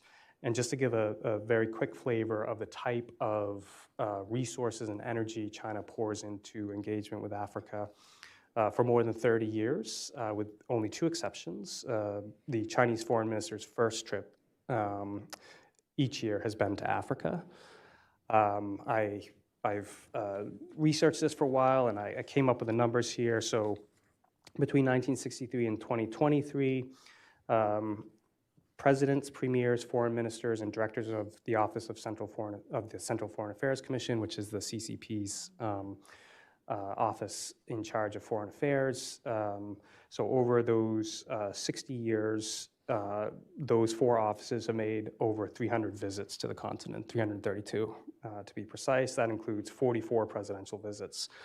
That is, I mean, American diplomacy isn't even in the same universe with that, with that level of engagement. Or sorry, it wasn't 44 visits, it was 44 countries visited. So the US just has nothing comparable, and it gives you a sense of the diplomatic force and investment that China is putting behind engaging with the continent. And there's many, many other types of engagement that go on, from loans and investments to trade and all sorts of other types of engagement. I'll leave it there. A lot more that we could discuss, but try to keep moving. Thank you, Joshua. Maybe zooming into the Gulf, where China's economic partnership is strategic, maybe in contrast to its resource-driven approach in Africa. In the Gulf, China's partnership have evolved well beyond traditional energy ties, and we're seeing Chinese firms partnering with the Gulf states on 5G networks, AI, cloud infrastructures, and beyond. We also seen Saudi Arabia's and UAE's sovereign wealth funds partnering on innovation hubs, joint ventures. This is all integrated into a broader logistical infrastructure initiative, such as the Belt and Road Initiative. So over to you, Garrett. Can you tell us more about these economic partnerships and what they might reveal about Beijing's vision for the region? Yeah, I think the CCP's vision for the Gulf right now is not where it wants to be. I think their overall strategy, we talked earlier about them being an export economy, and that's not what they have in the Gulf right now. They're importing tons of oil, and they're trying to get to a larger amount of exports to the Gulf, but the largest export they have to the Gulf right now is in broadcast equipment. Machinery is a fraction of that. I think they're looking at the Gulf as something they need in order to continue their kind of quest for global domination, and that it's the majority of their oil imports right now, and they're trying to protect their access to that. I think they are also hyper aware that the Gulf states don't need them as much as China needs the Gulf states, and it's a reason. The reason why the first two, or perhaps two of the largest investments that they've made in BRI or in the String of Pearls or whatever name you want to use for it, were in Djibouti and Karachi. They were bracketing the Middle East to say this is where we need to maintain access to, so that we can continue to get the oil imports, because there's no other place where we can get this amount from. In terms of investment and partnerships, it's very different than what was just described for Africa, because in Africa, many of these nations, they need Chinese money to flow into their countries, and they're willing to sign away the resources to get it. For Saudi Arabia, for Qatar, for the UAE, they don't need this. They don't need the money. So it's a different partnership. They're willing to work with China when it suits them, but overall, I mentioned that the largest thing they're importing is broadcast equipment. It is. It's technological equipment that they can bring in that's just cheaper to get from China than it is to get from us. But they know that the better equipment, the longer investment is with the United States. On an earlier panel, it was mentioned that the elites in many of the Gulf states, they are turned toward the West. They want to be more engaged with the West than they do with China. And it's why things come up like, I think it was UAE's basically divestment from an AI initiative with China just last year. They want to move towards the West if we would move, take a few steps towards them. And this shows in where they're sending their kids to college, to university. They're coming here to America predominantly, and then Britain, then France, then Germany. It's not very likely that they're sending their children, I'm talking about the elites of the Gulf states, over to China to get their education. Nor are they very interested in, if we look at Saudi Arabia in building out Jeddah or the line, they're not interested in Chinese tourism that much. So the idea that they're going to take in Chinese money, it's something that they can do and they might do for right now. But I think for the Gulf states, much of that is just to try to wave a flag to say, America, please take a step towards us, come closer, we want to be closer to you. They're more, KSA is more interested in Western tourists than they are Chinese tourists. I think some of this, in terms of the strategy for the CCP, is like a slap in the face to them. They want to be where America is. They want to be wanted by the Gulf states. And the fact that they're not has only driven their engagement more and more. I think this will eventually kind of come to a confrontation as America realizes that this is a strategic choke point for China, the Gulf states. And the more that we engage, the more that China kind of has to back out of that area and has to look elsewhere. Who knows where they could possibly get the energy that they need. 14 million barrels a day is a lot to try to import for China if they're not coming to the Middle East. So I think the overall strategy is to get America out of the way and to protect it, and that's why we've seen kind of the naval bases at DJ and Karachi. I don't know generally where that goes during a Trump administration, because Trump, just over the last 2 weeks, has really done a wonderful job going in there and making inroads with Middle Eastern leaders. They speak his language, he speaks their language, and they have a genuine friendship. that I don't think Xi can kind of replicate in any way, shape, or form, particularly when the elites of the Gulf states are so focused on getting American investment and attention. So I'm interested to see where this goes in a Trump administration. It will probably go negative if there's a different political field, just 3.5 years from now. Thank you, Garrett. Just a quick reflection. I actually just came from the region, and I was visiting some touristic and historical sites, and there was a lot of instructions on those sites that are written in Chinese. So this just speaks about kind of this strengthening relationship and interest between China and the Gulf. And beyond these economic relationships, China has been expanding its role to be a stabilizing ally in the region. Its approach of non-interference, appreciation for sovereignty might be appealing for some of the Gulf states that are interested in diversifying their security and strategic alignments. So for this, we have seen China develop mediation efforts or position itself in that medium as well. We have seen the first Arab and China summit being hosted in Beijing. We have seen China playing an active role in mediating some of the regional conflicts. We have also seen the landmark historical deal between Iran and Saudi Arabia brokered by China. So on that front, Jonathan, let me turn to you. Can you speak a bit about this expansion of China's role into security and diplomatic alliances, and whether do you sense some enthusiasm among Gulf states for China's non-interference approach? Absolutely. Let me start actually by congratulating Zineb and the Center for Peace and Security in the Middle East here at Hudson for doing a great job putting up this summit together. And with that, when we're talking about China, I think it's very important to highlight that from their prism, they're looking at everything from a strategic power competition perspective. From that specific meeting in Alaska on the 18th or 19th of March 2021, when Wang Yi sat in the room together with US Secretary of State at the time, Antony Blinken, and Jake Sullivan, looked them in the eye and basically said, we're peer nations. The strategic power competition from the Chinese perspective began in a very, very vigorous fashion that, from China's perspective, really dictated much of their activities, not only around the world, but also in the Middle East in particular, including in Israel, including in the Gulf states and other countries as well. We saw, of course, also the various activities in Iran and also in the Horn of Africa, which were quite apparent.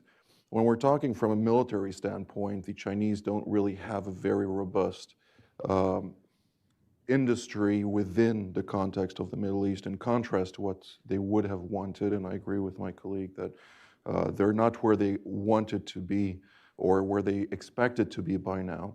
But their imprint began when the establishment of Task Force 151 in the Gulf of Aden, or specifically off the shores of Somalia, to confront piracy was established. There was a very concerted effort by the United States to make this a global initiative, and they went actually out of their way to also convince Russia and China to join this endeavor. This maritime endeavor ultimately led to the establishment of the port in Djibouti, which put the Chinese imprint in the Middle East for the first time in history. So that was something very dramatic that we could really see the encroachment of China turning from its economic precision and aspirations to also military dimensions, which were very concerning.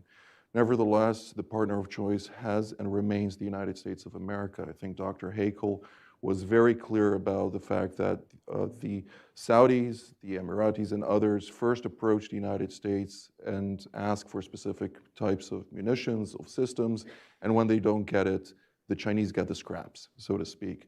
And it seems like this is a broad issue, not only in the Gulf, but also in broader regions where there is an issue also of interoperability, of the capacity to sell American munitions or weaponry into countries that operate Chinese or Russian weaponry. For the sake of argument, we can see that the Chinese have been very vigorous in trying to enter into different corners or countries that have been frustrated with the United States, and this has also brought about a certain uptick during the course of the Biden administration, which it was very apparent with the first joint aerial maneuver with the United Arab Emirates, for instance, in 2023, where we saw that the Chinese were really trying to be perceived as the alternative to the United States, which, as was mentioned,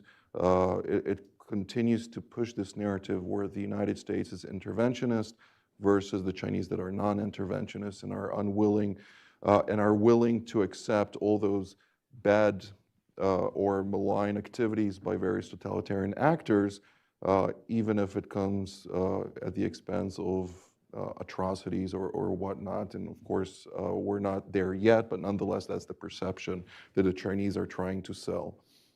From Israel's perspective, I think that the 7th of October was very significant when the Chinese froze relations with Israel altogether. There was nothing when we're talking about any type of diplomacy between China and the State of Israel during the course of an entire year. And it was only when President Trump was elected, accompanied with the military successes of the State of Israel against the Islamic Republic of Iran, which is regarded by China as well as by Israel and others in the Middle East as a client of China, that the Chinese reached out to Israel and asked for a phone call between the then Foreign Minister in Israel, Israel Katz, and the State Counselor of China, Wang Yi. And since then, they've been really trying to enter into the State of Israel in different aspects, but they do feel that their various activities, they have made many miscalculations over the years in the region, and we see that the Chinese are truly in decline, particularly over the course of the last 2 years, also when we're talking about military cooperation and other sales of munitions, since the United States has somehow been able to push back on those activities since the war basically erupted on October 7th again, was very clear from that perspective. Now, when we're talking about the State of Israel, Israel doesn't have any military relations with China, despite the fact that in '92, when the relations were established, the basis of the relation was supposed to be a military relationship at first. It happened also in correlation also with the establishment of relations with India at the time. Today, Israel is the 3rd largest exporter of munitions to India, while it doesn't have any type of relations on the Defense Department with the Chinese. But as was mentioned also by Thomas, I don't see him here, but during his panel, he highlighted the port of Haifa, where the Chinese, similar to other places in the Gulf and are very eager on vital infrastructure, they actually, in Israel, reached out to the United States, requested that the US comes and manages the port, and it was a tender for 25 years in a managerial capacity. And at the time, Ambassador Dan Shapiro said, we're not, we don't have any companies to offer you. So the request came out again of, okay, are we able then to go with the Chinese who have addressed us with regard to such a tender? And they said yes. Right now, it's not as if they sold the port to the Chinese. It's a 25-year tender where you have 8 Chinese individuals who are operating as the managers of the port, and all the employees, the counterintelligence units operating to enforce any types of attempts by the Chinese to establish espionage are also operational by Israeli firms and the security establishment. So you're seeing a lot of that effort. 2 years later, we saw that the Chinese were very eager on expansion, also into other sectors of critical infrastructure, and the response by the Trump administration was very vigorous. We saw US Secretary of State at the time, Mike Pompeo, coming to Israel, other members or senior officials from the Trump administration coming to Jerusalem to really put Israel on notice. And that was quite strongly pushed forward. And it was quite interesting to see how Israel also reacted, going from a point where in 2017, the foreign direct investment by China to Israel was at 12.5%. Today in 25, we're talking only about 0.5%, which just, collapsed entirely. So all those different activities that were advanced during the course of those several years, Israel really started to put all kind of barriers and committees and commissions that were requested by the United States to push back on Chinese encroachment.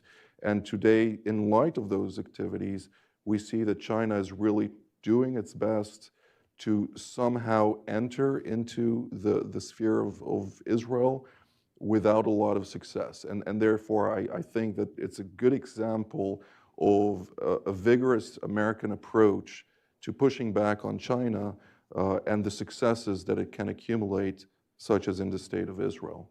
But from a military perspective, we're seeing now countries such as Egypt still establishing joint maneuvers with the Chinese. We just saw that a couple of weeks ago, particularly about the efforts by China to have also a joint aerial maneuver, such as was at the United Arab Emirates in 23, and various activities that have been occurring within the sphere have really showed that the Chinese are really making an effort. But nonetheless, it really is apparent that China is not having much success in the security realm, particularly because also of the Abraham Accords, which opens the doors for more cooperation on the security level between the United States and also Gulf nations and the State of Israel, which is giving more encouragement to the United States also. It's a two-way relationship, of course, to engage with those countries.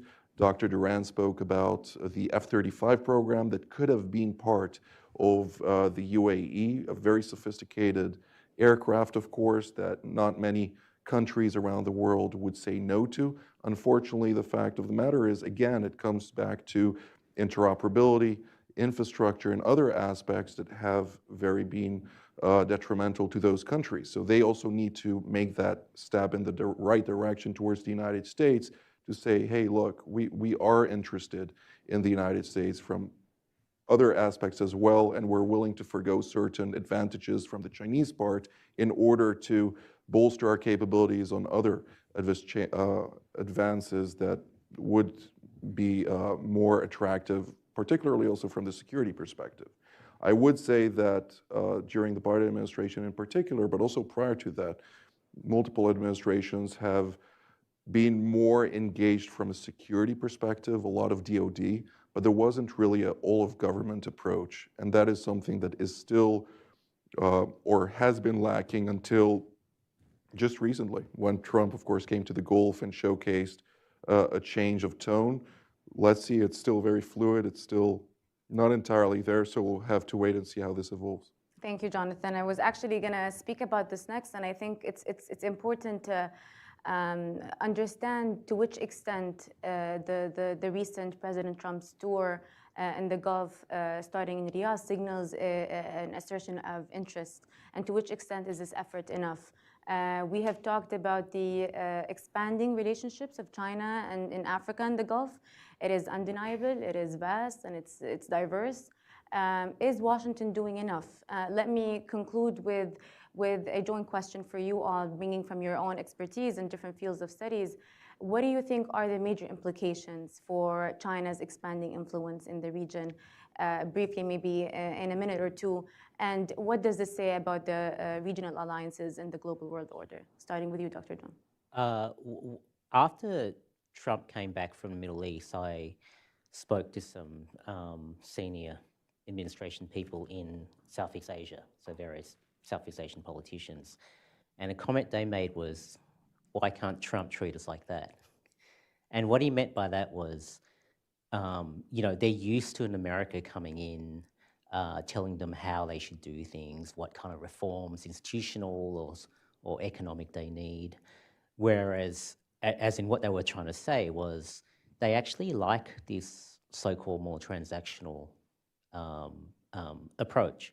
Now, I'm not saying America should do this everywhere, because there's a huge element to American, values and political values and so on that play out quite well in certain parts of the world. But I do think the United States does need to be, it needs to have different approaches to different parts of the world.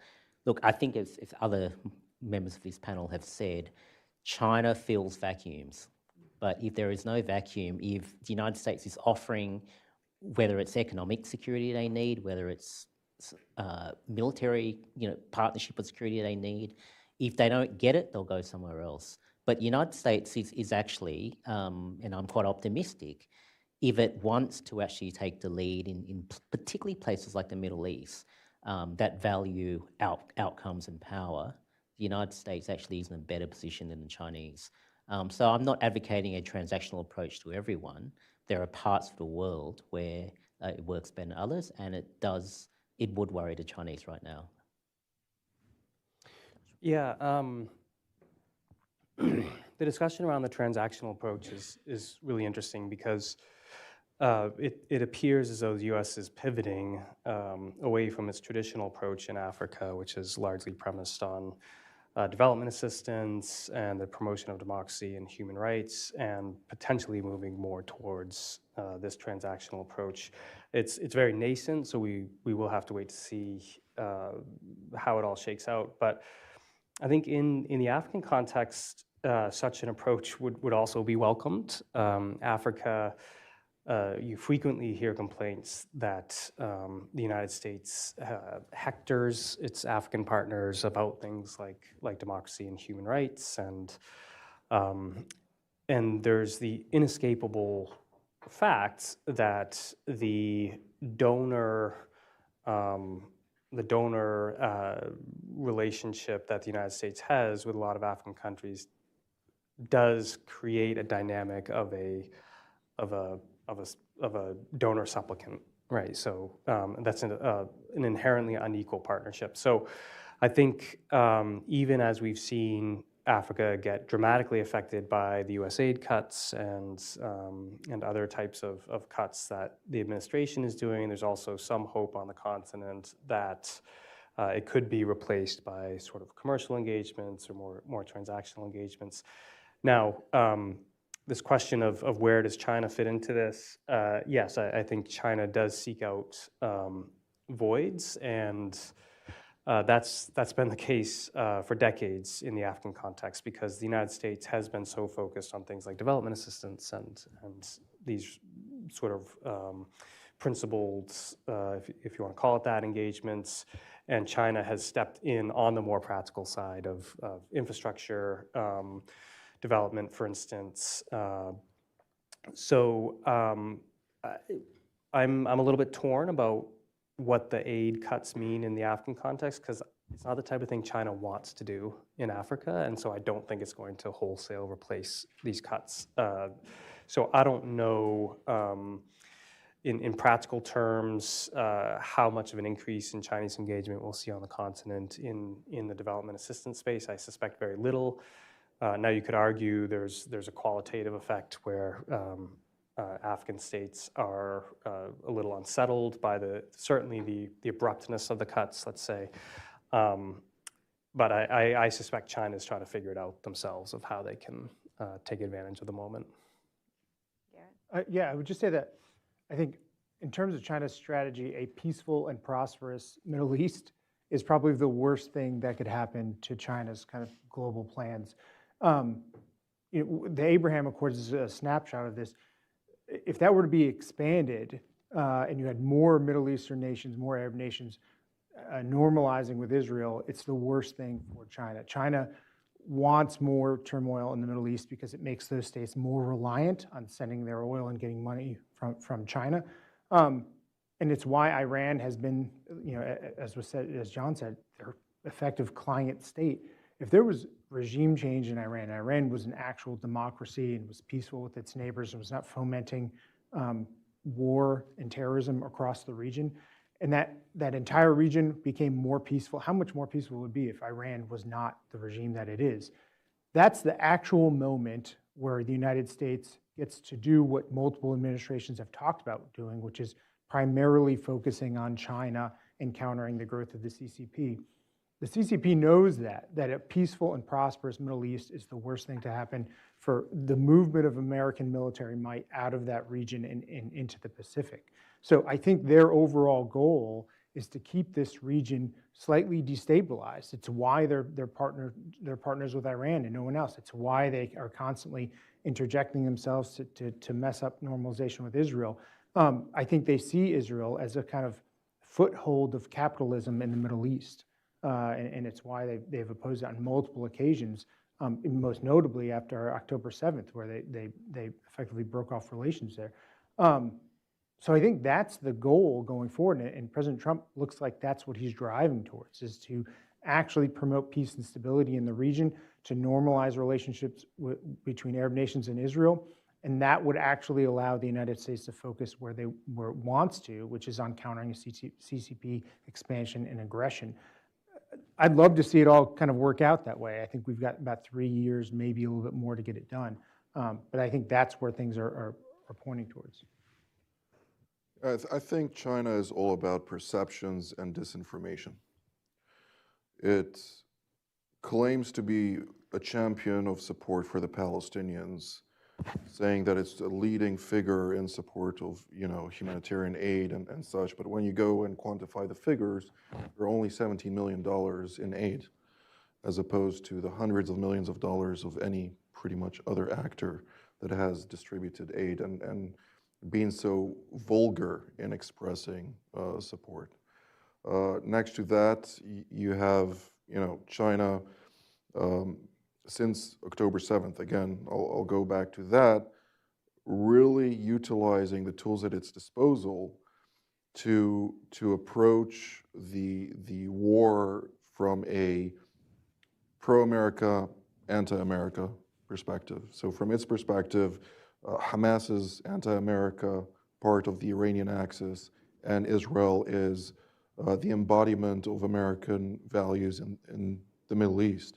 And therefore, it utilized TikTok and advanced algorithms to really push forward anti-Israeli and anti-American messaging in Western countries, including in the United States, which you see, obviously, I can't quantify it, but I assume what we saw just last night is the result of that, including the various outbursts of anti-Semitism and anti-Zionism on campuses and elsewhere. So when Israel approached it and said, can you please stop doing that? It said, well, we don't have control over TikTok, as if the Article 2 of its constitution doesn't exist. So those are aspects that it is pushing forward, and everybody in the Gulf, including Israel, see this. They see who the reliable partner is. And the claim of interventionism and non-interventionism, it's one big farce. Obviously, the Chinese are very much meddling in various countries via its clients, Islamic Republic of Iran, via its various tools at its disposal, and it ensures deniability to the fullest extent of the word. So again, looking at those aspects and the trajectory of China as a so-called partner of choice, it's not a partner of choice. Gulf nations, Israel, even other countries in the region look to Africa and they see a clear case study for what is the result of Chinese activities and relationships. So there's much of that. Naturally, we need to wait and see how the various trajectories evolve. With regard to the respective countries, the situation in the Middle East is still very much fluid. We need to wait and see the nuclear negotiations between the United States and the Islamic Republic of Iran via Omani mediation, how it's going to affect also Chinese involvement in the Middle East, since ultimately China is the protector of Iran in international fora alongside the Russians. And you cannot step in any hotel across the Middle East without bumping into Chinese businessmen who are still pushing forward the Chinese narrative. Every Chinese attaché is effectively an agent trying to recruit people on the ground, be it from the intelligence community or elsewhere. And it's very aggressive in this. And it's very open about the fact that it doesn't like America and that it's trying to draw its partners and allies to its own fold. So there are a lot of those type of aspects that need to be taken into account. And naturally, the United States is clear-eyed about this, but it needs to be more vigorous in its approach. Thank you all for this, for these very practical takeaways. Maybe before we conclude, I wanted to see if the audience has any questions. Maybe a mic. If you can introduce yourself and direct the question to one of the panelists, please. Well, I'd like to ask anyone who's interested, Jason Epstein, South 5 Strategies. I know this is a conversation about the United States and China, but could any of you explain perhaps what sort of competition post-Ukraine invasion might be going on between China and Russia in either the Middle East or Africa or both? Thank you. Anyone wants to? I mean, what we saw in Syria is that Russia has lost a lot of its influence in the Middle East, and that it's because of what they're having to spend in Ukraine, but it's deepened ties with Iran, Russian and Iranian ties. So I would just say it's kind of fluid right now. I don't think China and Russia, although they are drawing closer, I don't think they have a unified strategy for what they want out of the Middle East. I think right now Russia just wants drone technology and they'd like to keep some access to ports. And China wants something totally different, which is a lot of oil. Russia's resource rich, so they're not looking at the same things. I think the more that the United States strategy can look to kind of exploit those fissures is the best way forward. And clearly, although I'm hesitant to see any kind of relaxation of sanctions on the regime in Syria, I think that's something that folks over at the EOB are thinking about. If we can move in and get closer to Syria, is there a way to exploit a fissure here between Russia and China, or at least push Russia further out of this region? Thank you, Garrett. Any other questions? If I may add on that, because particularly on Syria, the construction angle is very interesting. The Russians are still in Tartus and Latakia. In contrast to many of the reports, they're still very much there, and they're placed in Hamimim Air Base as well as the Tartus port, and their capacity to exert true influence into Syria is very limited. Nonetheless, there are obviously negotiations ongoing with Damascus on this, in also discussions with the Turks. The Chinese, however, are looking at this from a different perspective. They signed a very significant Belt and Road Initiative with the Assad regime, and they want to capitalize on that. And therefore, when they're looking at the current regime in Damascus, they're asking themselves, okay, what is there in there for us that we can exploit? And therefore, there was just a couple of days a conference in Syria, which included a lot of construction companies, and that was prior to President Trump's declaration of policy. But nonetheless, what was apparent was 173 Turkish companies, construction companies, all of them, of course, affiliated with the AKP, and 35 Chinese companies. That was it. Nobody else entered into that conference or discussed being a viable contender for the various tenders for construction. So the Chinese are eyeing the various intricacies in Syria, which is a very fluid situation. Again, as was mentioned earlier, they're very much looking to fill vacuum wherever it may emerge. With regard to other locations, I mean, with the Islamic Republic of Iran, Russia and Iran and China still have that contract that was signed for vital infrastructure for 25 years of up to $400 billion, which was signed at the height of the previous Trump administration's maximum pressure campaign.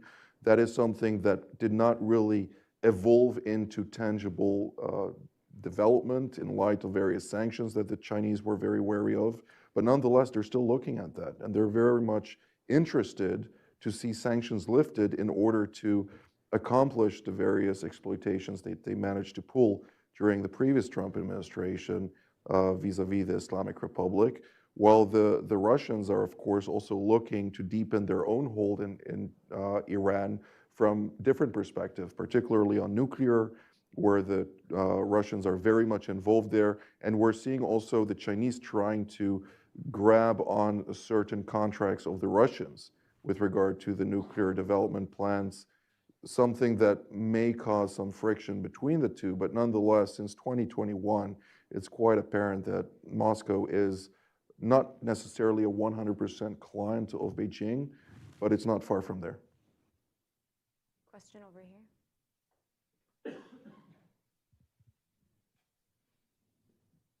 Thank you very much. Luke Foster, I teach at Hillsdale College on the DC campus. Something that both Joshua and John mentioned was the role of Chinese propaganda in framing the issue in the global South, especially in Africa, in what I would say is effectively post-colonial terms, right? That the Chinese partnership offers a means of liberation from Western-centered structures, whether that's conceptual, financial, legal, but in some of these cases, I mean, the scenarios are dramatic, right? The French base in Chad is shut down 1 week, and the following week, literally, the Chinese delegation arrives to essentially set up a very similar kind of security relationship with Chad, but that is probably going to be a worse deal in the long run. So the question I would have is, how much of that do you think is really a product of successful propaganda versus meeting a real perception on the ground? And how much of this is really purely cynical on Beijing's part versus how much of this is perhaps picking up on a sincere Marxist or Maoist tradition of a critique of the West, which perhaps goes back to Soviet foreign policy? Just a quick comment. First of all, particularly the guy in power in China at the moment, he's a true ideologue, right? I mean, there's no distinction between material power and ideology. I mean, as you know, a true Marxist-Leninist intimately understands the relationship between ideology and material power. But to answer your question, is it propaganda? Is it cynical? I mean, the way I'd answer it is, if you ask me, well, who's the target, right? I mean, what China does largely is elite, it tries to do anyway, is elite capture, right? So it doesn't, so if an American or the World Bank or whoever else points out to some technocrat in that receiving country, oh, this is really bad for your country, depending on who that elite is in that country, they may not care. The number one priority for them is to get an outcome that helps them remain in power, entrench power, and so on. So, and as we know, elites in many countries are cynical about their own roles and what they do for their countries. So merely sort of pointing out the inconsistency in what China offers and promises and delivers in real on the ground may not actually work if the elite of that country doesn't actually care. Now, this works less well, I think, in the Middle East, because the Middle East countries, a lot of them, I'm talking about Saudi Arabia, they're actually more realistic. They actually want an outcome. Not necessarily that's solely just best for their people, but they actually want a real on-the-ground material outcome. So pure sophistry works less well, I think, in these countries than it does in many parts of Africa, many parts of Southeast Asia and the Pacific. Yeah, yeah, I would agree with all that. Certainly, propaganda has been a central part of China's outreach to Africa for decades, really since the time of Mao. They have a very clear strategy around it, and it actually can be mind-numbingly boring to listen to Chinese officials in Africa because they say the same thing over and over again. Like, it's very obviously a centralized effort, and they're quite disciplined in enacting it. Now, they've also evolved over the years, so they have become more sophisticated, I would say, in some of their propaganda outreach. So they've have invested, for instance, in journalist training programs where they bring African journalists over to, or take African journalists over to China for training. And they also strike all these deals with African media houses. So these media houses get content from Xinhua and will run them. And I've encountered this just in my own work on Africa. it's a Xinhua article, but it's not identified as such, so it just looks like it's under, it's the Namibian Sun writing this article, but in fact it's a Xinhua article. So they have evolved, they have become quite sophisticated, I would say. Judging its impact is always really difficult because I agree it's absolutely largely focused on elites. They are clearly trying to reach the general population, but elites is really what they care about, just because that's their entire strategy is focused on elite capture, and then that will facilitate what they're trying to do at lower echelons. My sense is that Afghan governments buy it when it is in their interest to, and even slightly roll their eyes potentially where it does not align with what they already believe. I'm not sure Afghan governments are naive about this stuff. I think there is significant overlap in what China is trying to sell them, so they're willing to buy, so to speak, in those areas of overlap. And my sense is they don't particularly buy the rest of it. Thank you, Joshua. Unfortunately, I think we're out of time, but I would like to thank you all for this very practical, insightful discussion that is very timely as well. Thank you to the audience. Thank you to the Hudson Institute.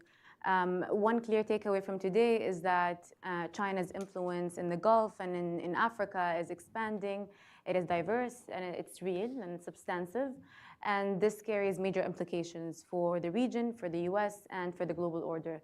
So for that, the US must respond proactively and strategically to this growing challenge. Thank you all. Thank you. Thank you.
Hello. Hello, hello. I would like to ask you, please, to join your seats, and we would like to close with the panel, Israel's strategic role in U.S.-China rivalry with Mike Doran, Ilan Berman, and Aaron McLean.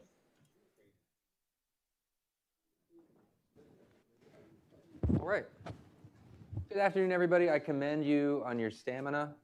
For those who remain with us, or welcome to those who are just joining us. The good news is you can only get drinks at the reception if you attend this final panel. We're going to hand out tickets at the door. So you win. You didn't even know. That's why I'm here. That's why we're here on the stage. We all have an interest in it. Ilan Berman, Senior Vice President of the American Foreign Policy Council. Thank you for joining us. Mike, do I need to introduce you at this stage? You've already been up once. Nobody said super genius when I was up before. Mike is, it is true, you are one of the smartest people I know. And can we just leave it at that? That's great. That's great. I'll take that. I think I deserve a little more, but I'll take it. Also odd at times, a little odd, but brilliant. But we'll go with that. I want to, so our subject is Israel's strategic role in U.S.-China rivalry. I want to step back, both in time and just start very big picture. And Ilan, I'll ask you to start. Let's go back about, I don't know, 10 years, 15 years. What was Israel's view of China? What was sort of the conventional wisdom about how that relationship was going to evolve? Let's just start with that as the backdrop, and then we'll kind of work our way forward up to okay. No, so I think it's good, and advisedly, right? I see lots of friends like Asaf Orion in the crowd, so he's going to hector me after, maybe not during, but after, about me getting things wrong. But so I think the historical part of this is really important to understand, because the way at least the way I think about it, Chinese engagement in the Middle East writ large, but with Israel in particular, is made up of 4 stages, right? So in the roughly 2 decades preceding the rise of Xi Jinping to power, China had a very limited footprint, right? All things considered, limited footprint in the Middle East, right? It was focused on more commercial attitudes. It was focused on arms sales. It was focused on energy. With the rise of Xi Jinping, with the birth of what we now know as the Belt and Road, you have a much more expansive foreign policy vision that has seen China erect what would uncharitably be called this empire of influence, right? Built through, and again, the Belt and Road is not one thing, it's many things, and it's also iterative because it's gone through various permutations and iterations, but at least at the outset, it was very clearly intended to insinuate Chinese, to raise China's role and raise China's salience through infrastructure building with smaller, weaker economies, and if China could get, capture a degree of their sovereignty in the process, then so much the better. Israel's not in that boat, right? Israel's a high-functioning economy. Israel is aspiring to first world standards. It's sort of dynamic by any stretch. It is very much the startup nation in the context of the way the Chinese think about Israel. And so Israel, during that process, during that period, became very naturally a very attractive prize. And so what you saw was this surge of Chinese investment, writ large, but focusing on the high-tech sector, which caused some turbulence here because a significant portion of Israel's high-tech sector is bound up with defense industrial relationships that rebound to the special relationship between Jerusalem and Washington. So what China was doing was not just of commercial interest, it was of national security concern for policymakers in Washington. And that trajectory has changed. And there's a couple things that caused it to change. When the Trump administration was in office the last time, the National Security Council, at that time, the team there, people like Victoria Coates and Rob Greenway, really made it an issue to talk to the Israeli government about the concerns, the sort of the second order and third order effects of Chinese investment. And whether or not the Israeli government agreed with them, this was a high water mark in the relationship between Jerusalem and Washington, so they were willing to play ball, at least rhetorically. So Israel set up a mechanism roughly analogous to the CFIUS mechanism that we have here in the United States to vet investment, how that's going, it's not up to me to decide. But nonetheless, there was at least this sort of tactical responsiveness. So that's the second stage. The third stage was after October 7th.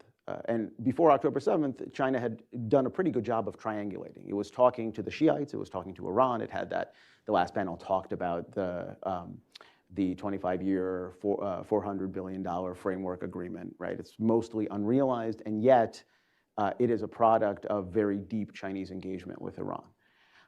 The Chinese had spent a lot of time curating Saudi interest, playing off of lingering Saudi doubts about the steadfastness of the US alliance, and sort of had made inroads there.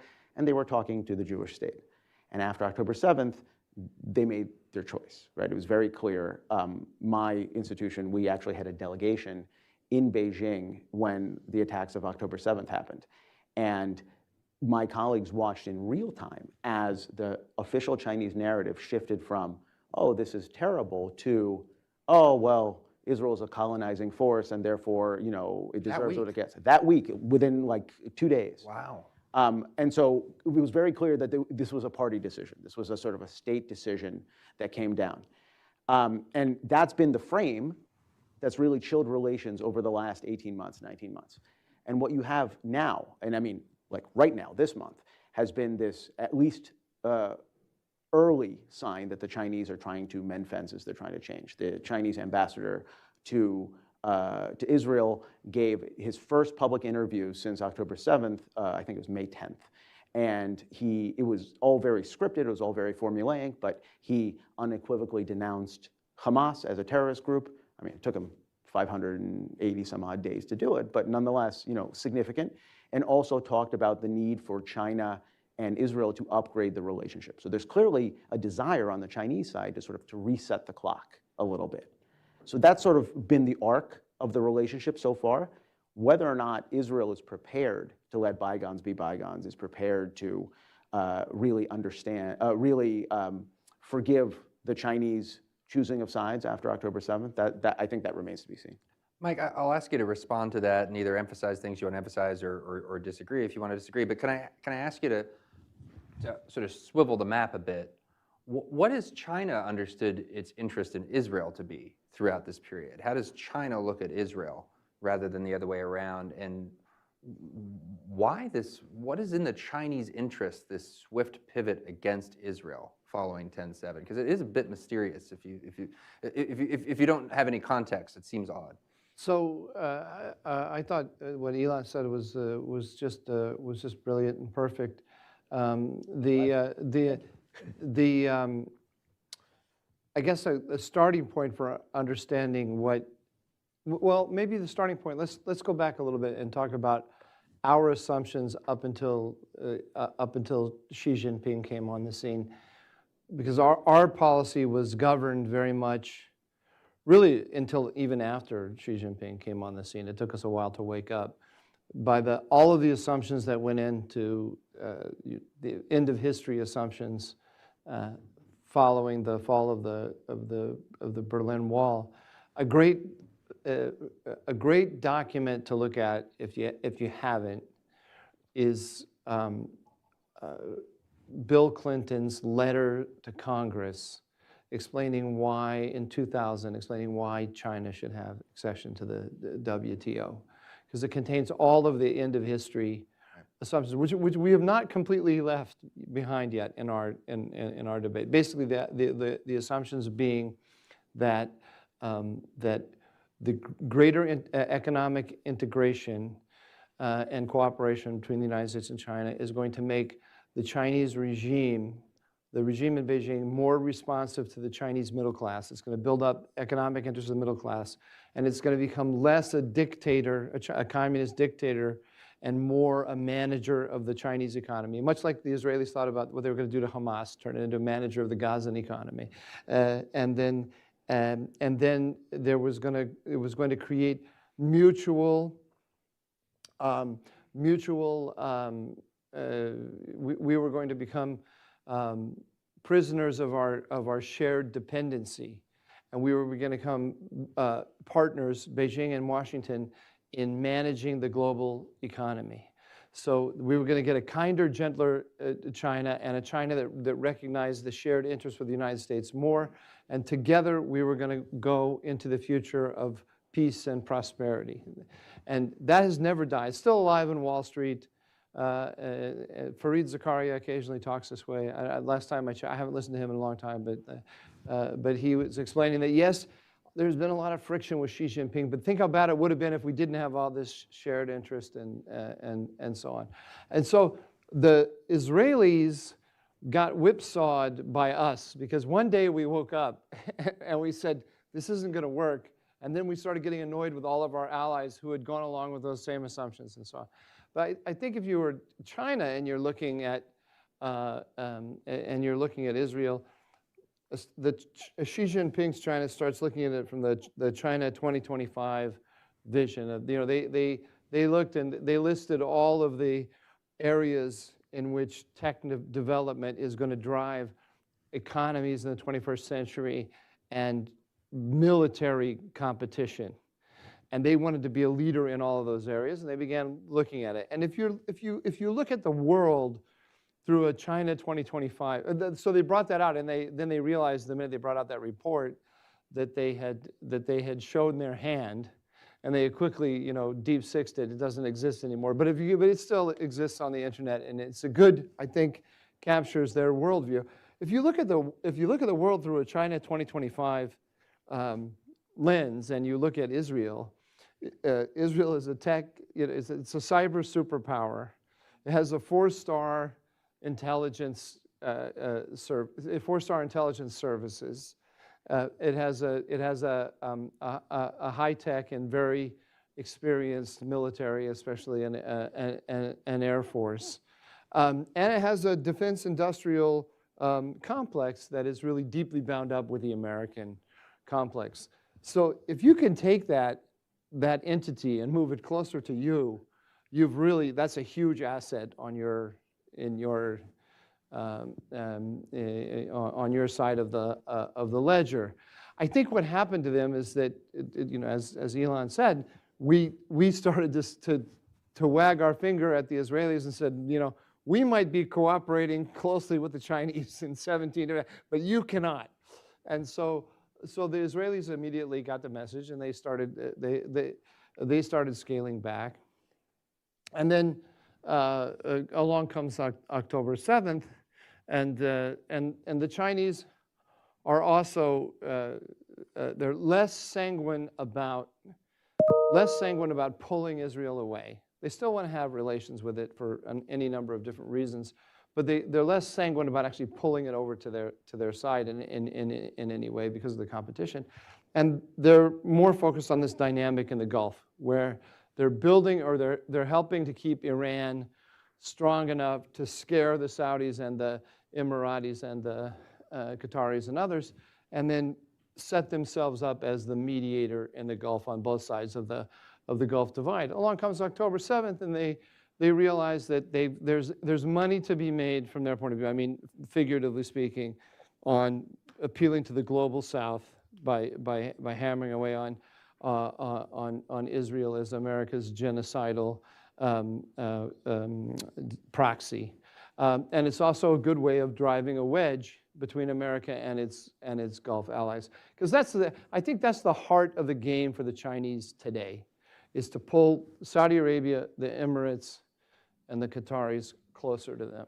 I'm curious to know if you think at the moment that was a wise strategic decision for the Chinese from their perspective. Because you think it's October 2023. You don't know that Trump is going to win re-election. You could have President Harris right now, in which case you would have an American-Israel, there'd be a lot of distance and coldness growing in that relationship. Why, if you're China, do you cease triangulating and sort of walk away from this opportunity to keep dealing with the Israelis? I mean, who after October 7th made the worst bet in the Middle East? And you'd have to say, I think, Ali Khamenei. He misread the map. The Russians misread the map as well. The Russians have just the Russians and the Iranians have been knocked out of Syria. They never saw that coming. So China made the same miscalculation. And who are they talking to most about the Middle East? They're talking to Beijing and Moscow. I mean, Tehran and Moscow. See, I don't think they made a miscalculation, actually. I think what you said was exactly right, which is that ultimately, right, there's lots of things that go into it, but ultimately it's market share. And here, right, the Israeli market, no matter how dynamic the Israeli economy is, no matter how vibrant the high-tech sector is, the Gulf is more vibranter, right? So, but it's not just that. It's not just the close-in neighborhood about economics. As the war has progressed, what you see is, and you know, there's a whole informational component to all this, which the Chinese have been very active in feeding. But as you see global public opinion in the developing world, in the global south, turn against Israel, it's something that actually benefits China, because China can actually say, hey, listen, we're with you. We don't stand with them. America stands with them. You should trade with us. Don't trade with the United States. And so that's the first part. The second part is that we are now witnessing in real time the evolution of something resembling a coherent strategy for middle powers to navigate China. How do you figure out China? This is pretty new. But countries like Morocco, countries like the Czech Republic and others, right, they're all well-functioning, right, comparatively, certainly in their regions, and they're figuring out ways to try to balance between the United States and China. But this is only the product of the last couple of years. Before then, it was very clear that America, having made that turn, you know, and no longer thinking that it was possible to make China a responsible stakeholder, there was a lot of pressure on these guys to choose sides. And because of the size of their economy, because of where they are situated geopolitically, they can't choose sides. So they've been trying to sort of to navigate it. So I think from the Chinese perspective, the near term is that bigger market in the developing world. The medium term is the Israelis are going to try to balance. We can bring them back. We don't lose anything. Yeah. Yeah. No, and on the information front, I mean, the way in which TikTok embraced the Palestinian cause, the anti-Israel cause, was so striking. And I remember at the peak of that debate, when the legislation was moving through Congress, there was data to the effect that, like, yeah, it's lopsided on Instagram, it's lopsided on all these platforms. There's more pro-Palestine stuff than pro-Israel stuff, kind of wherever you look. But the numbers were just unambiguous, that when it was sort of like this on Instagram, like this on Google, and then like this on TikTok. And it was clearly human intervention that was creating that disjunct, which came at a cost to TikTok. And I mean, I think it was a non-insignificant factor in the passage of the legislation, which is currently not being enforced. Right, I was going to say, until it wasn't. Right, until it wasn't, yeah. So, you know, they're embracing polarization and they're embracing sort of increased hostility with the United States, so be it, from their point of view. Ilana, I'll ask, this is really for both of you, but Ilana, let me start with you. Okay, so maybe there's going to be some wooing and some warming to get past this for the Israelis and the Chinese. You know, we see playing out elsewhere the tariff question is creating big opportunities, I think. I'm curious what you think.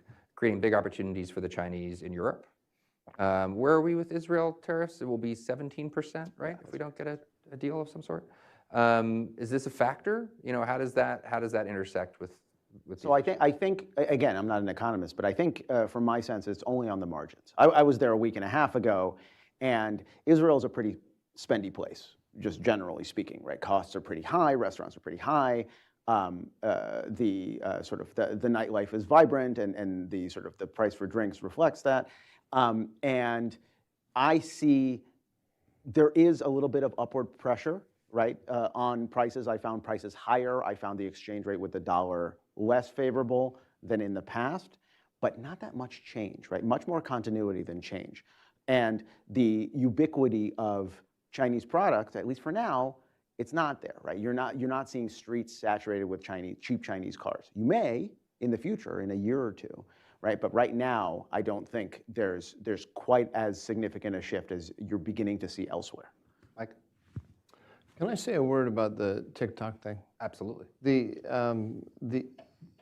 This is just totally a speculation on my part, but I wondered if, in that you mentioned the graph of all the other platforms, Facebook, Instagram, and so on, and then TikTok on Gaza.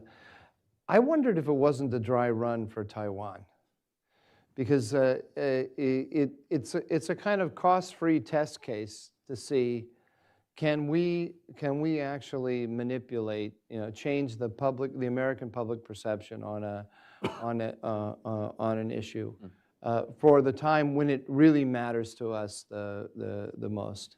Maybe that's too clever by half on my part to think that there's this kind of forethought about it, but it has to occur to them. It has once they realize that they have this lever to pull, they have to think about, well, we can use this when it really matters, and it did have, I believe, an effect on the opinion of 20-something Americans. I can't summon the statistic, but it is some astonishing percentage of people under the age of 25 or whatever get their news such that they get news from TikTok. Astonishing number. Yeah, it is. It is something that we should be worried about. And there's another dimension to it as well. Not that this is the Hate on TikTok panel, but every panel I'm on is the Hate on TikTok panel. But there's the question of direct propaganda, like can we change opinions about this issue? And then there's indirect information techniques that you can use in a crisis. The one thing that I remember coming up during the congressional debate on the TikTok bill was, should there be a crisis in the Taiwan Strait, teen suicides in the Washington, D.C. area will skyrocket. That they can push levers like that. They can flood, content to vulnerable young people who are looking at that stuff. They can turn the dials to sort of introduce various means of social destabilization. So it may not be I was just responding to your point. It may not be only as direct as, let's move your view on issue X. There may be other destabilizing things they can use the platform to do. It's remarkable. My question to Ilham was about tariffs, but let me step back and make it more about President Trump. What is the role that Trump and Trump 2, let's say, plays in this question of Israel balancing between the U.S. and China? Do you detect a difference in tenor in the U.S.-Israel relationship between Trump 1 and Trump 2? I do. I do. So I think the key question is the triangle. Do you have a triangle between or among? I think it's supposed to be among, isn't it? But never sounds right, does it? I always, whenever I say it's between and then I say three items, I remember my high school English teacher saying among. So anyway, the Gulf, Israel, and Iran. So the great irony from the American point of view is that because Israel, the Gulf cannot protect itself. This is the great discovery of the Emiratis when the Houthis hit the UAE with a combined drone, ballistic missile, and cruise missile attack, which could have collapsed Burj Khalifa. And the U.S., this is the Biden administration, defined it as a terrorist as a terrorist attack, and it got read in America as a drone attack. It's the only thing that registered. Our air defenses, or the UAE and American air defenses combined, took out all of the missiles, but there was one drone that got through to the airport or near the airport, and so it got read as a terrorist attack. And the Emiratis say, and I have no reason to disbelieve them, that they didn't hear anything from any Americans after that. They were just left twisting, out there exposed on the battlefield. And at that point, they basically, they were already hedging toward Beijing, but they hedged even further. Because they were no longer convinced that the United States was going to be there to defend themselves. And so they were not going to go out on the battlefield against Iran, whether either figuratively or literally on the battlefield. They were going to try to make amends with Iran, and they also went to Beijing. And that's the key dynamic, I think, if you're sitting in Beijing and you see that, the American failure to really defend against Iran offers an enormous opportunity to Beijing. Reinforced by the Biden administration policy, you'll remember once the Houthis started hitting international shipping, And the Egyptians were complaining to the Americans, help us, the Suez Canal has been shut down effectively, and the other partners are complaining. Jake Sullivan, what did he do? He called up the Chinese and said, will you help us get the Houthis to stop, or get Iran to get the Houthis to stop? The same logic as the Clinton letter when it goes back to it. No, but it's amazing. It's amazing because there's no way to read that. If you're a Middle East ally, if you're Israel or the UAE or Saudi Arabia, there's no way to read that other than that the Americans don't understand regional dynamics. And there's also no way to read it except to say, if you're the Emiratis or the Saudis, why am I turning to Washington? Why not cut out the middleman and just go direct to Beijing? If the service that the United States is going to offer me is to make a call to Beijing, why don't I make the call to Beijing? And then I don't have all the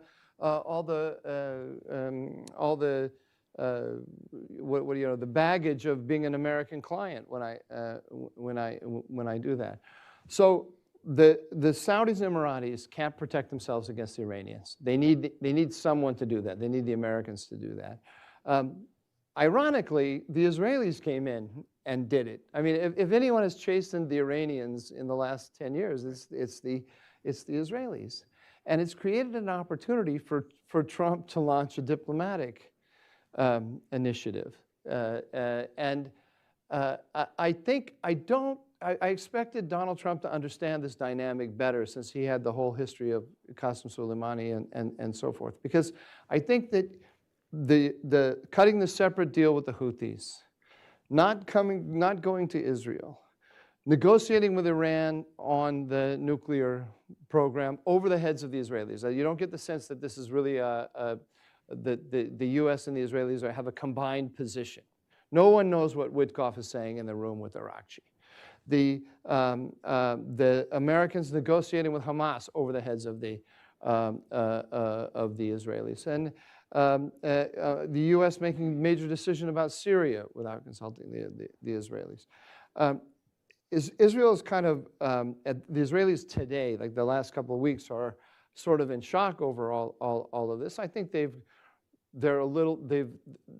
I think they jumped, those who are near panic or depressed and so on, I think that they're letting the news of 1 week, it was a hell of a week, but I think they're letting it upset them too much because Trump had a frame for this trip. He wanted certain deliverables from the Gulf, and he didn't want to have Gaza overshadowing that or the Houthis overshadowing that or anything else. It doesn't mean that he's abandoned Israel and is now working with Saudi Arabia to settle the region.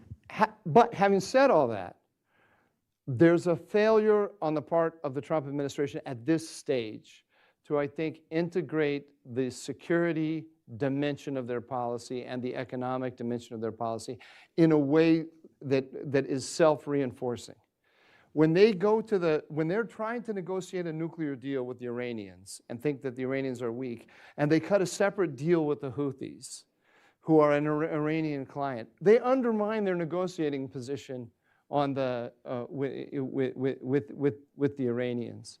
And when they want to send a message to the Saudis and Emiratis that the future is all American and not Chinese, and they cut a separate deal with the Houthis and seem to be doing outreach to the Iranians and so forth, they undermine themselves. Now, unfortunately, the message they're getting from the Saudis and the Qataris, not so much the Emiratis, but the Saudis and the Qataris, is not helping, because the Saudis and Qataris are saying, just settle the Gaza thing, settle the Iran thing, go negotiate, because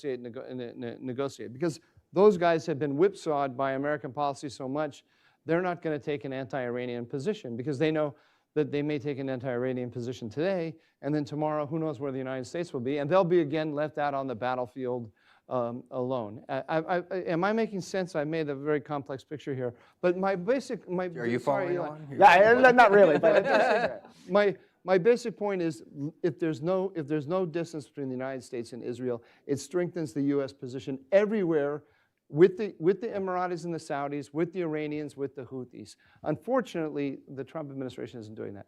Yeah, please. Did I not make sense? You did make sense. I don't know that I agree. So look, then you're wrong. No.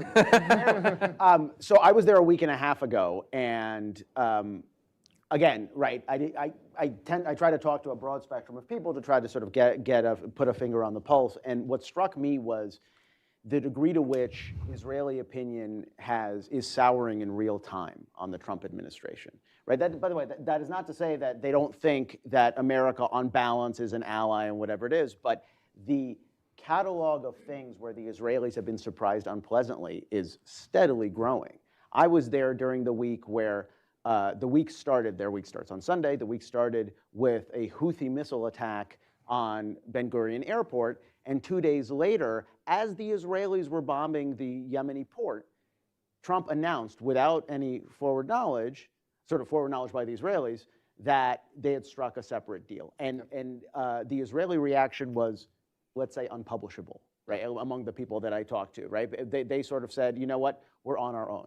And another thing that I heard from them also has to do with the potential bifurcation of the Iran negotiations, which is sort of interesting. I know that sort of we talked about it earlier in the day, but I was really struck by the fact that a lot of the interlocutors, folks in Israel who worked senior positions working the Iran file in the government, various stages over the last 25 years, all said roughly the same thing, which is what we're really concerned about the Iranians, who are expert professional negotiators. The Iranian team now is the same team that negotiated the JCPOA a decade ago. That's not the case on our side.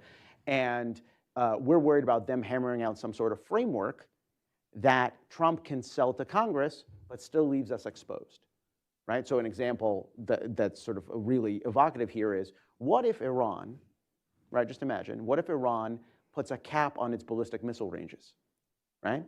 Or it puts its space program, which is effectively the same thing, under international oversight, right? That way, Trump would be able to turn around and say to Congress, hey, look, I've eliminated the Iranian ICBM threat to the US homeland. And yet, it does nothing to eliminate the Iranian threat to Israel itself. So it's these sort of little pivot points that they're really concerned about. And Iran is one factor. There's also the question of Syria, right? I had already left by the time Trump did his Gulf trip and unilaterally lifted sanctions on Syria, but I know precisely what the reaction is going to be, which is, it's fine if you lift sanctions, but you may want to get something in return.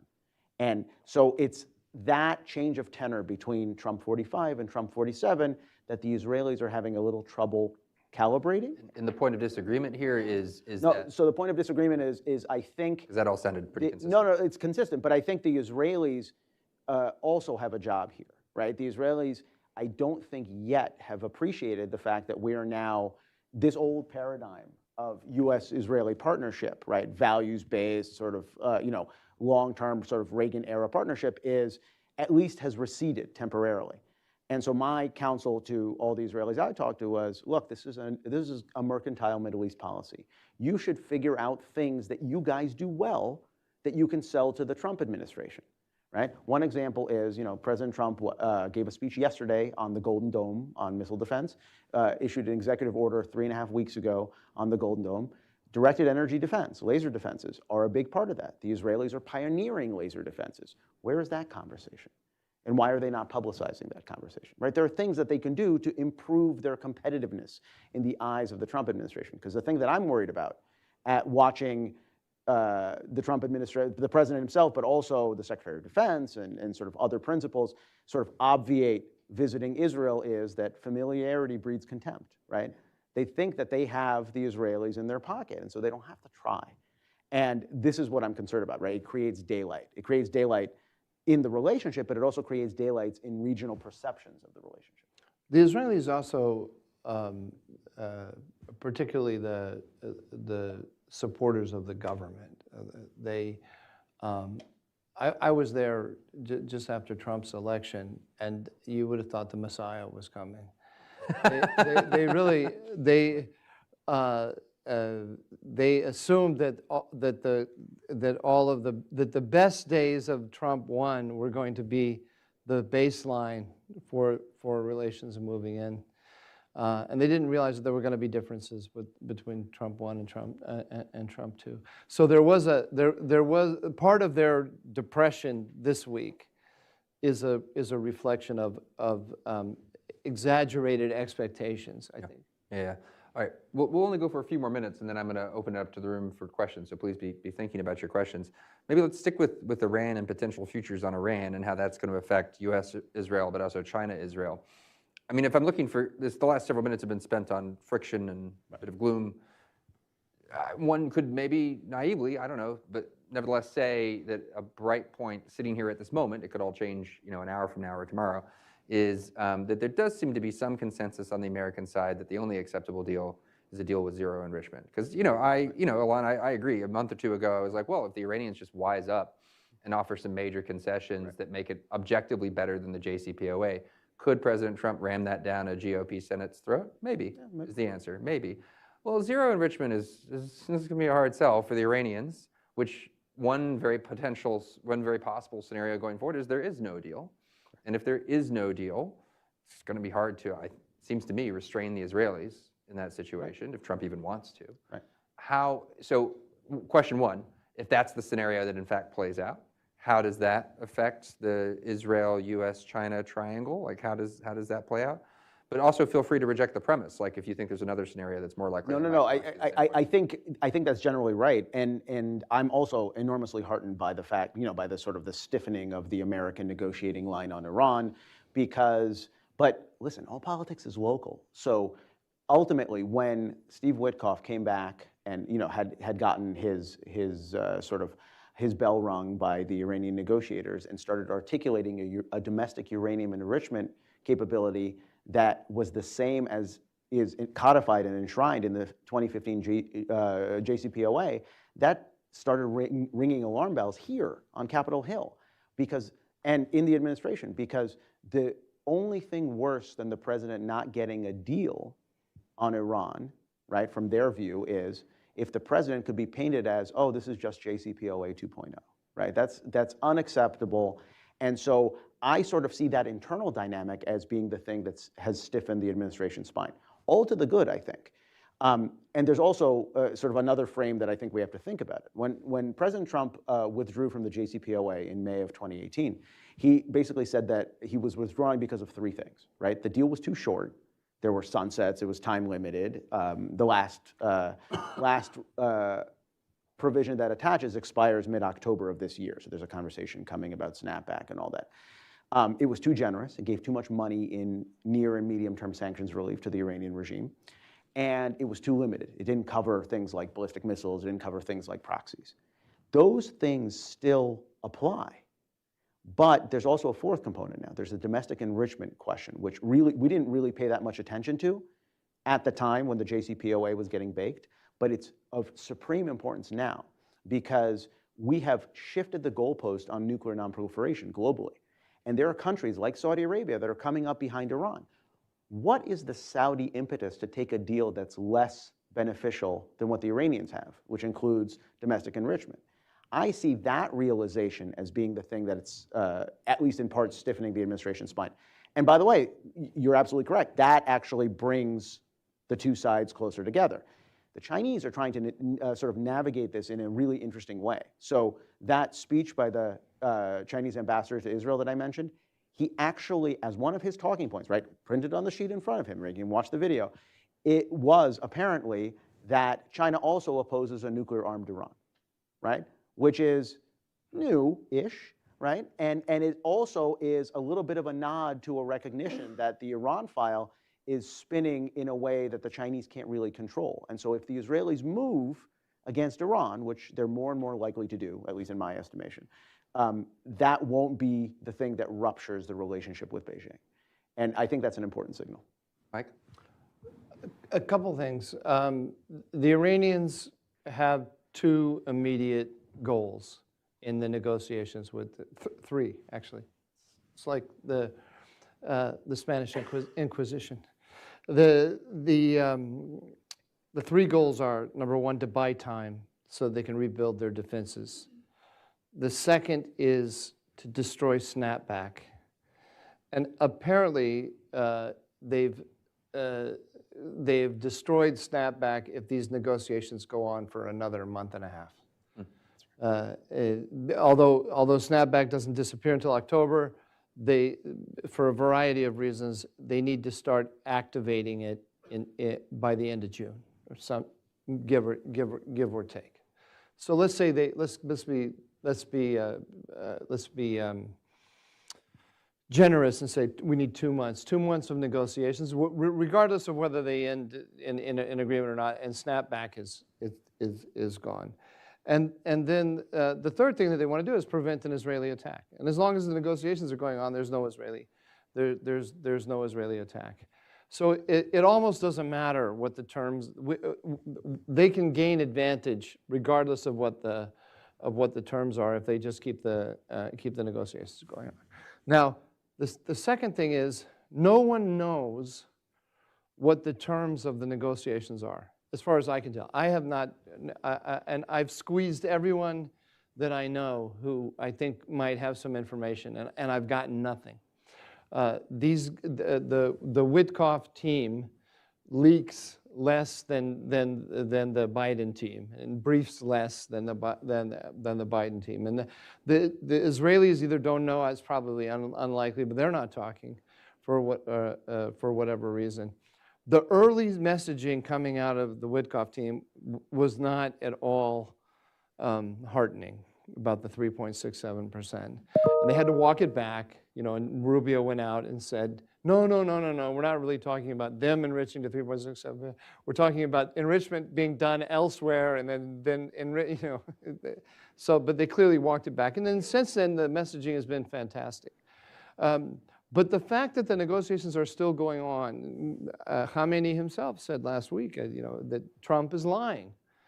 So either the negotiation is not going on the terms that we are publicly stating, or they have bracketed this question and are negotiating about a lot of other things around, or either we're lying, the Iranians are lying, or the whole thing has been bracketed.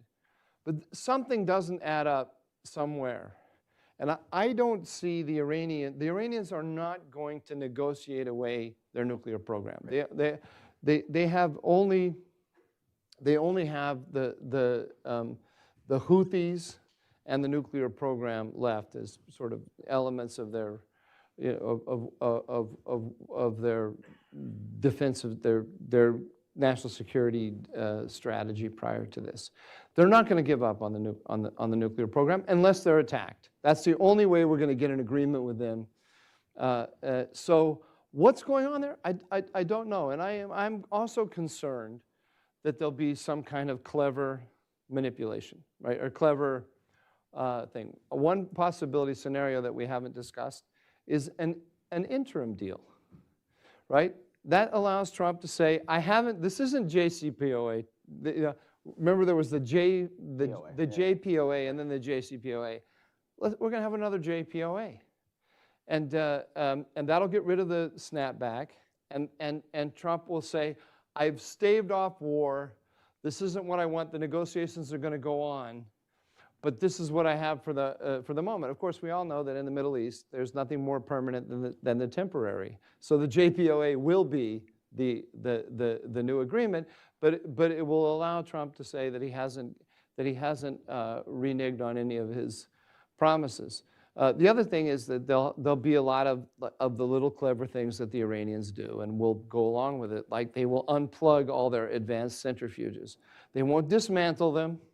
They'll just unplug them, and they'll let inspectors come in and look at the completely assembled, ready to go advanced centrifuges. But they'll let them come in, and look at them extensively, and so we can claim more extensive, less enrichment capability, more extensive inspections, and so on. The Iranians are masters at coming up with all these little things that actually allow their program to advance very significantly, but can be depicted to an unsuspecting Tucker Carlson or a malignant Tucker Carlson as a real win for diplomacy. Yeah.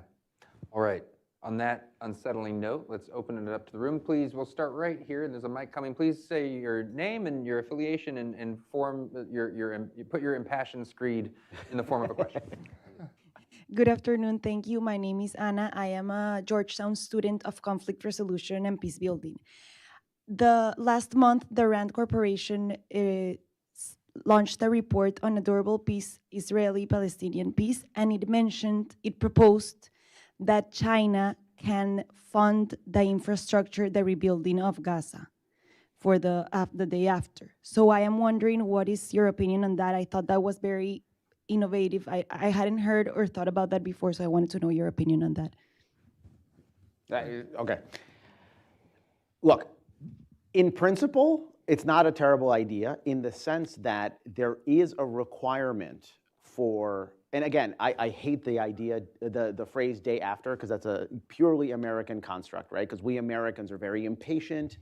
What we're really talking about is a generation after, right? And a generation after, any durable state in, or construct in, or sort of Palestinian pre-state would include three things, right? It would include security, right? Because it's very clear that Israel's October 6th paradigm for security was insufficient, so they need something else, right? And the Israelis, in terms of military manpower, are simply, and also in terms of sort of political desire, have no interest in long-term military occupation, right? But there has to be some sort of security arrangement that preserves Israeli security better. So that's the first. The second is economic reconstruction, right? Because, look, when I think about Gaza a generation from now, the way I like to think about it is someplace like Tangier, right? Container port, deep water port, container traffic, foreign direct investment, all that stuff. That requires, by the way, that requires infrastructure. That requires sufficiently attractive infrastructure to attract tourism, because tourists bring money.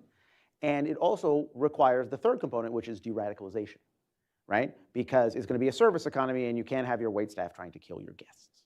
So those three things, I mean, to me, those are the legs of the stool. Can China help? I think absolutely. I mean, there's going to be a lot of strings attached. What I would like to see, the dog that isn't barking for me, is what does the region think? Within this construct, how is the region, how are the partners of Israel in the Abraham Accords, how are they willing to step up and participate in reconstruction and sort of setting the table long term? That's the dog that isn't barking. And the longer it's not barking, the more of an opening there is for countries like China to step in.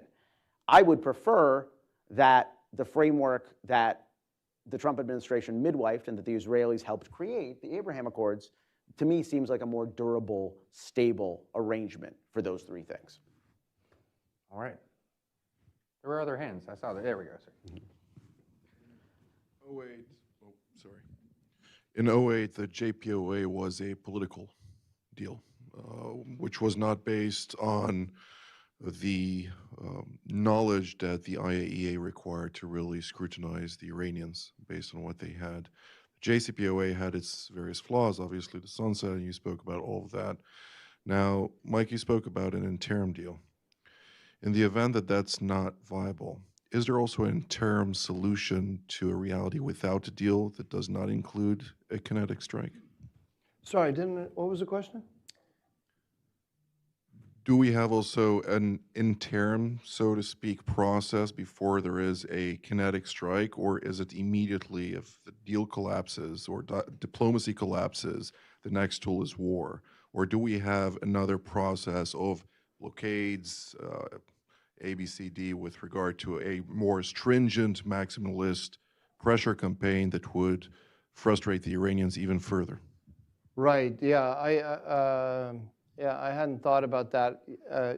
I would imagine, if you asked me, I think it's unlikely that the Israelis are going to go and attack without an okay from Washington.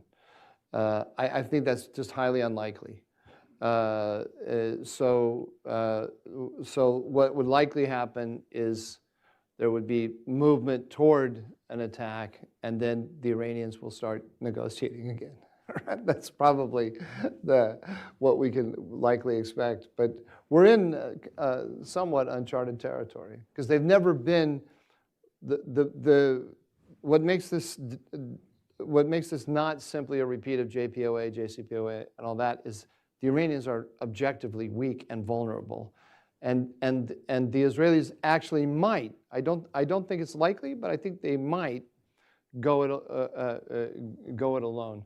So that adds another incentive for the Iranians to be super creative in coming up with solutions that allow them to hold on to their program while pretending they're not.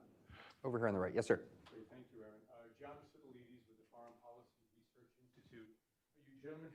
Thank you. You gentlemen have spoken about President Trump, obviously, and Steve Witkoff, but I haven't heard you talk at all about Secretary of State Marco Rubio. I know that the State Department staffing is still quite unformed, but do you see a role for Rubio, given his past positions on the Middle East and where he can play a critical role here in formulating a policy that begins to become more coherent?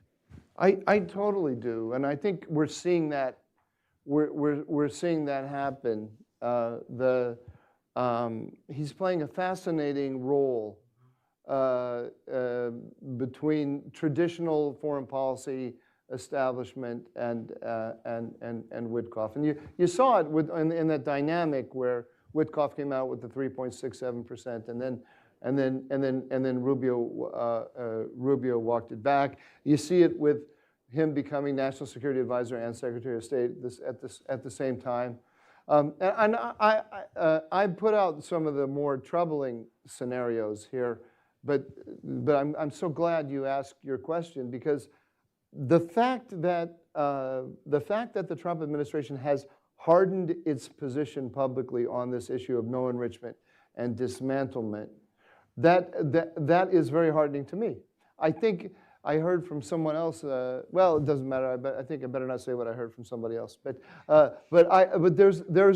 you can read the picture, glass half full, glass half empty, and there's definitely a glass half full scenario here.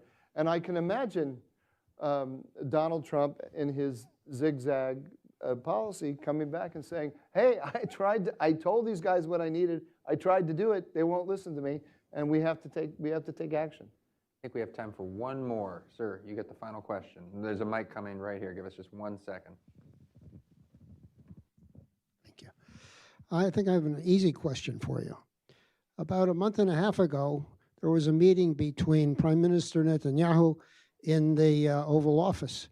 And the only report was that there was an agreement or a commitment of the United States, of the president, to resolve this issue in 2 months. So I think we're coming close to 2 months, and you say that the Israelis need approval from the White House to take action on their own. But isn't that what President Trump agreed to with the Prime Minister a month and a half ago? So, yes, but the but becomes important because, right? What is it?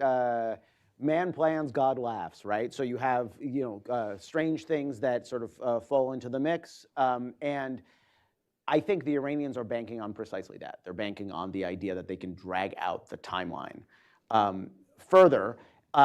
By the way, right, so to the point that Mike was making earlier about sort of what the Iranians are trying to do, it does strike me that the Trump, again, right, I don't like the daylight between Washington and Jerusalem. I don't like the sort of the idea that we could potentially end up in a place where we start giving up things that we otherwise would feel vital in terms of Iranian concessions. But from the Trump administration's perspective, if you take sort of just look sort of in a binary way, the Trump administration is playing a winning hand, right? First of all, because the Iranian regime is very weak, right? And it's completely ideologically defunct, right? 80% of the Iranian people, according to a recent poll, want something other than the Islamic Republic. They have, their massive currency devaluation, their economy's sort of in shambles. I mean, there's all sorts of reasons why the Iranians would make a deal. And by the way, for the Trump administration, there's no losing. Because if they do make a deal, that's good, that doesn't enshrine enrichment, that he can actually sell to Congress, he wins.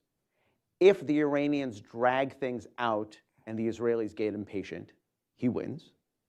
And if the Iranians walk away, he wins, right? Assuming that Israel moves unilaterally against Iran. So that becomes the real question, right? The $60,000 question to me is, will it move? And again, right, I'm not Israeli, so I can only impute sort of what I heard. I think in Israel, the idea of where you are politically tends to rebound into whether you think Netanyahu is going to move. Because I had literally the same amount of conversations in which people who were not fans of Netanyahu said, oh no, he's indecisive, he won't do it. And the same amount of conversations that said exactly the opposite, which is this is the hill he's going to die on. I don't know sort of who's going to be right, but I do know that the one thing that every single person I talked to about Iran said, we don't need a green light from the United States. We don't need a green light from the United States. We just can have a red light. And as long as the negotiations go on, we have a red light. I don't completely agree with that because the statement that we don't need a green light, because if there's no way that a major Israeli attack against Iran doesn't draw the United States in. There's no way, because Iran is going to respond with a massive ballistic missile barrage against Israel. Defense of that requires the United States. And Iran might threaten to widen the front. They have threatened Saudi Arabia directly in the past and the Emiratis precisely on this scenario. That requires the Americans, and it's a major political issue for the president. So it's really hard for Prime Minister Netanyahu to say, even if he really is inclined to go do it, to just say, I don't care what Trump thinks, we're going to go do it. It's not the same as killing Nasrallah, which took a lot of guts, and that's an example of him actually taking decisive action and telling his whole security establishment, we're not talking to the Americans, we're just going to do this. But this is bigger than that. There's still, it's a percentage game. There's still, some 20% chance he might do it or whatever. I just think the percentages are likely that he won't. Let me just end on one other thing that we don't know in terms of all the scenarios. He spent 2 hours one-on-one with Trump in that first meeting. Nobody knows. I don't know, maybe he told Ron Dermer, maybe he told his wife, I don't know. But maybe Donald Trump told somebody what happened there.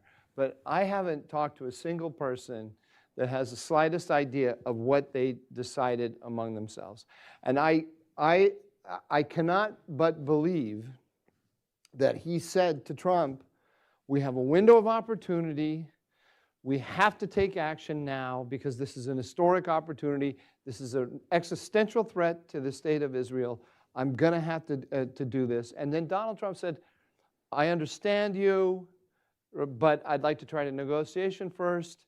And then there was some either explicit or vague understanding of the conditions under which Israel can go take action. I think in order to predict what is going to happen, it'd be really good to know what happened in that discussion. I don't know anyone who's talking about it. It took us an hour, but I found something that Mike and I disagree on, because I actually think that Netanyahu is much more likely than not to act from a very simple calculus, right? He has been, with the exception of, 18, 20 months, he has been, for a generation, he has been the leader of Israel, right? He is getting older. He may yet win another election. We don't know, right? But it's clear that we are at the tail end of his career rather than at the front. As an Israeli journalist that I was listening to a podcast this morning said, what does he want his Wikipedia page to read like? Does he want it to read like he was the Israeli leader who presided over the period in which Jews suffered the greatest single attack since the Holocaust? Or does he want to go down in history as the leader that eliminated the greatest threat to the Jewish people since the Third Reich? I can't get in his head, I don't know, but it does seem to me like not such a hard choice. If his Wikipedia page is anything like mine, then it will be taken over by the Armenian lobby. No, sorry. One last thing, because he did. Zeneb is going to bring out the hook in just a second. I can see it. Please. Don't want to anger Zeneb. That's a big mistake. But you kind of convinced me, actually, because all those are all. If we can do this, there can be peace in the Absolutely. Those are all really good. They're really good arguments. And the fact of the matter is, from an Israeli point of view, the Iranian nuclear program is truly an existential threat. It's there will be there's the threat of the attack from Iran with a nuclear weapon. There's the umbrella that it puts over all of their proxies, and there's the threat of proliferation around the region and other issues as well. It's truly existential. So he may throw the dice of war and do it. I don't know how to calculate those odds, but they're good arguments. We need to welcome our next special guest, Ilan Berman, Mike Duran. As I could have predicted, this was a fascinating conversation. Thank you guys very much. Thank you.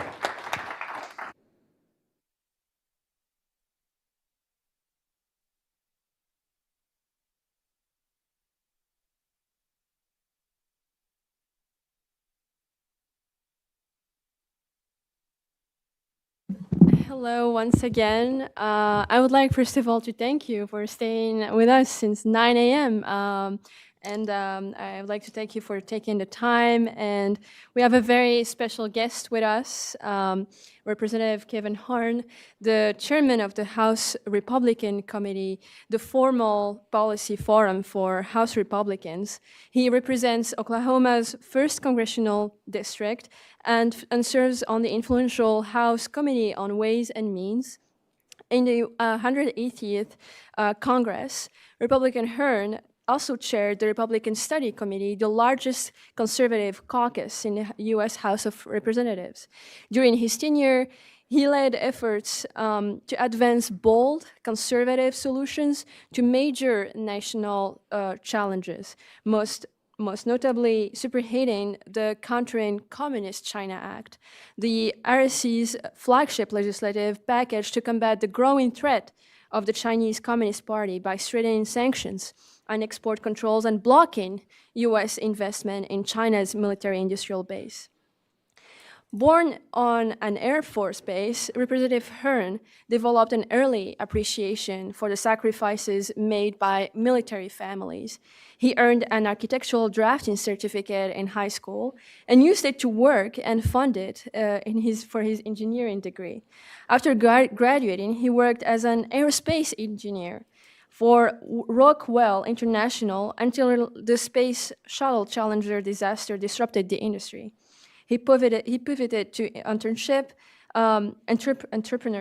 launching several small businesses, including software programming, real estate, and hog farming, as he saved to pursue his dream of becoming a McDonald's franchisee.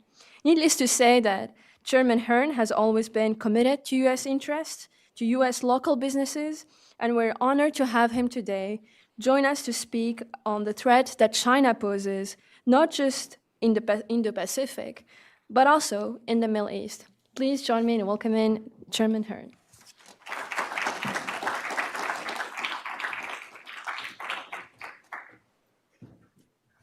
Well, it's good to see everyone. It sounds like I'm between you and a party, so it's always it's late in the afternoon. So I'll do what every good person on Capitol Hill should do, and that's be seen, be brief, and be seated.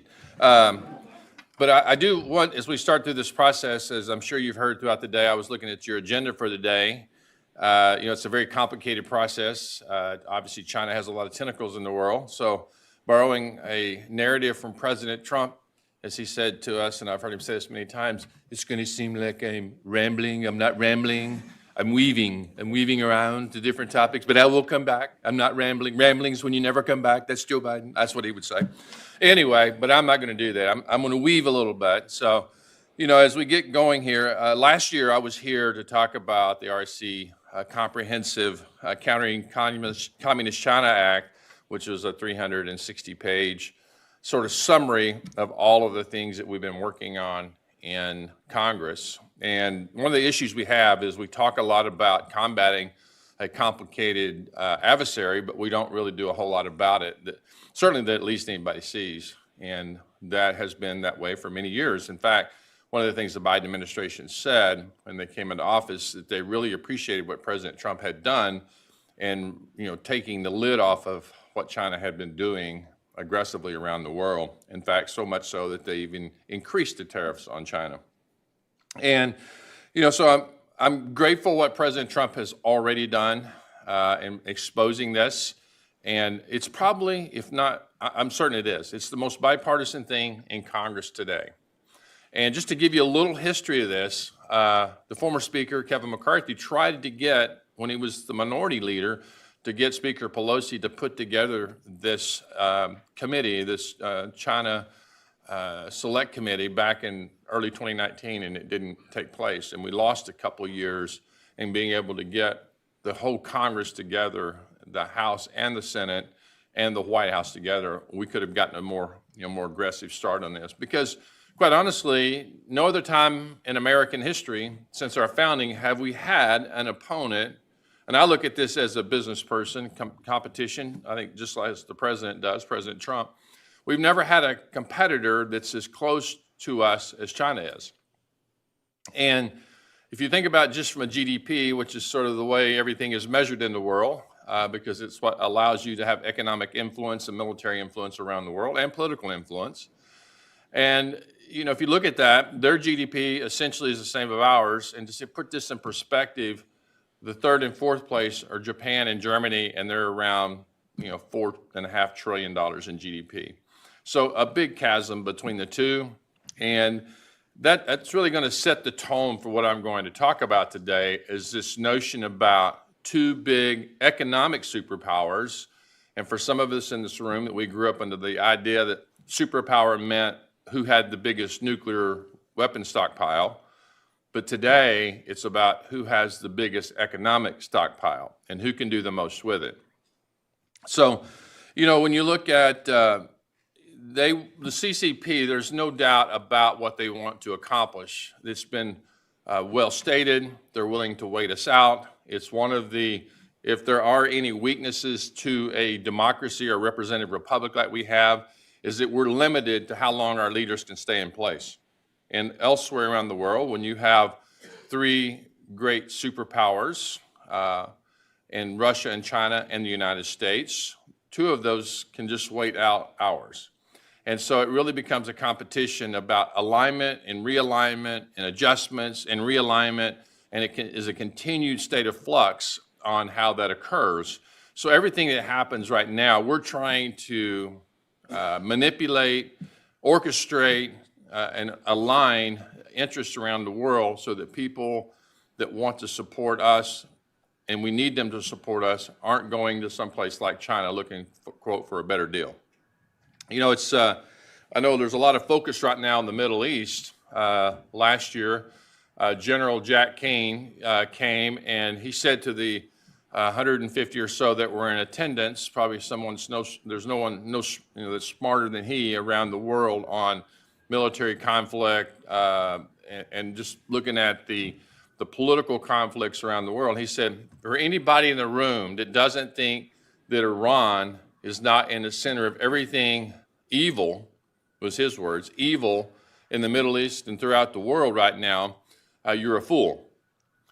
And only Jack King could get away with that, but he said that to members of Congress. And he said, and furthermore, this evil hub, if you will, is supported robustly by China and Russia.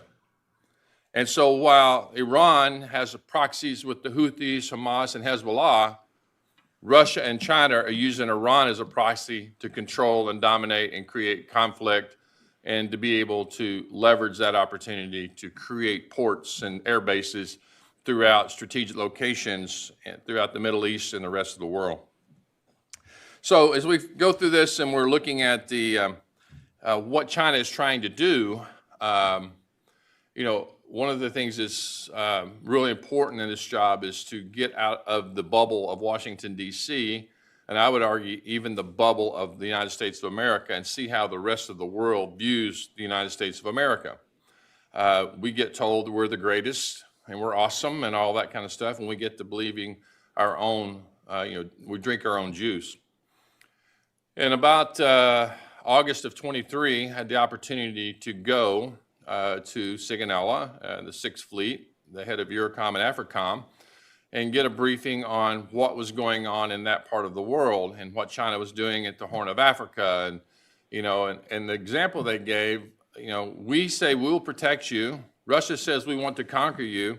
And China says, oh no, we want to be your friend. We want to build you a nice shiny port, and we want to be able to use it, and we'll bring our people in, and we'll finance it for you. And oh, by the way, when you default, we'll take it over, and we'll create, a domain in your country. Many countries are starting to wise up to that, but it's a little, it's the old saying, it's a day late and a dollar short on many of those cases. But what was interesting about this particular location in Africa, it was the closest point to South America. Last year, I was in Lima. I went to Panama, Lima, and to Colombia. And I just came back a few weeks ago from Panama, Brazil, Costa Rica, and El Salvador. And here's the thing everybody needs to know if you don't already know it. Beyond Mexico, China is the favored trading partner, economic partner of every country south of Mexico, every single one. Now, they welcome us in. We have our diplomatic presence there, but it's very problematic. And in Lima, Peru, and Chancay, they built a deep water port, which happens to be the closest port to Asia, to China, mainland China.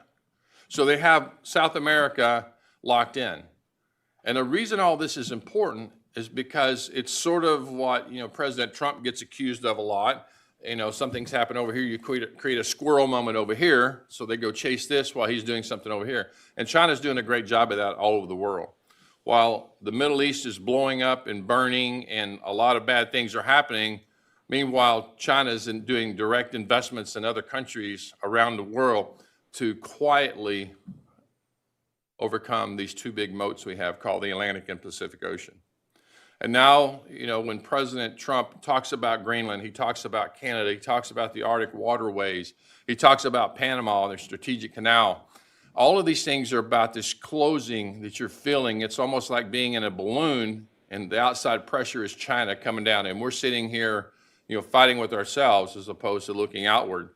This China Select Committee is given the opportunity for every member of Congress to understand, and let's just call it what it is, a little bit of fear about how aggressive China has gotten. And I think what's really important, we've been a nation for 250 years. China's been allowed to do this in 25 years. And you think about how aggressive they've been to get their GDP where it is today. If you go back and look at the GDP of China in 2001, where they entered into the WTO, it was $1 trillion, and we were about 10. And today, for all intents and purposes, they're the same as us, but their purchasing power parity is greater than ours, about 3 times greater than ours, just because of the size of their population. So a lot of opportunity here for us to open our eyes, come together as a Congress, as a government, as a people, to understand and get our minds around about what's going on. And so we sent our greatest ambassador, or he sent himself. And all it was focused on was not so much the deals that he got, it was the criticism of the deal he's got. If you think about the $142 billion military sell to Saudi Arabia, the largest ever put forth, we want those type countries to be aligned with us because they have the money to be aligned with anyone. And they're not going to align themselves with Iran, they're going to align themselves with China because they want to be associated. And their negotiation is here we are, we have the money, who do we want to align with? Do we want MiGs or do we want, F-18s, F-22s, F-35s, and so forth and so on?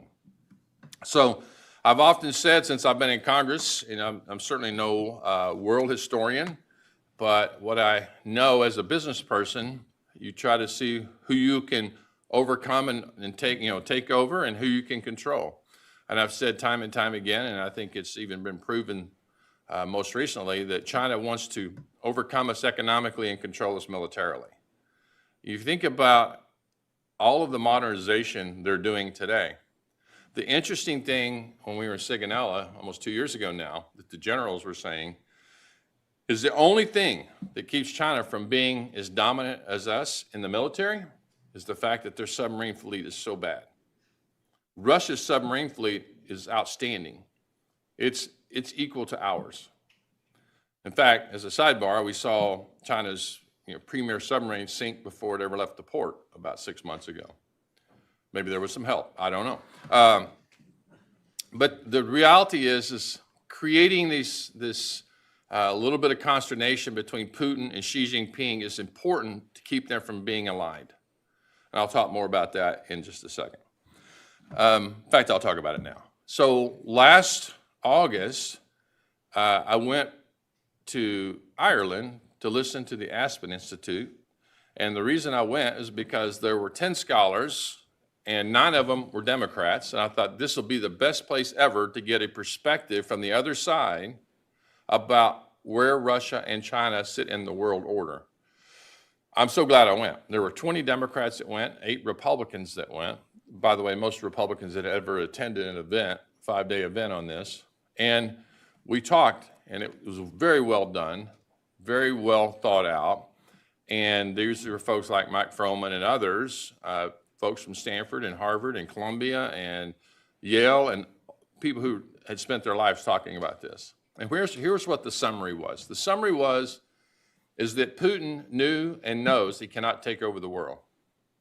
It's a different era. But he wants to be at the table. The Ukrainian engagement keeps him at the table. We see this in President Trump getting what seems to be close to a deal, and just as I read a minute ago, Putin doesn't want a deal because it keeps him at the table.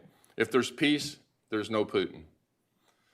Otherwise, Xi Jinping, he not only wants to take over the world, but he has the ability to do it. He has the GDP, he has the military, he has the footprint around the world, the population is in his favor, and not only does he want to be at the table, he wants the table to be in Beijing, he wants the menus to be written in Mandarin Chinese, and he's going to work every day to figure out how he can take over the world. And as these scholars said, and some were former military strategists, it's our job every single day as the United States government for Xi Jinping to wake up, pull back the curtain, look outside, and say, today is not the day. Every single day, that's what we have to do. And so it's important that we remember this. The economic wars that we're going to fight going forward are going to be played out all over the world. And I think sometimes we get very myopic when we look at these and we think this is all about Israel, or this is all about Iran or Iraq or Syria in the case of this week. It's not about that. It's really about a great power competition of the United States and China, and where is Russia going to fit in. And Putin knows that he can tip the scales either way all the time. And so he's going to play it. And as we talked about in our time in Ireland, every time that Xi Jinping thinks he's got Putin in the bag, Putin will go, as he did, to Syria, or he'll go to Iran and do an end run on China. Because China now is buying pretty much all the oil out of Iran to fund the Iranian regime so that they can make advanced weaponry for Russia to blow up Ukraine. And so when you look at all this, it all fits together. It's a higher world order. It's not a conspiracy. It's just playing at a different level. And if you're President Trump, you're sitting here as a business guy, as he's done many times, and he's looking at the post office. And he's saying, somebody is going to put a hotel in that. Is it going to be me or my competitor? I mean, I think it's that simple of a conversation in his head as a business person for all of these years. There's a tall building in New York. Am I going to own this, or is somebody else going to own that? Because there won't be 2 owners and there won't be 2 buildings. Just as there won't be 2 Syrias, there'll be 1. And who's going to control those naval bases that Russia's in? Who's going to control those airfields? Who's going to control the new person coming in as Assad went out? Who's going to control them? And how do we keep a short leash so if that person goes rogue, and Al-Shahar, removing the $10 million bounty that we can put back on very quickly. And we can cut Saudi off from putting money into Syria because they want to have influence there as well. How do we do that? And all of these chess pieces are going to go on. The one issue that's going to make everybody crazy is he's going to have to do it very quickly because he doesn't have 8 years. Right now he has about 18 months because if we don't win back the House, and the politics will be much more in full force here than anywhere else in the world, that if we don't win back the House, then all he will be dealing with the last 2 years of his presidency will be an impeachment. Every single chance. Knowing that most likely, high probability, the Senate will be Republican and will never have any chance of ever being adjudicated on that side, it still will stop the flow of his ability to go around the world and make these deals happen.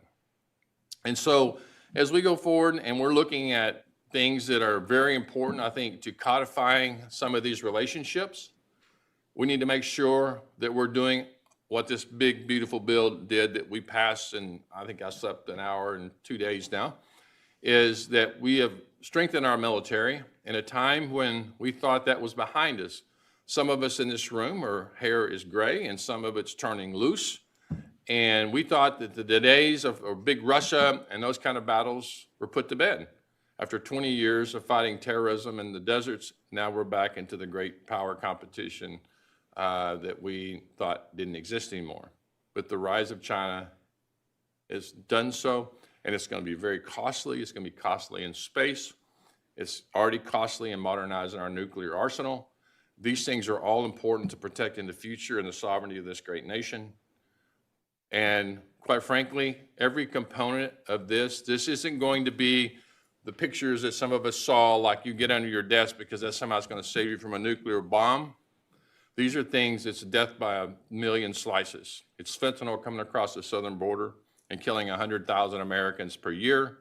And that was what was including the Combating Communist China bill, is how do you stop and push back on all of these things? How do you get China out of Greenland from mining rare earths on the east side of Greenland that we didn't know about?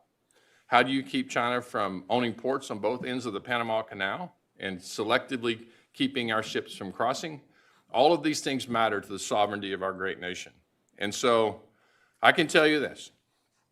I don't agree with everything President Trump does, and I'm sure everybody in this room doesn't either.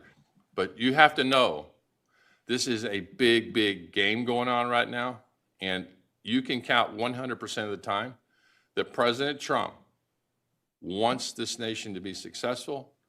He wants to make sure it's secure and that the sovereignty is protected every single day.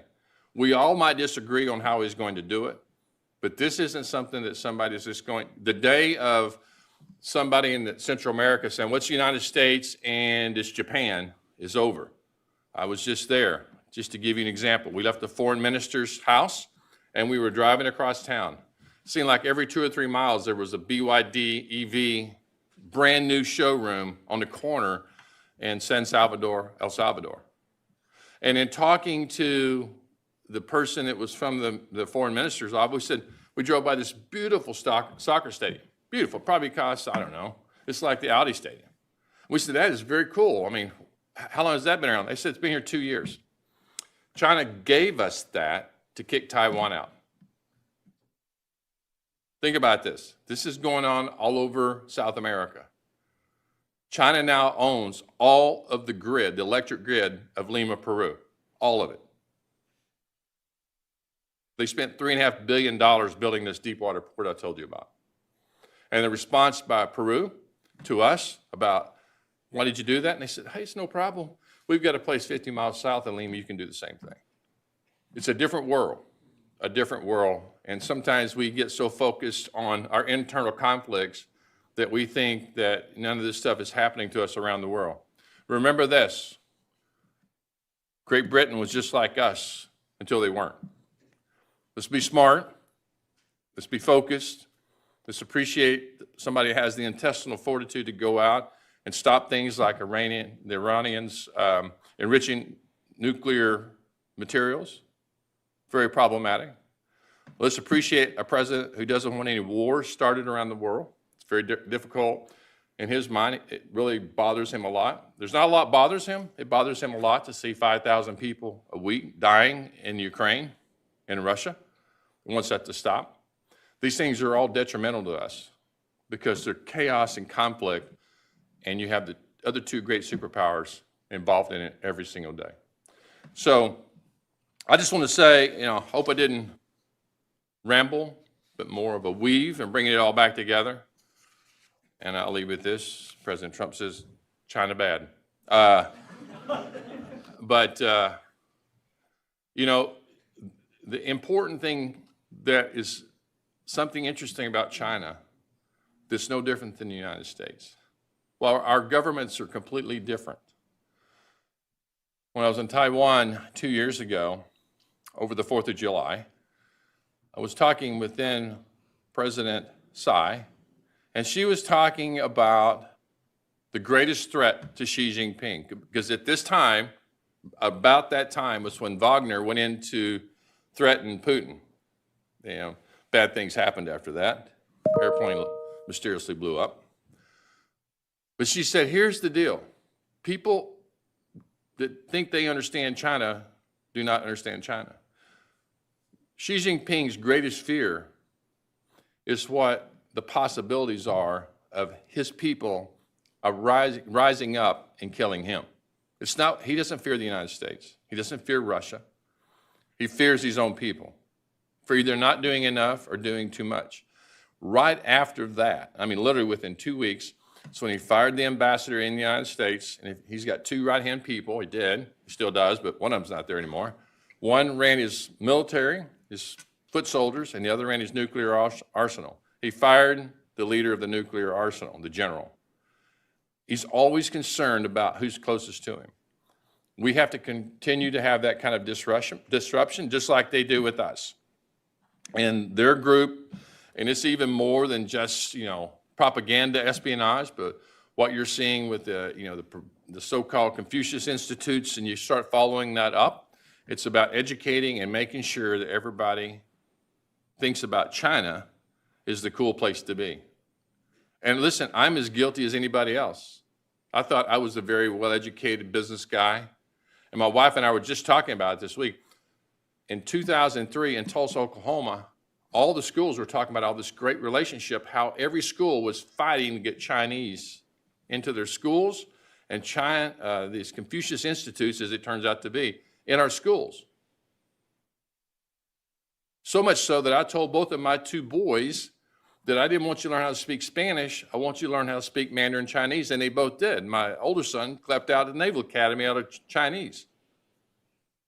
But I can tell you, it was done so subliminally that you didn't even think it was going on.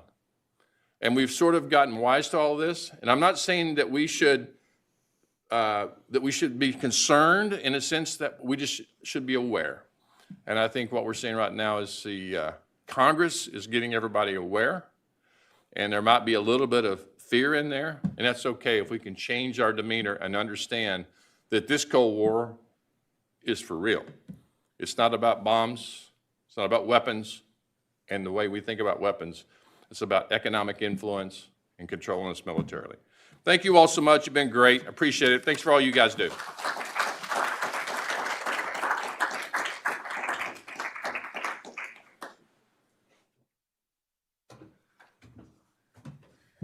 Wow, what an amazing, amazing speech, and a great way to really end this. And of course, I would like to thank you and really thank our distinguished speakers. Thanks to Senator Ted Cruz, who was with us this lunch, and special thanks to you, Chairman Hessen. It's a great pleasure to hear from you and to really hear what is going on in a policy world. And there's no other place to discuss that than the Hudson Institute.